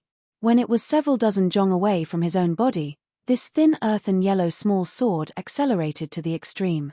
A light pop noise sounded in the surroundings, and then a sonic boom that could be seen with the naked eye erupted. At the same time, the middle-aged man channeled all his power into this flying sword. This flying sword left his control. It was no longer a flying sword, but an arrow faster than the speed of sound. No one had expected Ding Ning's choice. When this flying sword started to madly accelerate, Ding Ning took a step back. He did not retreat normally, but his right foot stepped hard on the back of the chariot. The heavy chariot tilted up. When the flying sword turned into a terrifying arrow, the chariot with its front tilted up had already turned into a huge shield, blocking in front of him. Bam! Heavy hammering sounds sounded again in the world. The bottom of the heavy bronze chariot protruded towards Ding Ning's body and towards Ding Ning, forming a dome. At the same time, a wave of energy exploded from this protruding metal surface. The heavy formation chariot shook countless times in that instant. On the other side, the thin yellow sword was like an icicle that had collided with a thick wall. It instantly shattered into countless small pieces, turning into metal rays that shot backwards in all directions under the sunlight. Wind! Wind! The army behind Ding Ning roared again like a tsunami. The sound of reloaded heavy crossbows sounded again. A wave of metal appeared in the sky above. The middle-aged man coughed up blood. His body turned grey under the reflection of the metal in the sky. Go! He shouted again, not to the two attendants next to him, but to the two cultivators who had charged out of the ground. Pew! Pew! Pew! Pew! The sound of sharp metal piercing flesh sounded. Mists of blood gushed out from the middle-aged man and his two attendants' bodies. In a breath's time, this scene disappeared from everyone's sight. The three of them were no longer in human form. Only the sound of metal colliding and the splashing of flesh and blood could be heard. The two cultivators who had charged out of the ground did not listen to the middle-aged man's last order. These two cultivators howled like wild beasts. They left after-images in the grass as they charged madly towards the Qin dynasty army. No one gave a military order. Behind the two cultivators, there were many rapid flows of energy that spun back. At the center of the flows were sword lights. These sword lights were faster than the figures of the two cultivators, so they easily caught up to the two cultivators. Waves of blood appeared on the bodies of the two cultivators. The sword lights entered and exited their bodies. Their bodies disintegrated as they flew, and hit the ground. This was a bloody and cruel scene. Nangong Tsaishu felt like vomiting, but she forced herself to watch. She knew she had to get used to a scene like this because she would face more scenes like this in the future. Only by getting used to it would she not be affected by her emotions when facing a battle like this in the future and make mistakes in judgment. Boom! When the two cultivators' limbs fell to the ground, the heavy chariot that had been lifted in the air finally fell back to the ground. Because no one was certain if there were other cultivators on the plains, no one cheered. But even the generals controlling the flying swords couldn't help but show indescribable joy in their eyes. No one liked to see blood, especially the people around them. Everyone knew what kind of price an army would pay if they encountered an ambush from these cultivators. But now, the other side had lost 7 cultivators, and the army they led had not lost a single soldier. Why? Nangong Tsaishu looked at the limbs that were no longer rolling in the grass. She struggled to breathe and turned to ask Ding Ning. He had brought Nangong Tsaishu with him so she could learn many things about marching and fighting. So Ding Ning looked back at her and said, 500 feet behind our army is an area that the cultivators in our army cannot sense clearly. Since these cultivators decided to attack here, there will definitely be cultivators hiding behind our army and attacking from the rear. This will cause the greatest chaos. What if those cultivators are not there? Nangong Tsaishu thought and asked with a frown, then won't our best seal weapons all be lost? Ding Ning glanced at her and said seriously, you have to understand, marching to war and fighting cultivators are the same. There is nothing 100% certain. You only pursue the greatest probability of success. If not one of these people is in the rear, then the strongest attack of our army will be wasted and useless. But the greatest possibility is, in order to avoid being detected by the cultivators in our army, the strongest and most skilled in concealment will circle to the back of the army and attack at any time. This is also their strongest power. Nangong Tsaishu nodded. She thought for a moment, organized her thoughts, and then asked, in the end, in the view of most of us, that middle-aged swordsman had nowhere else to go. After failing the assassination and not being able to report back, he wanted to join us. In that moment, when he attacked and forced out the two hidden cultivators, he was murderous. In my view, there were no flaws. Why did you order to attack them? On the battlefield, any judgment cannot be based on what we see. What we see on the surface is usually false. Ding Ning said slowly and patiently. Previously, when these cultivators discovered that we had detected their tracks, they had differences. But in the end, these cultivators still chose to fight here. Especially after I waited for a long time and told them that I knew they would start a battle here, they still did not give up. This means that there is a powerful commander among them. This powerful commander does not just need to have iron methods and determination, but also the cultivation to suppress all of them. Just now, based on the cultivation these people have shown, that middle-aged man is the strongest. So that middle-aged man is the commander who forced the other cultivators to fight here. After a pause, Ding Ning looked at Nangong Tsaishu, whose face was slowly stiffening. He said calmly, so all of his efforts, even sacrificing those two cultivators, was to complete his mission in the end, to get close to me and kill me. Nangong Tsaishu struggled to swallow. She looked deeply at Ding Ning. She could not understand how this youth who came from a wine shop could have such a brain and such astounding insight. Then how did you discover that they had differences? Nangong Tsaishu asked a question that puzzled Guofeng and the other generals. If a cultivator's emotions are problematic, then their actions will inadvertently be different from usual. For example, the fluctuations of their presence, the path they are used to traveling and the distance they maintain, the traces they would not normally leave behind on their path, many things like this. Sometimes, these negative emotions will be vented on things along the way, like snakes and insects. You even noticed this. Do you remember the falcon I killed with my flying sword 2 nights ago? Related to this, that falcon is holding a bamboo rat whose head has been chopped off. Ding Ning looked at the disbelieving Nangong Tsaishu and said coolly, first, bamboo rats are cute and harmless. They are also very afraid of people. When they detect people, they will flee. They are not a threat like poisonous snakes and do not need to be killed with a sword. The meat of bamboo rats tastes good, but they do not eat after killing them. This means that this cultivator used his sword because his emotions were not right. Nangong Tsaishu looked dazedly at Ding Ning. How did you notice these details? Look at the people behind you. Ding Ning did not turn his head and said softly to Nangong Tsaishu, you only have to think that the lives of these people are in your hands. If you are not careful, these people may become corpses. You will naturally be more careful. Nangong Tsaishu instinctively turned her head. She looked at the soldiers standing behind her and inexplicably trembled. Last question. Nangong Tsaishu was silent for a long time before she looked up and said, his sword was very fast in the end, but you clearly predicted it. So you had time to use the chariot to block it. How did you predict it?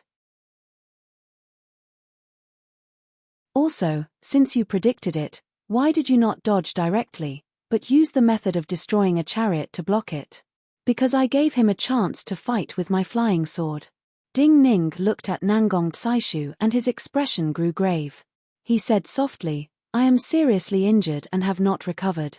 If he chose to fight with my flying sword in the end, he would at least worsen my injuries. But he chose such a sword. Facing the entire army, there was no way he could kill me with a single strike. This means that he wants to test if there are any hidden powerful cultivators in the army. It's just that this kind of test is meaningless to him because he's going to die soon, so he's just trying it out for others to see, for example, a stronger assassin.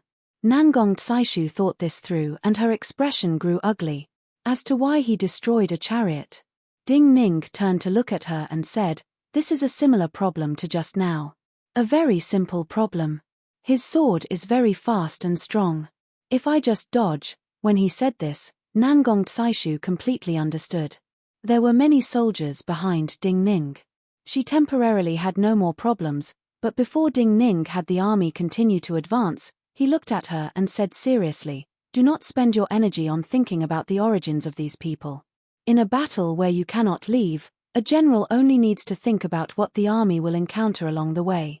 What you need to deal with is always the enemy you are about to encounter, and not the enemy far away. Why do you seem to be focused on nurturing her into a general? When Ding Ning returned to Zhongsun Chenshua's carriage, Zhongsun Chenshua's cool voice sounded in his ears. Because she is very suited to be a general, and her life seems to be arranged to be a general. Ding Ning said softly and slowly, also, this is just the immediate matter. There will be many battles to fight in the future.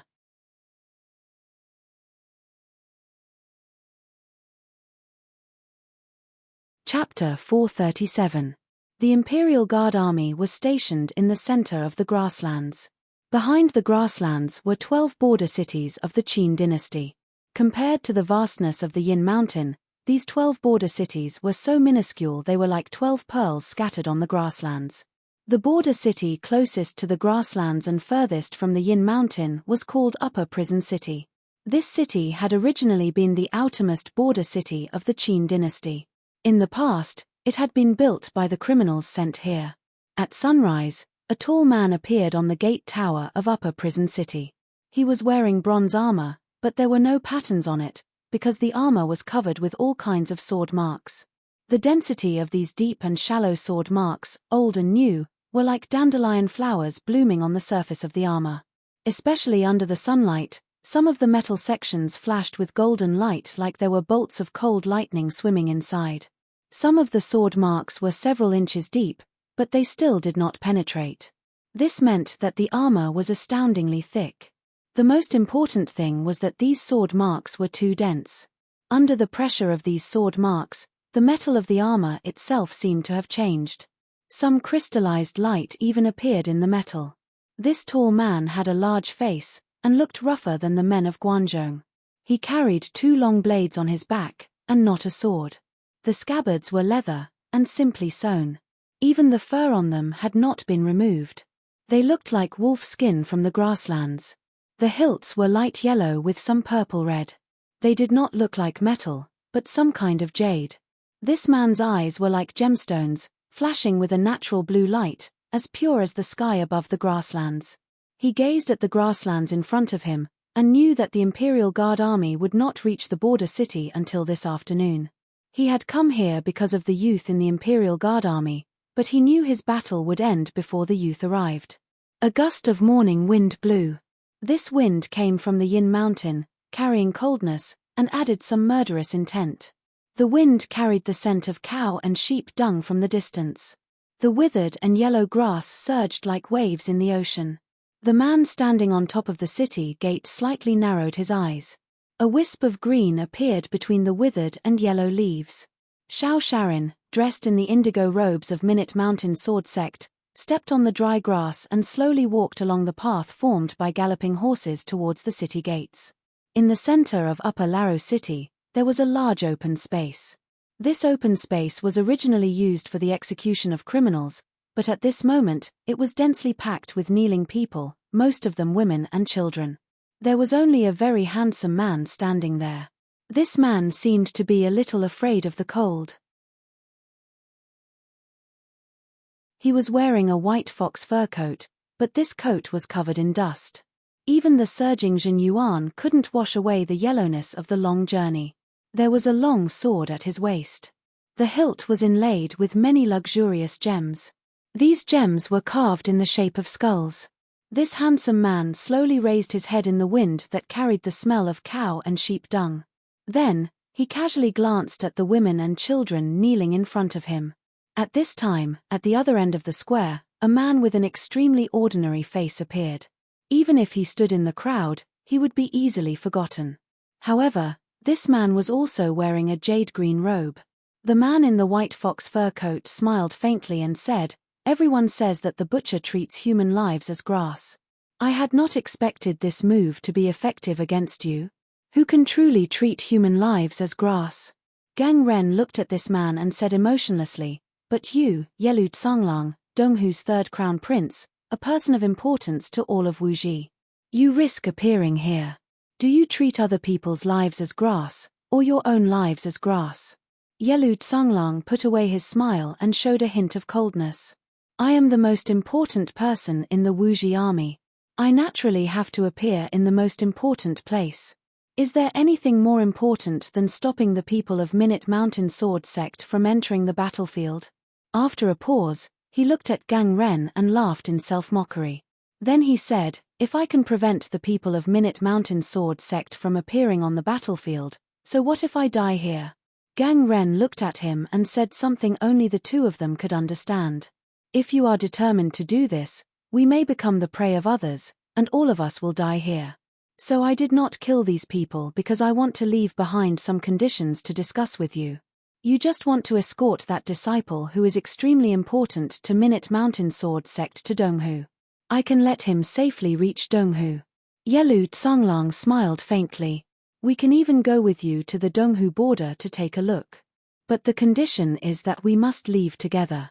The condition is that no cultivator of Minute Mountain Sword Sect will enter Wuji again. Gang Ren thought for a moment and said, we do not want to enter Wuji. Yelu Tsanglang took a deep breath and said, I understand how Minute Mountain Sword Sect feels. So I feel that it is possible to talk with you. Gang Ren looked into his eyes and said, without our protection, he will be in danger in Donghu.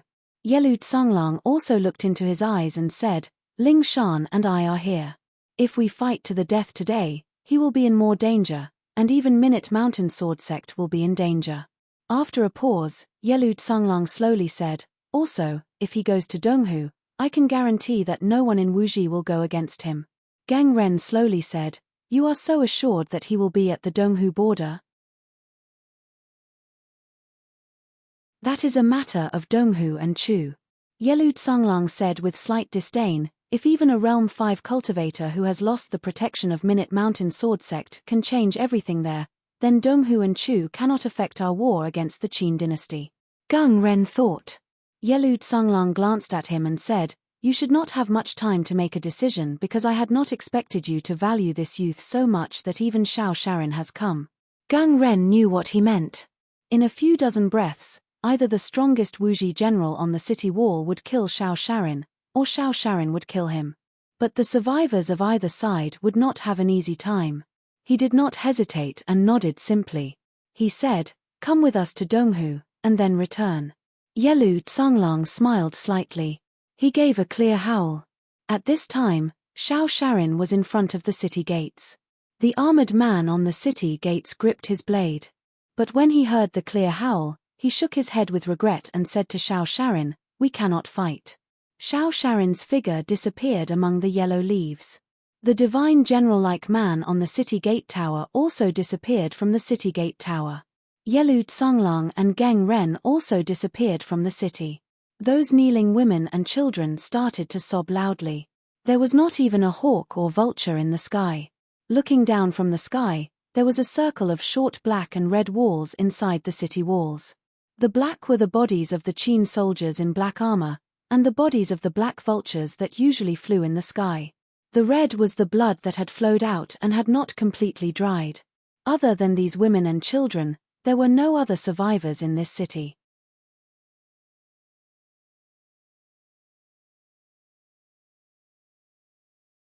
Chapter 438.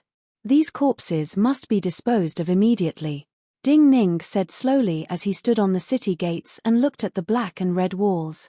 How? Nangong Tsaishu could not help but shout in anger. Her body trembled violently. She did not want to vent her emotions on Ding Ning, but she could not imagine how Ding Ning could remain so calm after seeing such a scene. Your anger and hatred right now surpass your sorrow. Ding Ning turned to look at Nangong Tsaishu, his expression growing cold. Right now, other people have massacred a city of the Qin dynasty. At least, they have left behind the women and children. But the Qin dynasty's army has not only massacred other people's cities. This is war. Anger and hatred towards an enemy you have missed will only cause you to act impulsively and cause greater mistakes. There is no meaning. No meaning. Nangong Tsaishu's face grew unusually pale. She bit her lips and squeezed out, "You want me to not hate the enemy who massacred this city?"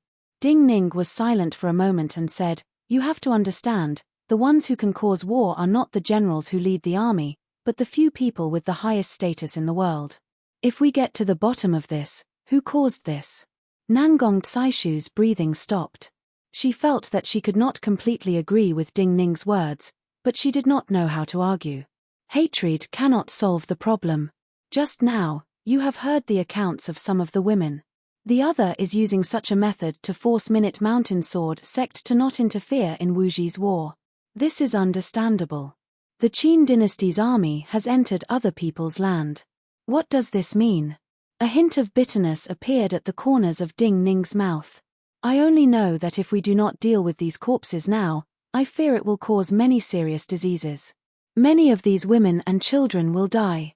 Facing coldly, this is the problem a successful general needs to consider. Nangong Tsaishu smiled sadly. Not so. Ding Ning shook his head. Always thinking for the people who are still alive, this is the problem a general needs to consider. Black smoke ignited. The Imperial Guard army began to burn all the corpses in the border city. This battle won't be easy. Ding Ning did not look at the burning fire and the ashes of the corpses. He looked coldly at Yin Mountain not far away and said slowly, "Not us." Nangong Tsaishu turned to look at him in shock. Ding Ning said slowly, "Both the guards in the city and the reinforcements coming from outside the city died near the city walls. There are not many cultivators in Wuji who can massacre a city by themselves. The only one who can kill all the guards along the way so quickly should be Yelu Tsanglang, nicknamed the Grey Wolf of the Grasslands. He is the Grand Marshal of Wuji." Ding Ning paused and unconsciously clenched his fists. Then he said, "Even the Grand Marshal risked his life to come here. This means that they will not fight according to our expectations. So they may not do as I imagine, and use delaying tactics until after the snow." Nangong Tsaishu started to understand what he meant. Her face that had just recovered some color turned white again. "You mean they may use a surprise attack, or a head-on attack?" Ding Ning nodded. Nangong Tsaishu felt cold all over. She struggled to speak. "Then how can we pass the news through Yin Mountain as quickly as possible?" "It is useless." Ding Ning shook his head. "Even Yelu Tsanglang is here. Even if we can send the news to the front lines, it is too late. Also, what status do those generals have? Will they easily listen to our suggestions? Yelu Tsanglang and the others, maybe they want to use a great victory to give Donghu and the Chu dynasty confidence, no matter how great the price they will pay. As long as this price can stop the Qin dynasty at Yin Mountain, and not turn them into an existence like the Yuezhi. No one was a god, and could not predict everything. Ding Ning's judgment of Wuji had been wrong before he left, but at least his judgment was very accurate now. The autumn of the 12th year of Yuanwu of the Qin dynasty. Not long after Ding Ning's Imperial Guard army arrived, Wuji gathered more than 300,000 people at a terrifying speed, and split into 3 groups to attack the Qin dynasty army that had crossed the border. Wuji had been nomadic since ancient times. To the Qin people in Guangzhou, the Wuji people were grassland barbarians. These grassland barbarians were adept at capturing and taming wild horses. Their horsemanship was superb, and they came and went like the wind. Speed and archery were their greatest strengths, and what gave the great Qin army the most headache was the vast grassland behind them. These grasslands were wilderness to the Qin dynasty army, but to them, they were cities. The advantages of the Qin dynasty army were seal chariots and battle formations. They had many cultivators, and their ability to advance and fight was unparalleled in the world. Yet to everyone's surprise, the Wuji army did not use guerrilla tactics, and directly formed an army to fight the Qin dynasty's border army head-on. The Wuji army, mainly cavalry, should not be able to fight the Qin dynasty's army. Yet because they had not expected the Qin dynasty army to encounter such a battle when they did not have enough soldiers at the border. Under the attack of the Wuji army, many times their own, the Qin dynasty army was defeated and suffered great losses. After paying the price of more than 70,000 lives, Wuji killed more than 60,000 of the Qin dynasty's border army, and took almost all the food and supplies of the Qin dynasty's vanguard. They continued to pursue the remnants of the Qin dynasty's border army. This kind of victory was astounding. Even when the Qin dynasty had fought against the Han, Zhao, and Wei dynasties, they had not paid such a great price. Back then, the Qin army and the other 3 dynasties had a casualty ratio of 1 to 3. In other words, to kill 1 Qin soldier, they had to pay the price of at least 3 soldiers from other dynasties. The Wuji army's advantage was speed. When the pursuit started, it meant that the Qin army would suffer greater casualties. This may be the greatest defeat in the history of the Qin army. What changed the fate of this battle slightly was the first batch of reinforcements, especially the large number of cultivators who came from Changling to the Yin Mountain. Faster than horse hooves were the swords of the cultivators. The addition of large numbers of cultivators caused the Wuji cavalry to suffer astounding losses. But as many cultivators were killed by the human wave tactic or the Wuji cultivators, the situation of the battle was unusually disadvantageous for the Qin dynasty. While it was officially autumn, the temperature in the north outside the pass was extremely cold. When food was short, for some armies, especially those that had been scattered, the situation was even worse. At a low point in the meadow, some trees had lost their yellow leaves. Many wounded Qin soldiers were lying on the long grass that had been cut into carpets. A round-faced young woman with a sword was discussing military matters with several generals with a stern expression. War was the easiest. At this moment, a shrill warning whistle suddenly sounded from the meadow. But after a breath, the whistle turned into the sound of a bamboo flute.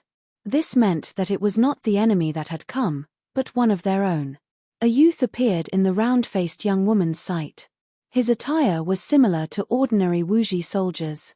He seemed to be unusually afraid of the cold, and wore an unusually thick and rough fur robe. But his face did not have the characteristics of a Wuji person. Even more importantly, his left hand was slightly outstretched. A pale white jade token hung from his fingertip with a simple Li character engraved on it. This Li character was enough for the round-faced young woman and the generals to immediately think that he could only be the exiled son of the Li Marquessate establishment who had just returned to the pass, Li Shishing. Do not think about attacking that little barbican 10 miles away. Glancing at the round-faced young woman and the generals around her, Li Shishing said directly, "That is a trap. At least 2 Qin armies like you have been killed there." A few Qin captains exchanged glances, their eyes filled with shock and anger. Remnant troops like them, when pursued by the Wuji army, could only choose to hide or circle around. It would take a long time to retreat to the border city of the Yin Mountain. Yet the food they brought could only last for a few days. In their view, the food in the Wuji barbican was the key to whether they could leave this place alive. "How many people do you have?" Li Shishing did not care about the expressions of these generals. He rarely cared about other people's expressions in Changling. He asked coldly. "Including the wounded, 357 people, 321 people who can fight." The round-faced young woman was the calmest at this time. After Li Shishing asked, she answered without hesitation. "Too few." Li Shishing was silent for a long time and said, "Wuji has a cavalry of about 3,000 people. They will surround this place at night. Unless it was an army made entirely of cultivators, the Qin army could not win against the Wuji cavalry when the ratio was more than 1 to 4. Also, this was just the remnants of the Qin army. Without powerful military equipment, ordinary swordsmen would be shot to death by the archers on horseback before they could get close. There is only one choice now." Li Shishing still did not care about the expressions of these generals and said, "Have all the wounded stay here, and the rest leave as soon as possible." One of the generals in his 40s had a cold gaze. He looked at Li Shishing and slowly said, "This may be the best choice, and the most rational choice, but it is not our best choice." Li Shishing did not argue. He just bowed deeply to this general. Because this general's choice was worthy of his respect. He turned around after bowing. Since this general had chosen to die in battle here, it was not worth it for him to stay here and die with these people. "Wait." But the moment he turned around, the round-faced young woman's voice sounded. "There must be another choice and method." Li Shishing did not look back. He looked coldly at the grass in the distance that was taller than a person. He thought that after the sky darkened, the enemy cavalry would charge out at any time. "What choice and method?" he asked. "Since you know that the cavalry will come, Then maybe we can lure them away. The round-faced young woman heard his cold voice and said, "Us." Li Shishing sneered mercilessly. "With just us. I am a cultivator of Treasure Light Temple." The round-faced young woman was not angry because of this and stated the truth seriously. "I am the only disciple of Treasure Light Temple who received all the teachings."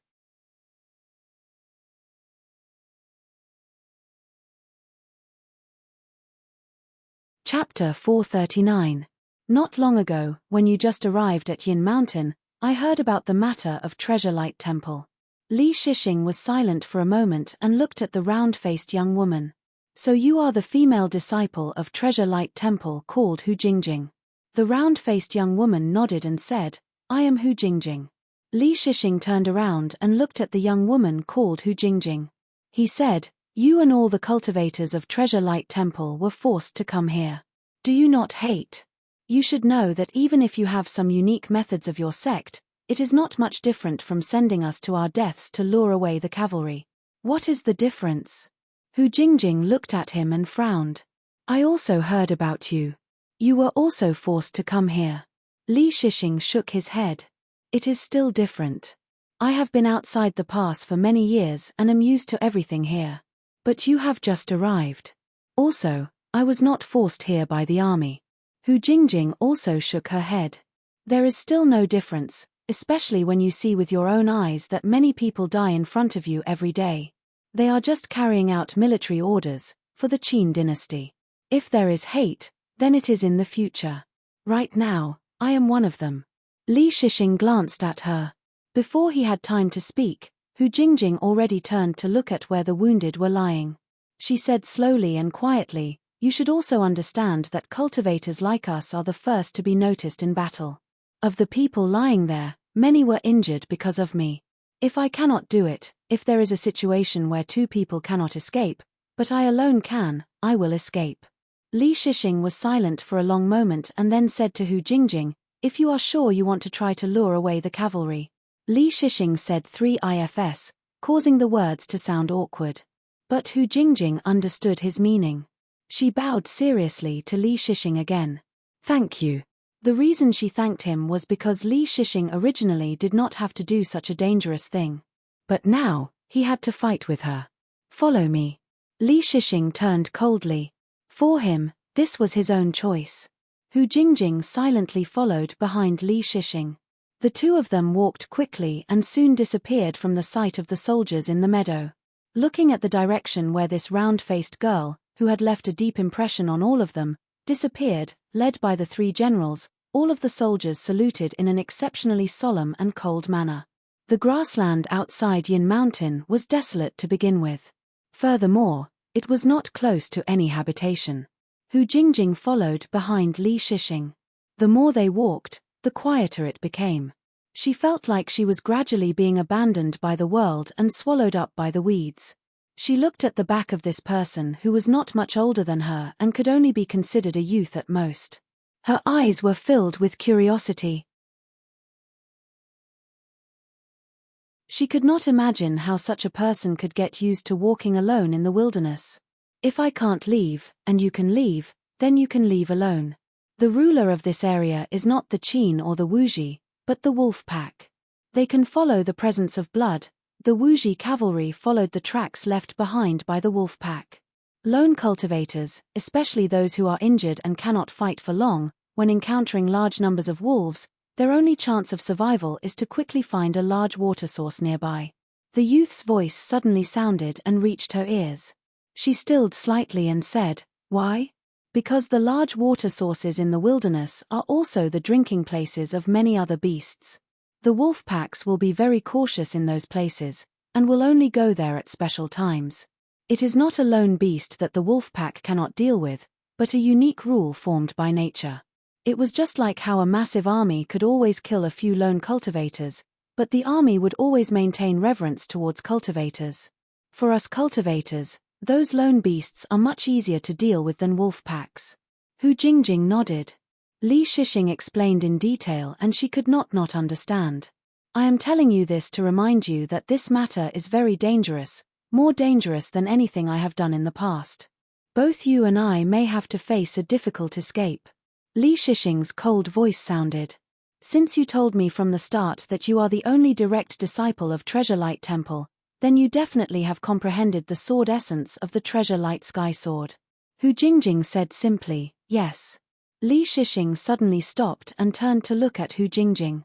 With your cultivation, I fear you can only use the Treasure Light Sky Sword once. Hu Jingjing frowned slightly and said, yes. You feel there is hope because you feel that you may be able to use such a sword essence to help me assassinate the commander of the cavalry and cause chaos in the army. This way, we can delay the advance of the cavalry. Li Shixing looked at Hu Jingjing. Do you think so? Hu Jingjing's frown deepened. That's what I think. You do not understand the Wuji army well enough. Li Shixing said gravely, Wuji's population is many times smaller than the Qin dynasties. Gathering an army of 300,000 this time is unprecedented. An army of 3,000, if it corresponds to the structure of the Qin dynasty, is equivalent to our army of 20 to 30,000. The status of the commander of this army is similar to the status of the commander of the Qin dynasty. This kind of commander is usually a cultivator of equal cultivation to us, and there will be other cultivators protecting them. Therefore, it is almost impossible for such a sneak attack to kill the enemy's general. Hu Jingjing paled slightly. She thought for a breath and looked at Li Shixing. My idea is not possible. But since you have accepted my suggestion, do you have other methods? Li Shixing said in a cold voice, you cannot attack once. You have to attack 3 times, and each attack must appear different in cultivation. Hu Jingjing instinctively gritted her teeth and then slowly relaxed. She said, you have to make the other feel that there are at least 3 cultivators from Treasure Light Temple present. Li Shixing glanced at her and nodded. He said, these barbarians cannot know so much about Treasure Light Temple, but they can at least recognize what kind of sword essence this is. 1 or 2 cultivators cannot delay their steps. But if there are more than 3 cultivators like this, their choice will be different. Hu Jingjing naturally knew the price she would have to pay to use 3 attacks like this. She took a deep breath and said, I will do my best. Li Shixing's eyes narrowed slightly. He said, not do your best, but you must do it. Hu Jingjing was not angry. She changed her words. I will do it. Li Shixing did not look at her and turned to look in a certain direction. He sensed some of the meanings in the wind and said, a cavalry army like this would normally have 3 groups of scouts, around 300 to 400 people. Only by killing these people quickly can we have a chance to get close to the main army. You cannot waste vital energy. So when I deal with these barbarians, you cannot use any vital energy. Hu Jingjing nodded without hesitation. I will be your attendant. Li Shixing still did not turn to look at her. He continued to look in that direction and said, this cavalry army will come faster than I imagined. Do not be my attendant. It is best if you move around the perimeter and do not kill. Do not kill all the barbarians. Have some of them leave behind to run back so they will feel that there are many cultivators waiting for them on this path. Hearing these words, Hu Jingjing grew more silent, but inside, she felt more respect for this youth from the Li Marquessate establishment. The wind was constantly blowing at some of the canyons in Yin Mountain. The wind did not sound strong, but the coldness was like a knife stabbing into people's bodies. When the military intelligence from the front lines finally reached here, people's hearts became even colder. What to do? Guo Feng looked at the latest urgent military intelligence that had been delivered to his hands. He had read it multiple times. Even though he had experienced many battles, his hands started to tremble uncontrollably. This would decide the life and death of tens of thousands of people. At the same time, it would decide the life and death of his 3,000 subordinates. After Yin Mountain was Guyu Pass. That was a pass of the Qin dynasty's border army. It was an important path in and out of the pass, and also a granary where the army stored food. At this time, a Wuji cavalry had taken a detour and was advancing towards this pass. This pass was where the remnants of the Qin army in the plains were retreating to rest and wait for reinforcement. If their retreat was cut off, The tens of thousands of Qin soldiers would likely all die in battle on the plains. That Wuji cavalry that had taken a detour was at least 10,000 strong in the military report, and there were less than 2,000 soldiers guarding Guyu Pass. The closest army to Guyu Pass that seemed to be able to arrive was the Imperial Guard army that was passing by. Military intelligence outside the pass did not travel as quickly as news from Changling. Also, in the midst of a rout, it was hard to effectively give orders. At this time, the Qin army could only send out military intelligence along the way as quickly as possible. All urgent military intelligence needed the generals who received it to make their own judgments and decisions. Now, Guofeng only had two choices. Send the 3,000 people to die together, or follow the original plan to reach the Donghu border as quickly as possible. Because he could not choose, he wanted to listen to Ding Ning's opinion. We must try. Ding Ning did not have time to think, and answered Guofeng. Nangong Caishu was silent, but her sword slowly hummed. She had not expected such a change at all. Everything was different from what she had expected.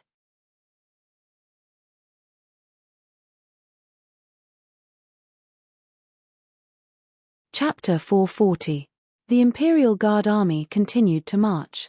But as the war situation suddenly changed, the army's route suddenly changed and headed for Guyu Pass. Actually, even Guofeng himself feels that sending 3,000 Imperial Guard army soldiers over is just going to die with him.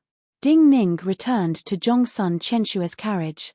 Zhongsun Qianshue's cool voice reached his ears. He actually wants to hear your refusal. You received orders to head for the Donghu border. Ding Ning had a rare expression of seriousness. If we cannot delay until the reinforcements arrive and hold Yin Mountain, we will not just lose control of the area around Yin Mountain. Even if we reach the Donghu border on time, I fear we will encounter worse than these defeated remnants. Zhongsun Qianshue said coldly from inside the carriage. Even the driver could not hear her voice, but it sounded clearly in Ding Ning's ears. I have never liked and do not understand marching and fighting. I just want to know what you want to do. Play dead. Use the battle to erase our tracks, have Zheng Xiu think we are dead, and then wait until you reach Realm 7 before returning to Changling? You do not need to understand, and do not need to understand marching and fighting. Ding Ning said softly, I have something Zheng Xiu needs. So before she uses her last trump card, the chance of escaping her sight through the battle is very slim. Zhongsun Qianshue said, Heaven replenishing divine art? Ding Ning said after a moment of silence, Heaven replenishing divine art. Zhongsun Qianshue was silent for a moment. Her cool voice started to carry cold anger. Are we not being used by her now? Losing Yin Mountain may cause many more changes, and even cause the Qin dynasty to lose its strategic advantage over the three dynasties. Ding Ning looked up and said, the more unchanging Changling is, the easier it is to set up in a Changling with many changes. What if the revenge is not successful? Zhongsun Qianshue said, instead of giving her a stable world, a prosperous dynasty that has never been seen before. Ding Ning raised his head and looked at the desolate yellow grass in the distance. If I can't succeed in the end, then it's also good if there's a stable world. I'll just treat it as repaying the debts of many people. After all, no one in this world can live forever. No matter how great one's ambition is, in the end, it will still turn into soil and weeds. Zhongsun Qianshue didn't say anything else. The light on the wilderness grew dimmer and dimmer. Dusk was approaching. Hundreds of Wuji soldiers appeared on the meadow hundreds of feet away from Li Shixing and Hu Jingjing. Different from the formation the Qin army usually used, even though they were just scouts, these hundreds of cavalry formed a line, appearing almost at the same time like a dense forest. These tall horses and the riders on their saddles blocked the line of sight behind them. This made one feel that there was an unknown number of riders behind these people, giving off a strong sense of pressure. Unlike the Qin army who were skilled in using swords, these Wuji soldiers were skilled in using long blades, and many of them had dual blades. After fighting against the Qin army for so many years, these soldiers had long gotten used to a very frightening fighting style. When the enemy's sword stabbed into them, they would use the other saber to cut the enemy's saber. Their sword skills and agility, and even their weapons could not compare to the Qin army. These people of the grasslands spent more time training their brute strength and decisiveness in swinging their blades. Li Shixing was crouched in the grass. He slowly raised his head, but his body did not move at all. He had already told Hu Jingjing what he needed to tell her, so he didn't even look at her. Instead, he started to walk through the bushes like a wolf. Along a path that had been opened long ago, his figure hidden in the grass until he disappeared from Hu Jingjing's sight. He did not make a sound. She carefully counted in her mind. When she counted to 50, Hu Jingjing started to retreat into the grass behind her. At the same time, she blew a bone whistle Li Shixing had given her.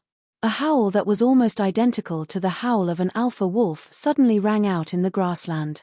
The cavalry that was as neat as a line moved at the same time. The hooves hit the soft ground and gave off a heart-palpitating sound. 3 riders charged out of the formation at lightning speed, and immediately formed 3 straight waves in the sea of grass. The remaining close to 100 cavalry behind them slowly trotted forward in an orderly manner. Pew! Pew! Pew! 3 arrows tore through the air and accurately fell in the direction Hu Jingjing was retreating. Hu Jingjing stopped.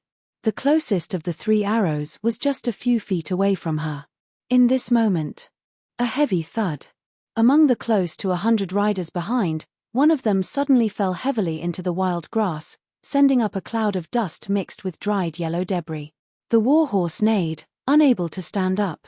Then, one after another, heavy muffled sounds and angry roars could be heard. The 10 or so riders beside this rider also fell to the ground in an extremely miserable manner, just like the one who fell first. Hu Jingjing's pupils contracted. She saw a scene that caused her to stop breathing. Even though she had experienced many fierce battles in the short span of a dozen days, and most of her sect brothers had died on the plains, she had never seen such a fast killing speed, or rather, a speed that caused the cavalry to lose their horses. When the first horse fell, Li Shixing's figure appeared below the 3rd horse that had fallen. He used the sword wrapped in cloth to stab upwards from below the horse's belly. At the same time he killed the rider, his left hand had already forcefully pulled out a few copper wires buried in the ground. As his body moved rapidly, these copper wires cut off the hooves of the horses along the way. The riders still on the horses shouted in shock. In a breath or two, these Wuji riders reacted, pulling out the long blades on the sides of the horses and stabbing them into the ground. Even though they could not know the direction of the copper wires buried in the ground, even if the horses under them had their hooves cut off, the long blades in the ground could wrap around the copper wires and prevent them from moving. In this moment, Li Shixing gave a low howl. He used all his power to throw something in front of him. What he threw out was just an ordinary iron hoop. The iron hoop was entwined with tough copper wires. But this ordinary metal hoop, under his full power, had astounding power. It immediately pulled at the blades of many riders, and caused them to be unable to maintain their balance. Then Li Shixing started to kill. He started to kill at terrifying speed. The cloth wrapped around his sword was torn apart by a powerful force, revealing the pale white blade inside. In Changling, including the sword selection at Minute Mountain Sword Sect, he had not used this sword. When his vital energy seemed to pour into the seal scripts of this sword without reservation, the pale white blade of the sword gave off a long fang-like light. Ah! Seeing this light in the dim light, one of the Wuji scouts shouted in shock. But before he could shout, this rider died. A slightly curved sword light rushed out from the sword, drawing a strange arc in the air, piercing through the rider's lower jaw, directly piercing through his head. Li Shixing's movements were extremely precise. At the same time he swung his sword to kill that person, he leaped up and kicked out 2 long swords at the same time. The 2 long swords flew out and directly cut 2 knights who didn't have time to dodge. At the same time, 5 crimson copper beads shot out of the 5 fingers of his left hand. The crimson copper beads exploded as they accelerated in the air, splitting along the seal scripts into countless small copper pieces that flew in the direction he had shot out. These copper pieces sputtered and stabbed into the flesh of these people. They were not fatal, but many people's faces seemed to be stung by flies, and many people's eyes were pierced. Just a few breaths ago, the scout army that had given off great pressure was in chaos. Li Shixing's body was like a wolf that had sped up to the limit as he moved through these people. But what made Hu Jingjing's scalp prickle was that he was extremely calm. The long blades that he pulled out and threw out with his left hand, or kicked out with his feet, all flew accurately towards the horses under him or the unharmed riders. Hiss! Hu Jingjing finally recovered her breathing. In this short time, all the riders, other than the 3 lonely riders at the front, had fallen off their horses. They had either been killed, or their horses had fallen to the ground and could not get up. Hu Jingjing's shock turned into admiration. She knew that these Wuji soldiers could no longer pose a true threat to Li Shixing because the only cultivator among them had been killed by Li Shixing's full power attack. You're tuning in to the Celestial War YouTube channel. Don't forget to subscribe and join us on this journey to catch the most captivating stories.